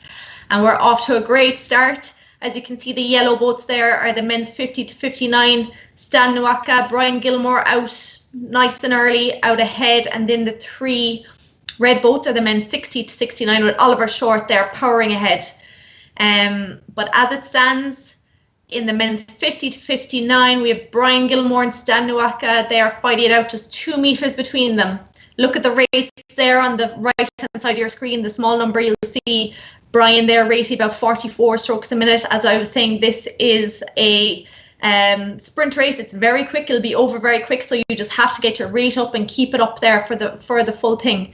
So Brian Gilmore out ahead there now, still keeping that rate nice and high, 40 strokes a minute. Then in the men's 60 to 69, you've Oliver Short there just ahead of Julian and David Toohey. But just 150 meters to go. They're flying through this race. We have Brian Gilmore there power rowing out ahead. He is powering out ahead of Stan Nowaka and Chris Pym. They are fighting it out for 2nd and 3rd places with James McMurtry coming up quickly behind them. And with 50 meters to go, it is Brian Gilmore. You can see James McMurtry moving up there. He's currently in 4th, but he is pushing up. He is fighting with Chris Pym at the moment, I think, as they're just coming to the finish line. four of them so close there. What a brilliant race. I knew this was going to be a hot race. A lot of them had competed already earlier, had won, had gotten themselves on the podium. But there we go, the unofficial results. In the men's 50 to 59, we have Brian Gilmore with a time of 1 minute 28.7 seconds. James McMurtry there coming from 4th place back up to 2nd place in a time of 1:29.8. Chris Pym there in a time of 1:30.2. Stan Nuaka coming to us from the UK in a time of 1:30.5, and Tristan Costa in a time of 1:33.4, all the way from France. Then in the men's 60 to 69, we have Oliver Short in a time of 1:33.9, Julian Kennedy in 1:41.2, and David Toohey in 1:43.6. What an absolutely brilliant race. And I guess in these races, the 500 meter race, kind of the heavier you are as a race, the taller and broader you are, the better you will do, because it's so short and because it's a sprint. What you need is the power. So well done to those guys. You could see they got the rates up very quick and they kept it up there, which is what you need to do in a race like that. So a huge well done. Remember, those results are unofficial at the moment for the next little while, until we make sure that there was no disconnects from the race. And if there was, again, make sure you take a picture of your performance monitor and send it in to us, vircsupport@rowfit.ie. What an absolutely incredible race there. Brian Gilmore already, he was on the podium earlier, came 3rd in the 1K race in the men's 50 to 54. Now unofficially coming 1st in the men's 50 to 59 500 meter race. James McMurtry there representing the 8 oarsmen of the Apocalypse, winning the men's 50 to 54 1K, finishing unofficially in 2nd place there. Time of 1:29.8. Incredible racing there by everyone. So what we are going to do now, we are going to take a video, and this one is from another one from Sunita Paspora, high performance athlete and world champion, and she's going to be talking about the importance of mental health.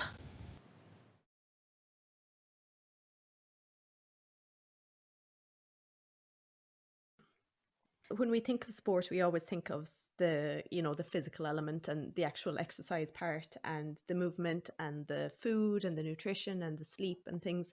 But how important is it to look after your mental health? You mentioned that there, that's a huge part of the sport. And you mentioned about how you have access to psychologists and things. So how important is mental health and coming up, especially to race time and things, being in the right headspace? How important is that to you as an athlete?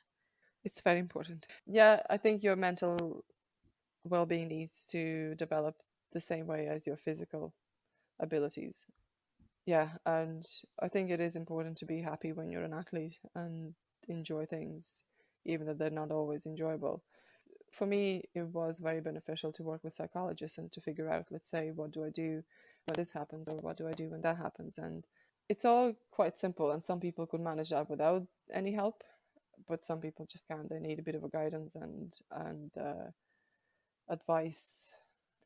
Like, I've had times when I hated what I was doing and it wasn't helpful, and I also wasn't performing just because of it. So I had to kind of find the reasons why I was hating it, why I was suddenly hating something that I used to love. It's not always just black and white. There's a little bit more to it. I suppose if people are struggling mentally, not enjoying it, or some other reasons, they definitely should find somebody to talk to. Sometimes even talking to a teammate can be as good as talking to a psychologist, just not holding it all in and stuff. So I think happy athletes definitely perform better. I would think so.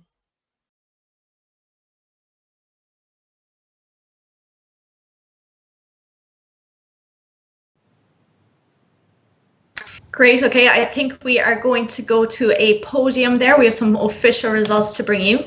So we have the men's masters 50 to 59 500 meter race. First place there, we have Brian Gilmore in a time of 1:28.7. Brian there representing Power Rowing. It's an indoor rowing team there, founded by Mike Creamer, who was also rowing himself earlier. Second place then, getting the silver, we have James McMurtry in a time of 1:29.8. James there kind of sitting in 4th place for a lot of that race, and just in the last 150 meters he took that silver second place. James representing the 8 oarsmen of the Apocalypse, of course, winning the 1K race there earlier, and he finished in a time there of 1:29.8. And third place, getting the bronze, is Chris Pym. Chris finished in a time of 1 minute 30.2 seconds, and of course Chris also won his category earlier in the 1K race in the men's 50 to 59. So we'll just see now if we have another official result for you. And here we have the men's masters 60 to 69. So in first place, taking the gold, we have Oliver Short in a time of 1:33.9. Again, Oliver representing St. Pat's Tug of War and Rowing Club, and he won earlier his 1K race category in the men's 60 to 64, so winning 2 races today. So Oliver, I think you should take the rest of the day off there. Julian Kennedy there getting the silver, finishing in a time of 1:41.2, and he is representing Empty the Tanks, and of course he won his category earlier as well, so 2 podium spots for him today. And third place in David Toohey in a time of 1 minute 43.6 seconds, and again he also made the podium earlier in the 1K race in the men's 60 to 64, coming second. So a massive well done to everybody there. So next up, that is the third last race of the day finish. We have just 2 more to go. We have the women's open 500 meter race, and that will be going along with the women's 60 to 69 500 meter race. And then the final race of the day will be the men's open 500 meter race and the men's 40 to 49 500 meter race. So just 2 races left today, and what I am going to do now is I'm going to hand you over to Tom and Ryan, who are going to take you through the next race. Perfect. Thanks very much for that, Niamh. So coming up, we have just double checking the schedule here. So coming up, we have the women's open 500 meter piece, and we have the women's 60 to 69 500 meter piece. So again, a nice spread of athletes here. Range like women's open. Obviously, we don't know what age category these ladies are, but and you should never ask a lady her age anyway. But there is a fine spread of athletes here, so we're expecting some great racing. Just to reiterate again with the broadband, today's event is running really, really smoothly, which is great. We're just going to reiterate that if you run into any problems with the Wi-Fi and you disconnect during the race, take a photo of your performance monitor. Only if you disconnect, take a photo of your performance monitor, send it into VIRC support@ROWfit.ie, and we'll take it from there. We have the Magic Men in the background, and they'll be able to confirm the results in 30 minutes, and they'll have that all sorted out for us and sorted out for you as well. So we're just going to cut to a video. We're going to cut to a video of Mike Creamer talking about power rowing. And so, yeah, I'm just going to show that now for you. So when lockdown closed the gyms, people learned to adapt and that you don't need all of that exercise equipment to stay fit and in shape.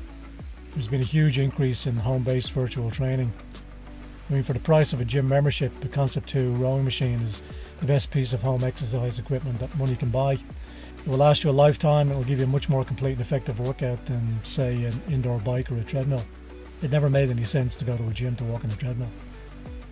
So I run daily classes that combine rowing on the virtual river here with bodyweight exercises on Zoom that gives a total body workout. The classes are suitable for all levels. We do timed intervals so everybody in the class starts and finishes at the same time. We don't race, but some people do get very competitive. In the group classes, there's a really good atmosphere, there's a really good group dynamic. It's attracting people that maybe wouldn't have even necessarily been takers in the past for going to a gym. I feel like I'm getting a sort of team atmosphere whilst also doing my own workout, which is brilliant. It gives you flexibility to have them online. I just finish work and then just jump in the machine and I can start rowing straight away. So you can fit it in around your work day or fit it in around family life, which is fantastic. But also you have an opportunity to link in with the wider community. So there's people all over the world who are rowing.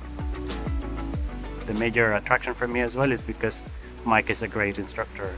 He is highly motivating. We do a lot of strength training stuff. They're all excellent and he gives a lot to every single class. He's got an infectious enthusiasm that motivates people, and I think he's really trying to bring the classes to a wider audience. It's great for people of all abilities, so you don't necessarily have to have a background in rowing. It's great for people who just want to keep fit. It's been transformational for me. I've been doing this regularly every week for the last year, and my body's changed significantly. There's something so rhythmic and something so meditative about the actual process of rowing. And there's this lovely sound of the air running through the ergs and everything. I don't think I've ever been so fit in my life, actually, to be honest, since I've been doing the rowing. And it's pretty much an all-body exercise form. And I think bang for your buck, even compared to running, in terms of cardio and strength, it's hard to beat. It's a great opportunity to keep fit and to keep competitive as well, in the comfort of your own home.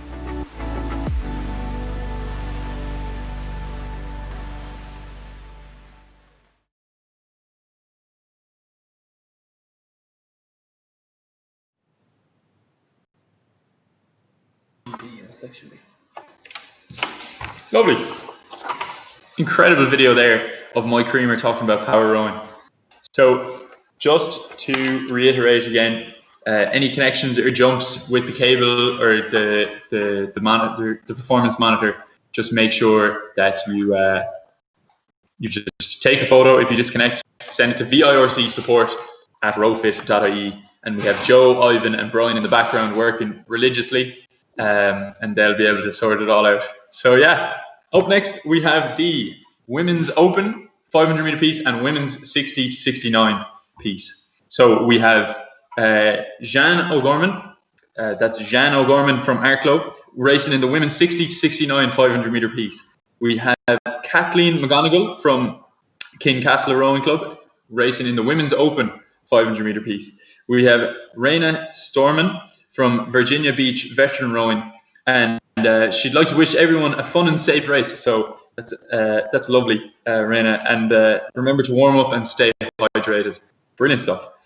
We have Emma Gaughan from Tullahan Bay Rowing Club in the women's open 500 meter piece.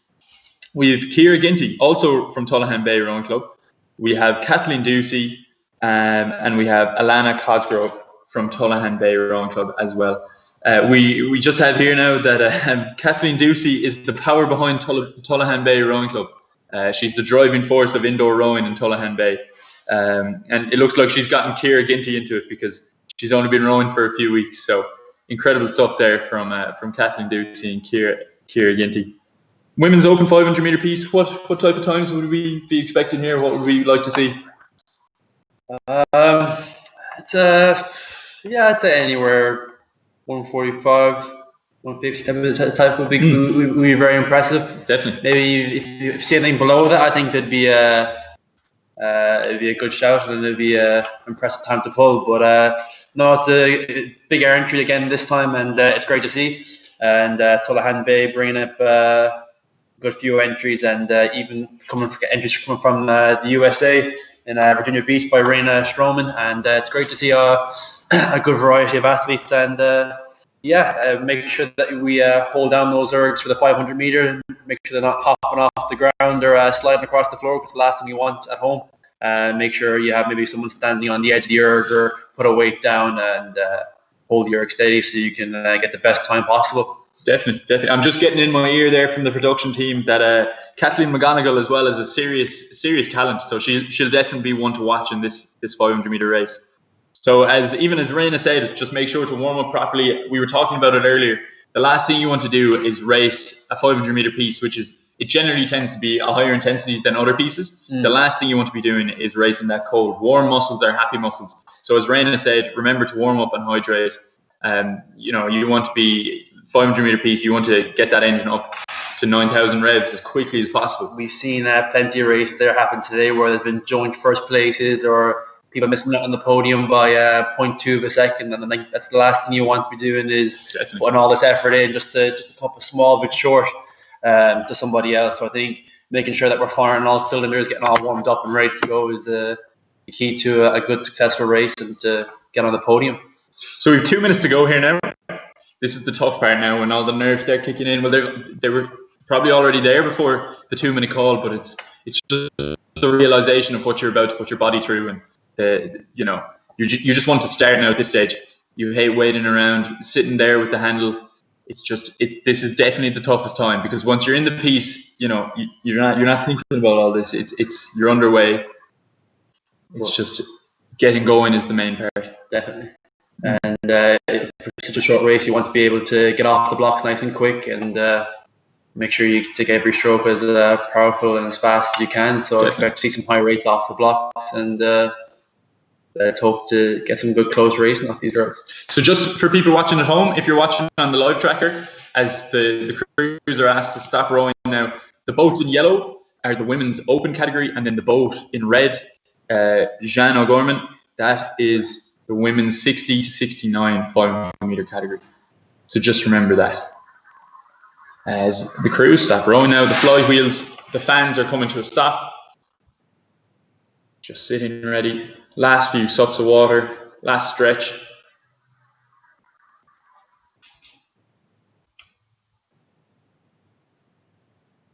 Getting ready to go. Best of luck to all crews.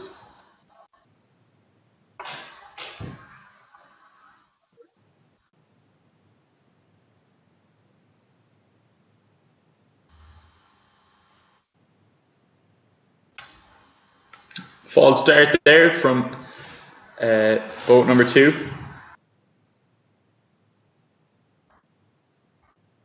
So just reiterate, make sure you follow your monitor. Just make sure to follow your screen. Follow the instructions on your screen. Don't follow the YouTube live stream or the live race tracker. Just keep following the screen on your performance monitor. I think the nerves got ahead of her there for the... Yeah, she just jumped the gun there. We're all a bit excited. Check out the nerves. Everyone breathe, nice deep breaths and relax. It happens to the best of us. Don't worry, we'll wait for you. Everything will reset, and we'll get everything going again. Sitting ready. Attention.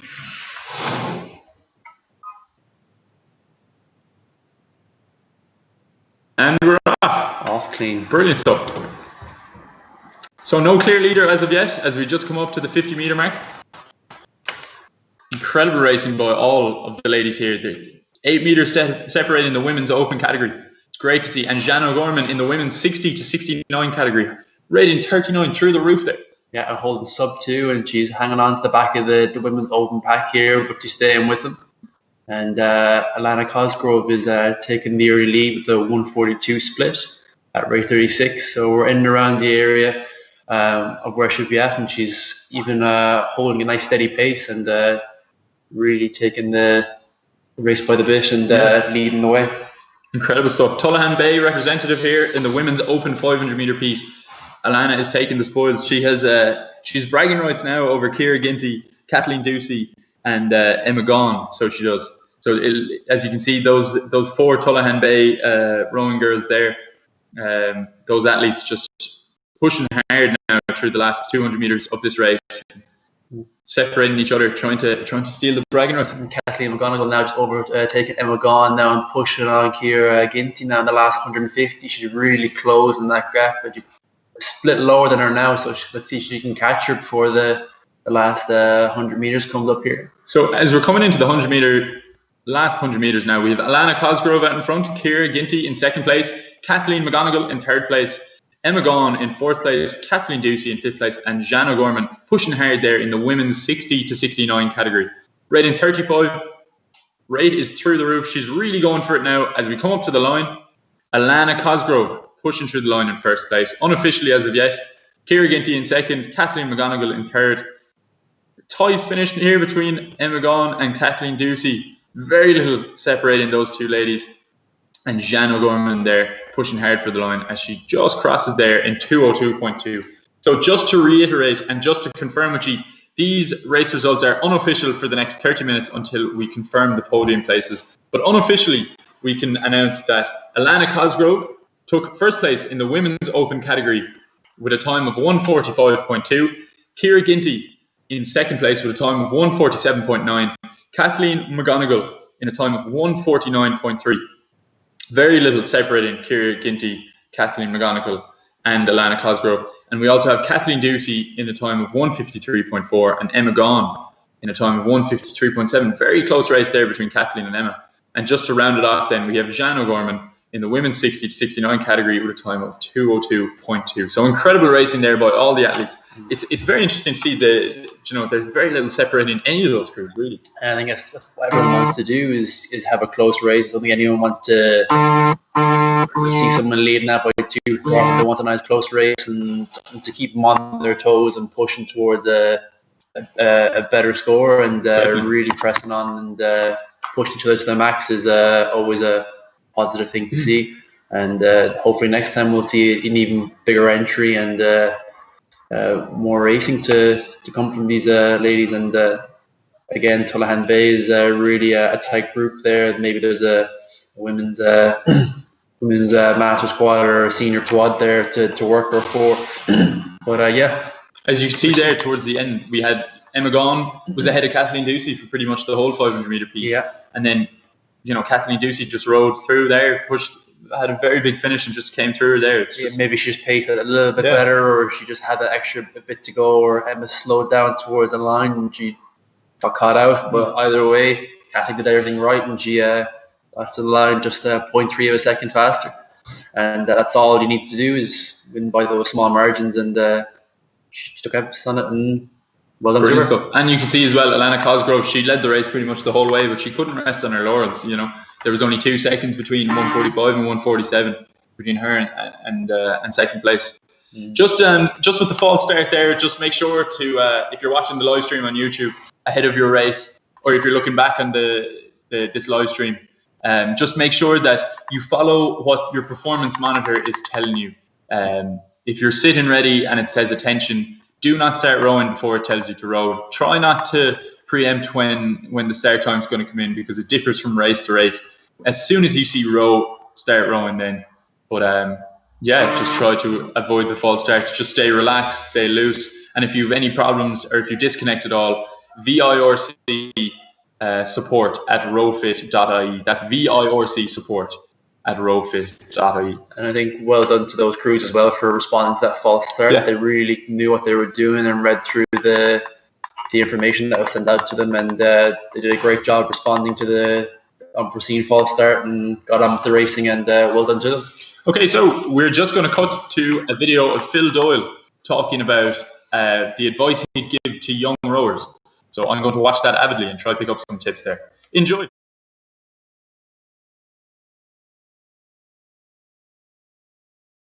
And is that something that you would tell younger rowers, that if they want to perform at a certain level, they just have to go for it and give it everything?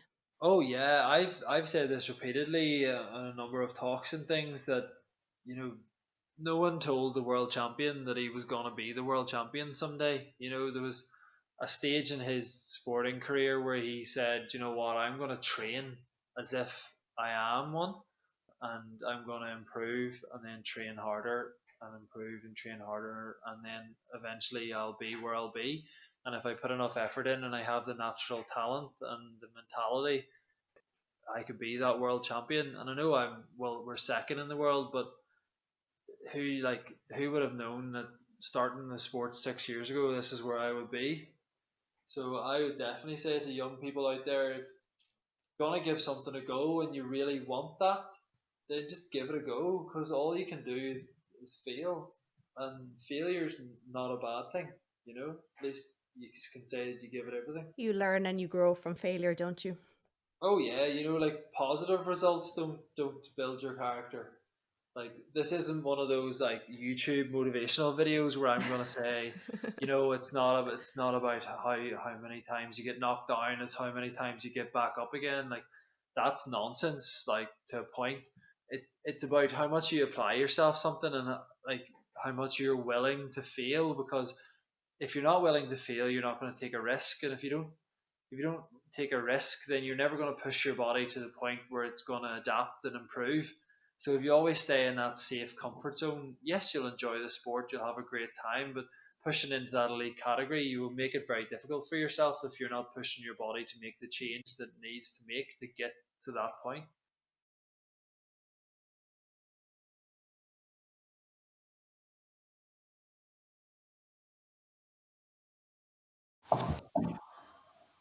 Okay, brilliant video there from Phil Doyle on advice to younger rowers.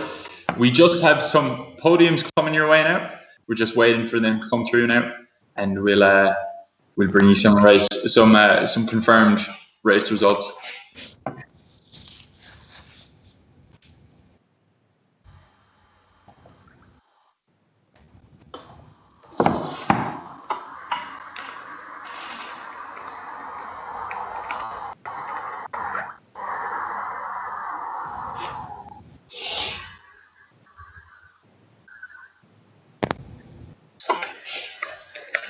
Just to keep you on schedule there, the next race that'll be coming up for the last race of the day will be the men's 40 to 49 500, the men's open 500. So it should be some fast times and some really competitive racing. There's a big group of entries there, so hopefully we can get some close race. Because I think last time we saw this race, there was some close finishes between 0.5, I think, and 0.2, or separating the top three men last time. So. Yeah, maybe we might see an Irish record broken, but there's some really experienced rowers and rugby players and CrossFits, and there's a good array of people. And yeah, brilliant stuff. So we'll just bring you some podiums now. We have women's masters 60 to 69 category, the 500 meter piece. We've been debating this all morning. Is it Jean? Is it Jan? But Jan O'Gorman. 2:02.2 in the women's masters 60 to 69 category for the 500 meter piece. Incredible time there by Jan O'Gorman. Fantastic to see. We correct if we're wrong. Yeah, definitely, because we've been struggling. We don't want to offend anybody. So if it's Jean, we're very sorry, Jean. But if it's Jan, I think we've got it right there. Yeah, we nailed it there. So the women's open category, Ryan's going to take you through the podium there. Yeah, so we have the women's open 500. So we have the first place, Alana Cosgrove, pulling a 1:45.2, which is a fantastic time. And then in second place, closely following Kira Ginty with a 1:47.9. And then we have Kathleen McGonigal with a 1:49.3. That's the women's open 500. First place, Alana Cosgrove, Kira Ginty, and then Kathleen McGonigal. So I think that's all the podiums we have for now. And we're going to throw it over to Niamh to start the commenting for the last race of the day, which is the men's 40 to 49 500 and the men's open 500. Over to you, Niamh. Thank you so much, Ryan and Tom. And as far as I'm aware, it's Jan is how she pronounces it, because I've rowed against her before in a couple of races in offshore rowing. And she actually rowed with our club in a coastal rowing regatta there a number of years ago. So Jan O'Gorman, I think, is what we'll go for at the moment. But anyway, as the guy said, we are into the last race of the day, which is the men's open 500 meters and the men's 40 to 49 500 meters. So this is sure to be another hot race now. We have 12 competitors in total lining up. So if you are watching at home, you'll see there are 6 yellow boats and 6 red boats. The yellow boats there are the men's 40 to 49 and the red boats are the men's open category. So we just have about, I think, 4 minutes to the start of the race. So again, if any of the rowers who are taking part in this race are watching us on YouTube, make sure you forget about us, turn us off, and just concentrate on what's going on your laptop in your race lobby. Follow the instructions there and follow what it says on your performance monitor, because there is a lag between what you're seeing and what goes out on YouTube. So just make sure that you forget about us commentating. So I will go through the competitors there now. So you'll see the first 6 are in yellow. They're the men's 40 to 49. So first up in your list is John Barrett, and John is representing Kilmac Simon Rowing Club, which is just over the road from me here. Then we have Brian Hannon. He is representing Crew Class, which is a group there based up in Dublin. Then we have boat number 3, Roberto Lascheva. He is representing North Coast Fitness. Then we have Chris Herron. He is representing the Engine Room in London. We have Neil Sweeney, who is representing Kincastle Rowing Club in Donegal. We have Ross Reid, who is representing the 8 Oarsmen of the Apocalypse. And we have Zoltan Bogar, who is all the way from Hungary, and he is representing, I'm definitely going to say this wrong, but Penzogyor Sport. That was totally wrong, so I apologize, Zoltan. And then we have 6 competitors in the men's open. So we have Connor Cassidy representing D12 CrossFit. We have Patrick Harrington of Galliflash Rowing Club, again another rower from my club here down in West Cork. Then we have Andrew Black. We have Bevan Duffy, who I think he rowing earlier. Then we have David Cullen, who is representing St. Michael's Rowing Club in Dunleary. And finally, we have Mara Sheehy, who also rowed earlier. So as you can see, we have actually quite a few names who rowed their 1 kilometre race already today. So they're nice and warm. They're gearing up. We have about 2 minutes to go to the start of this race. So again, for those watching at home, the yellow boats there, they're the men's 40 to 49, and the red boats there are the men's open. So just the men's 40 to 49 category there, a few of them raced earlier. You can see Chris Heron there sitting in boat number 3. He came first in the men's 34 to 42 category in a time of 2:57.6. I remember the lads commentating what a brilliant time that was earlier. Then we have Roberto. He finished 7th in the men's 43 to 49 in a time of 3:25.8. Ross Reed there of the 8 Oarsmen of the Apocalypse finished 5th in the men's 34 to 42 category earlier in a time of 3:14.1. Neil Sweeney there, I'm not seeing his name there up online, maybe he has a problem with his connection, but he finished 8th earlier in the men's 34 to 42.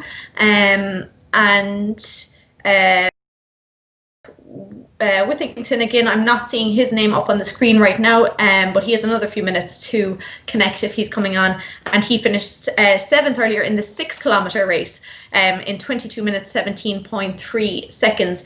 And then in the men's open, they're the boats in the red there.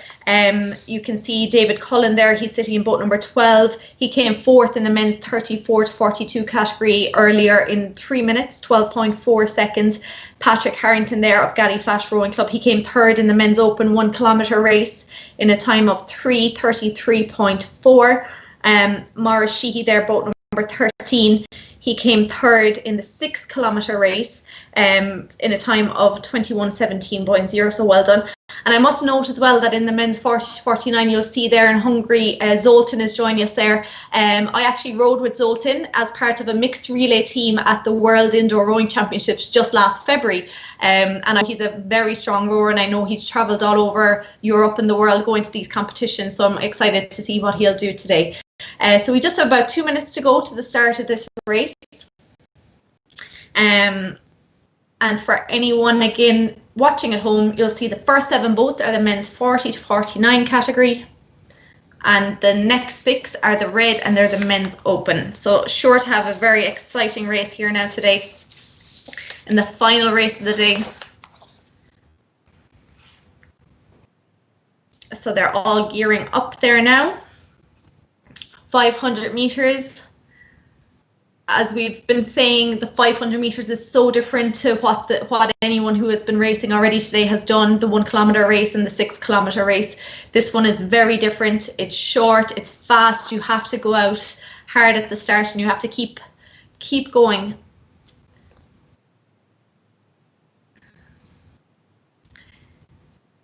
So they are stopping rowing. The flywheels on their ergs are coming to a stop. They're gearing up. I know we have a lot of heavy hitters here, so I'm sure there'll be a lot of ergs flying around rooms at home.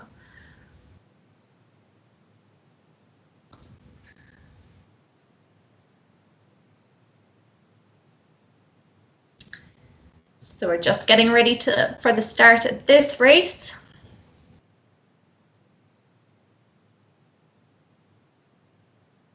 They're taking their last few deep breaths. They're sitting ready.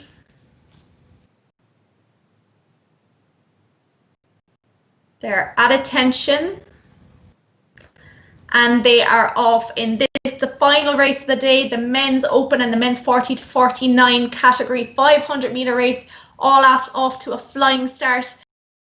You'll see there on the right hand side of your screens, the smaller number is the strokes, how many strokes they are rowing per minute. Next to that then is their pace, and that is what their predicted time, what they're going to finish the 500 meters in. So as you can see, out ahead in the men's 40 to 49, Zoltan pulling out ahead there, rating about 40 strokes a minute with an incredible split of 1:14, 1:15. Then Chris Herron, who was rowing a little earlier on, and I believe he won his race, sitting there in second place. Then in the men's open, you have Maura Sheehy, who was also rowing earlier, followed by Bevan Duffy and Conor Cassidy. It's very close there between everyone, but out ahead is Zoltan, who's joining us all the way from Hungary. As I said, I rowed with him in a mixed relay race over in Paris earlier this year at the World Indoor Rowing Championships, and I know how strong a rower he is, so it's great to see, and it's great to have someone from outside of Ireland joining us, and we have quite a few in this race. So just 100 meters to go, even less. Zoltan is powering out ahead of Chris Herron, and Roberto and Ross are fighting it out for third place, and that is Zoltan just finishing, followed by Chris Herron. We have in the men's open Conor Cassidy and Maura Sheehy after crossing the line, followed by Ross Reid in the men's 40 to 49. Everyone coming in very close there. We have the last few rowers coming up to the finish line. You have Neil Sweeney, you have Patrick Harrington, Andrew Black. Incredible racing there by everybody. So unofficially, the results there of the men's 40 to 49, you have Zoltan Bogar joining us from Hungary in a time of 1:16.8. Chris Herron joining us from the UK in a time of 1:21.0, followed by Ross Reid also in the UK in a time of 1:27.8, followed by John Barrett from Kilmac-Simon in 1:29.4. We have Roberto Lachevsky in 1:29.5, Brian Hannon 1:29.6, and Neil Sweeney in 1:38.4. Then in the men's open, we have Conor Cassidy, unofficial time of 1:19.8. Maura Sheehy then 1:20.7. We have David Cullen 1:32. Patrick Harrington 1:39. And then Andrew and Bevan have just gone off my screen there. I think they may have either stopped rowing or there might be a problem with their connection. So if either of those are watching, if they can send a picture of their performance monitor into us at VIRC support at ROWfit.ie, and we will get that sorted. So I think we are going to go. That's the final race done. So we just have some official results to bring to you. So I'll see if I have some podiums ready. And I have the Women's Masters 40 to 49 category. And we have Mary Tallet Walsh there finishing her 500 meter race in a time of 2 minutes, 3.5 seconds. So that's Mary Tallet Walsh, so well done there. And she was representing Tullahan Bay Rowing Club up in Mayo. Lots of them joining us today.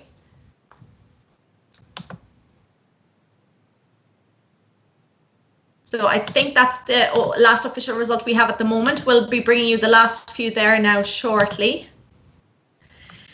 So again, massive well done to everybody there. I'm just going to throw over there to Tom and Ryan. They might come in and let me know what they thought of that race. How did the last go?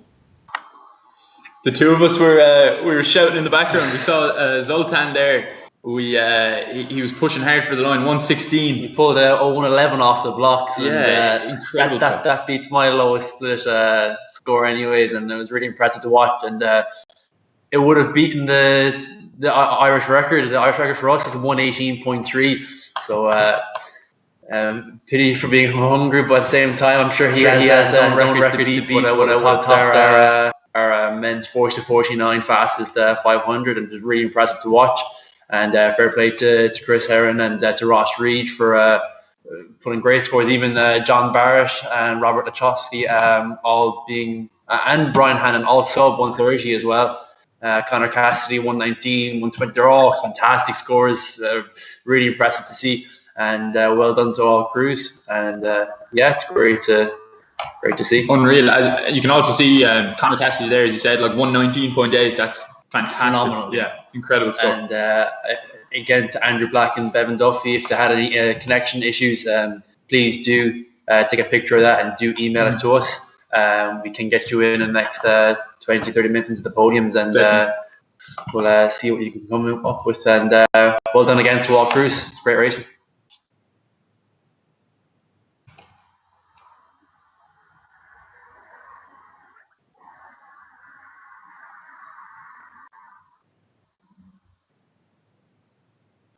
So we'll just cut to a video now, I think, of Phil Doyle on stating why and starting life matters.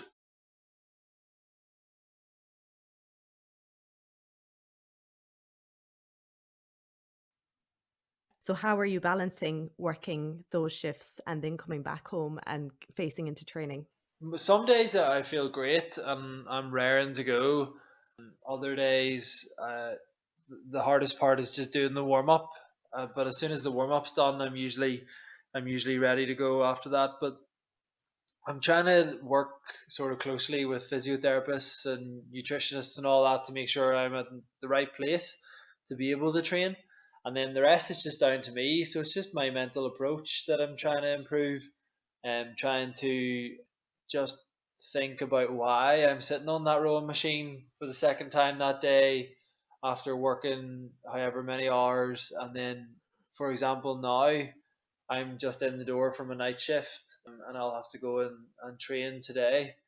I'll train now and then I'll go for a sleep and then I'll train after. And so the balance sometimes goes in the wrong way, like on nights. When I feel good, I do more, and when I feel bad, I do a little bit less. But I try and keep within a scope of 80% is the minimum amount of the training program that I see as acceptable that week. So if I miss more than 20% of the week's program, then I see that as an unacceptable week. I think I haven't got the balance perfect yet, but coming back home and the novelty of being back at work and being back at home and just being locked down with nothing else to do, I actually was training really hard and training really well and adding in some extra sessions, like knowing that down the line I might have days where I can only get one session done or I have to stay in work for a few hours extra and I'm not going to be able to get that session. So I was trying to put money in the bank, try and boost the savings, the fitness savings. So if there was a rainy day.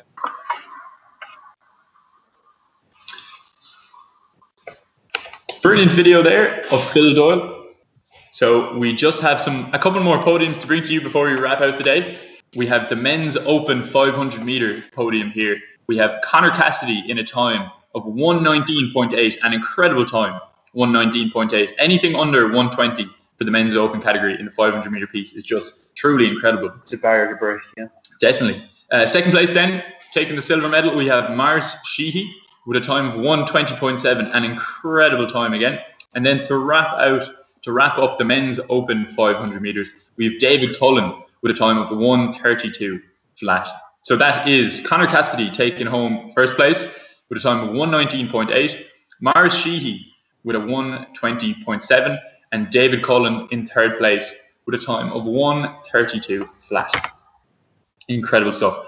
Next podium we have coming to you is the men's masters 40 to 49 500 meter piece. We have Zoltan Bogar with a time of 1:16.8. The two of us here were ecstatic with it. We just couldn't get over ourselves. It was an incredible race to watch. That's 1:16.8. Then in second place we have Chris Heron with a time of 1:21 flat. That's Chris's second race of the day, so that's an incredible performance by Chris. And then third place then to wrap up the men's 40 to 49 500 meters, we have Ross Reed in a time 1:27.8.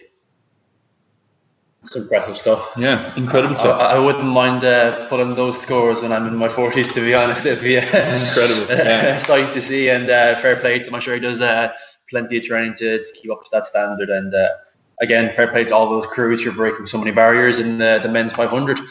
And thanks for joining us and for putting some good scores and going through the pain for us to watch and commentate on, and been great. So we're just going to hand it over to the man in the sky, Joe Cantillon, the man behind the scene. So yeah, he's just going to give you the director's.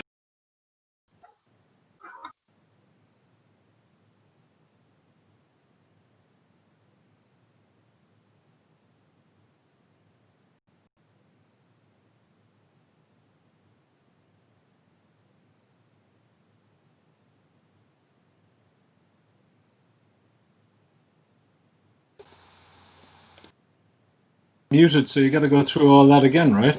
So thanks very much to Niamh Hayes, to Ivan for telling me I was on mute, to Ryan and to Tom, to Brian, to Julian, Alexander, and to Harm. The lads are all in Amsterdam, Harm in Amsterdam, and they're having a good time with it right now, just relaxing, not having to deal with us in the background. It's been a fantastic day. We're making this thing happen, and everyone is they're voting their confidence in it by competing. I think it's really great as well to see everyone just getting on with it, racing and enjoying the racing. You know, there's a really good community of rowers, indoor rowers, and you know, first timers out there that are willing to give it a shot. Guys, real particular attention should be paid to Niamh. Niamh is on her own there. She's producing something really exceptional. Tom and Ryan, they've got each other, support each other, but they're doing an amazing job. But to Ivan and Brian go the real plaudits. They're the guys that make all this happen, you know. So well done to everyone, and I'll see you all on the 21st. We're going to be introducing the 2Ks. So if you thought the 6K was bad, how about a 6K, 2K, 1K, and 500? If you're nuts enough to try the 4 races, I'm afraid you need an ambulance in your front lawn. And everyone else, listen, have a great time, have a great weekend. We'll see you in a month's time again. Ivan, do you want to have a word, or do you want to put it back to Niamh or to Tom or to Ryan and sign it off? No? Tell you what, we'll sign off. We'll sign off. I'll say goodbye to you. Thank you very much from ROWfit. Thank you very much from ROWfit. Thank you very much for VIRC2. That's the virtual indoors. And we'll see you all soon. There's Brian hopping on the road here.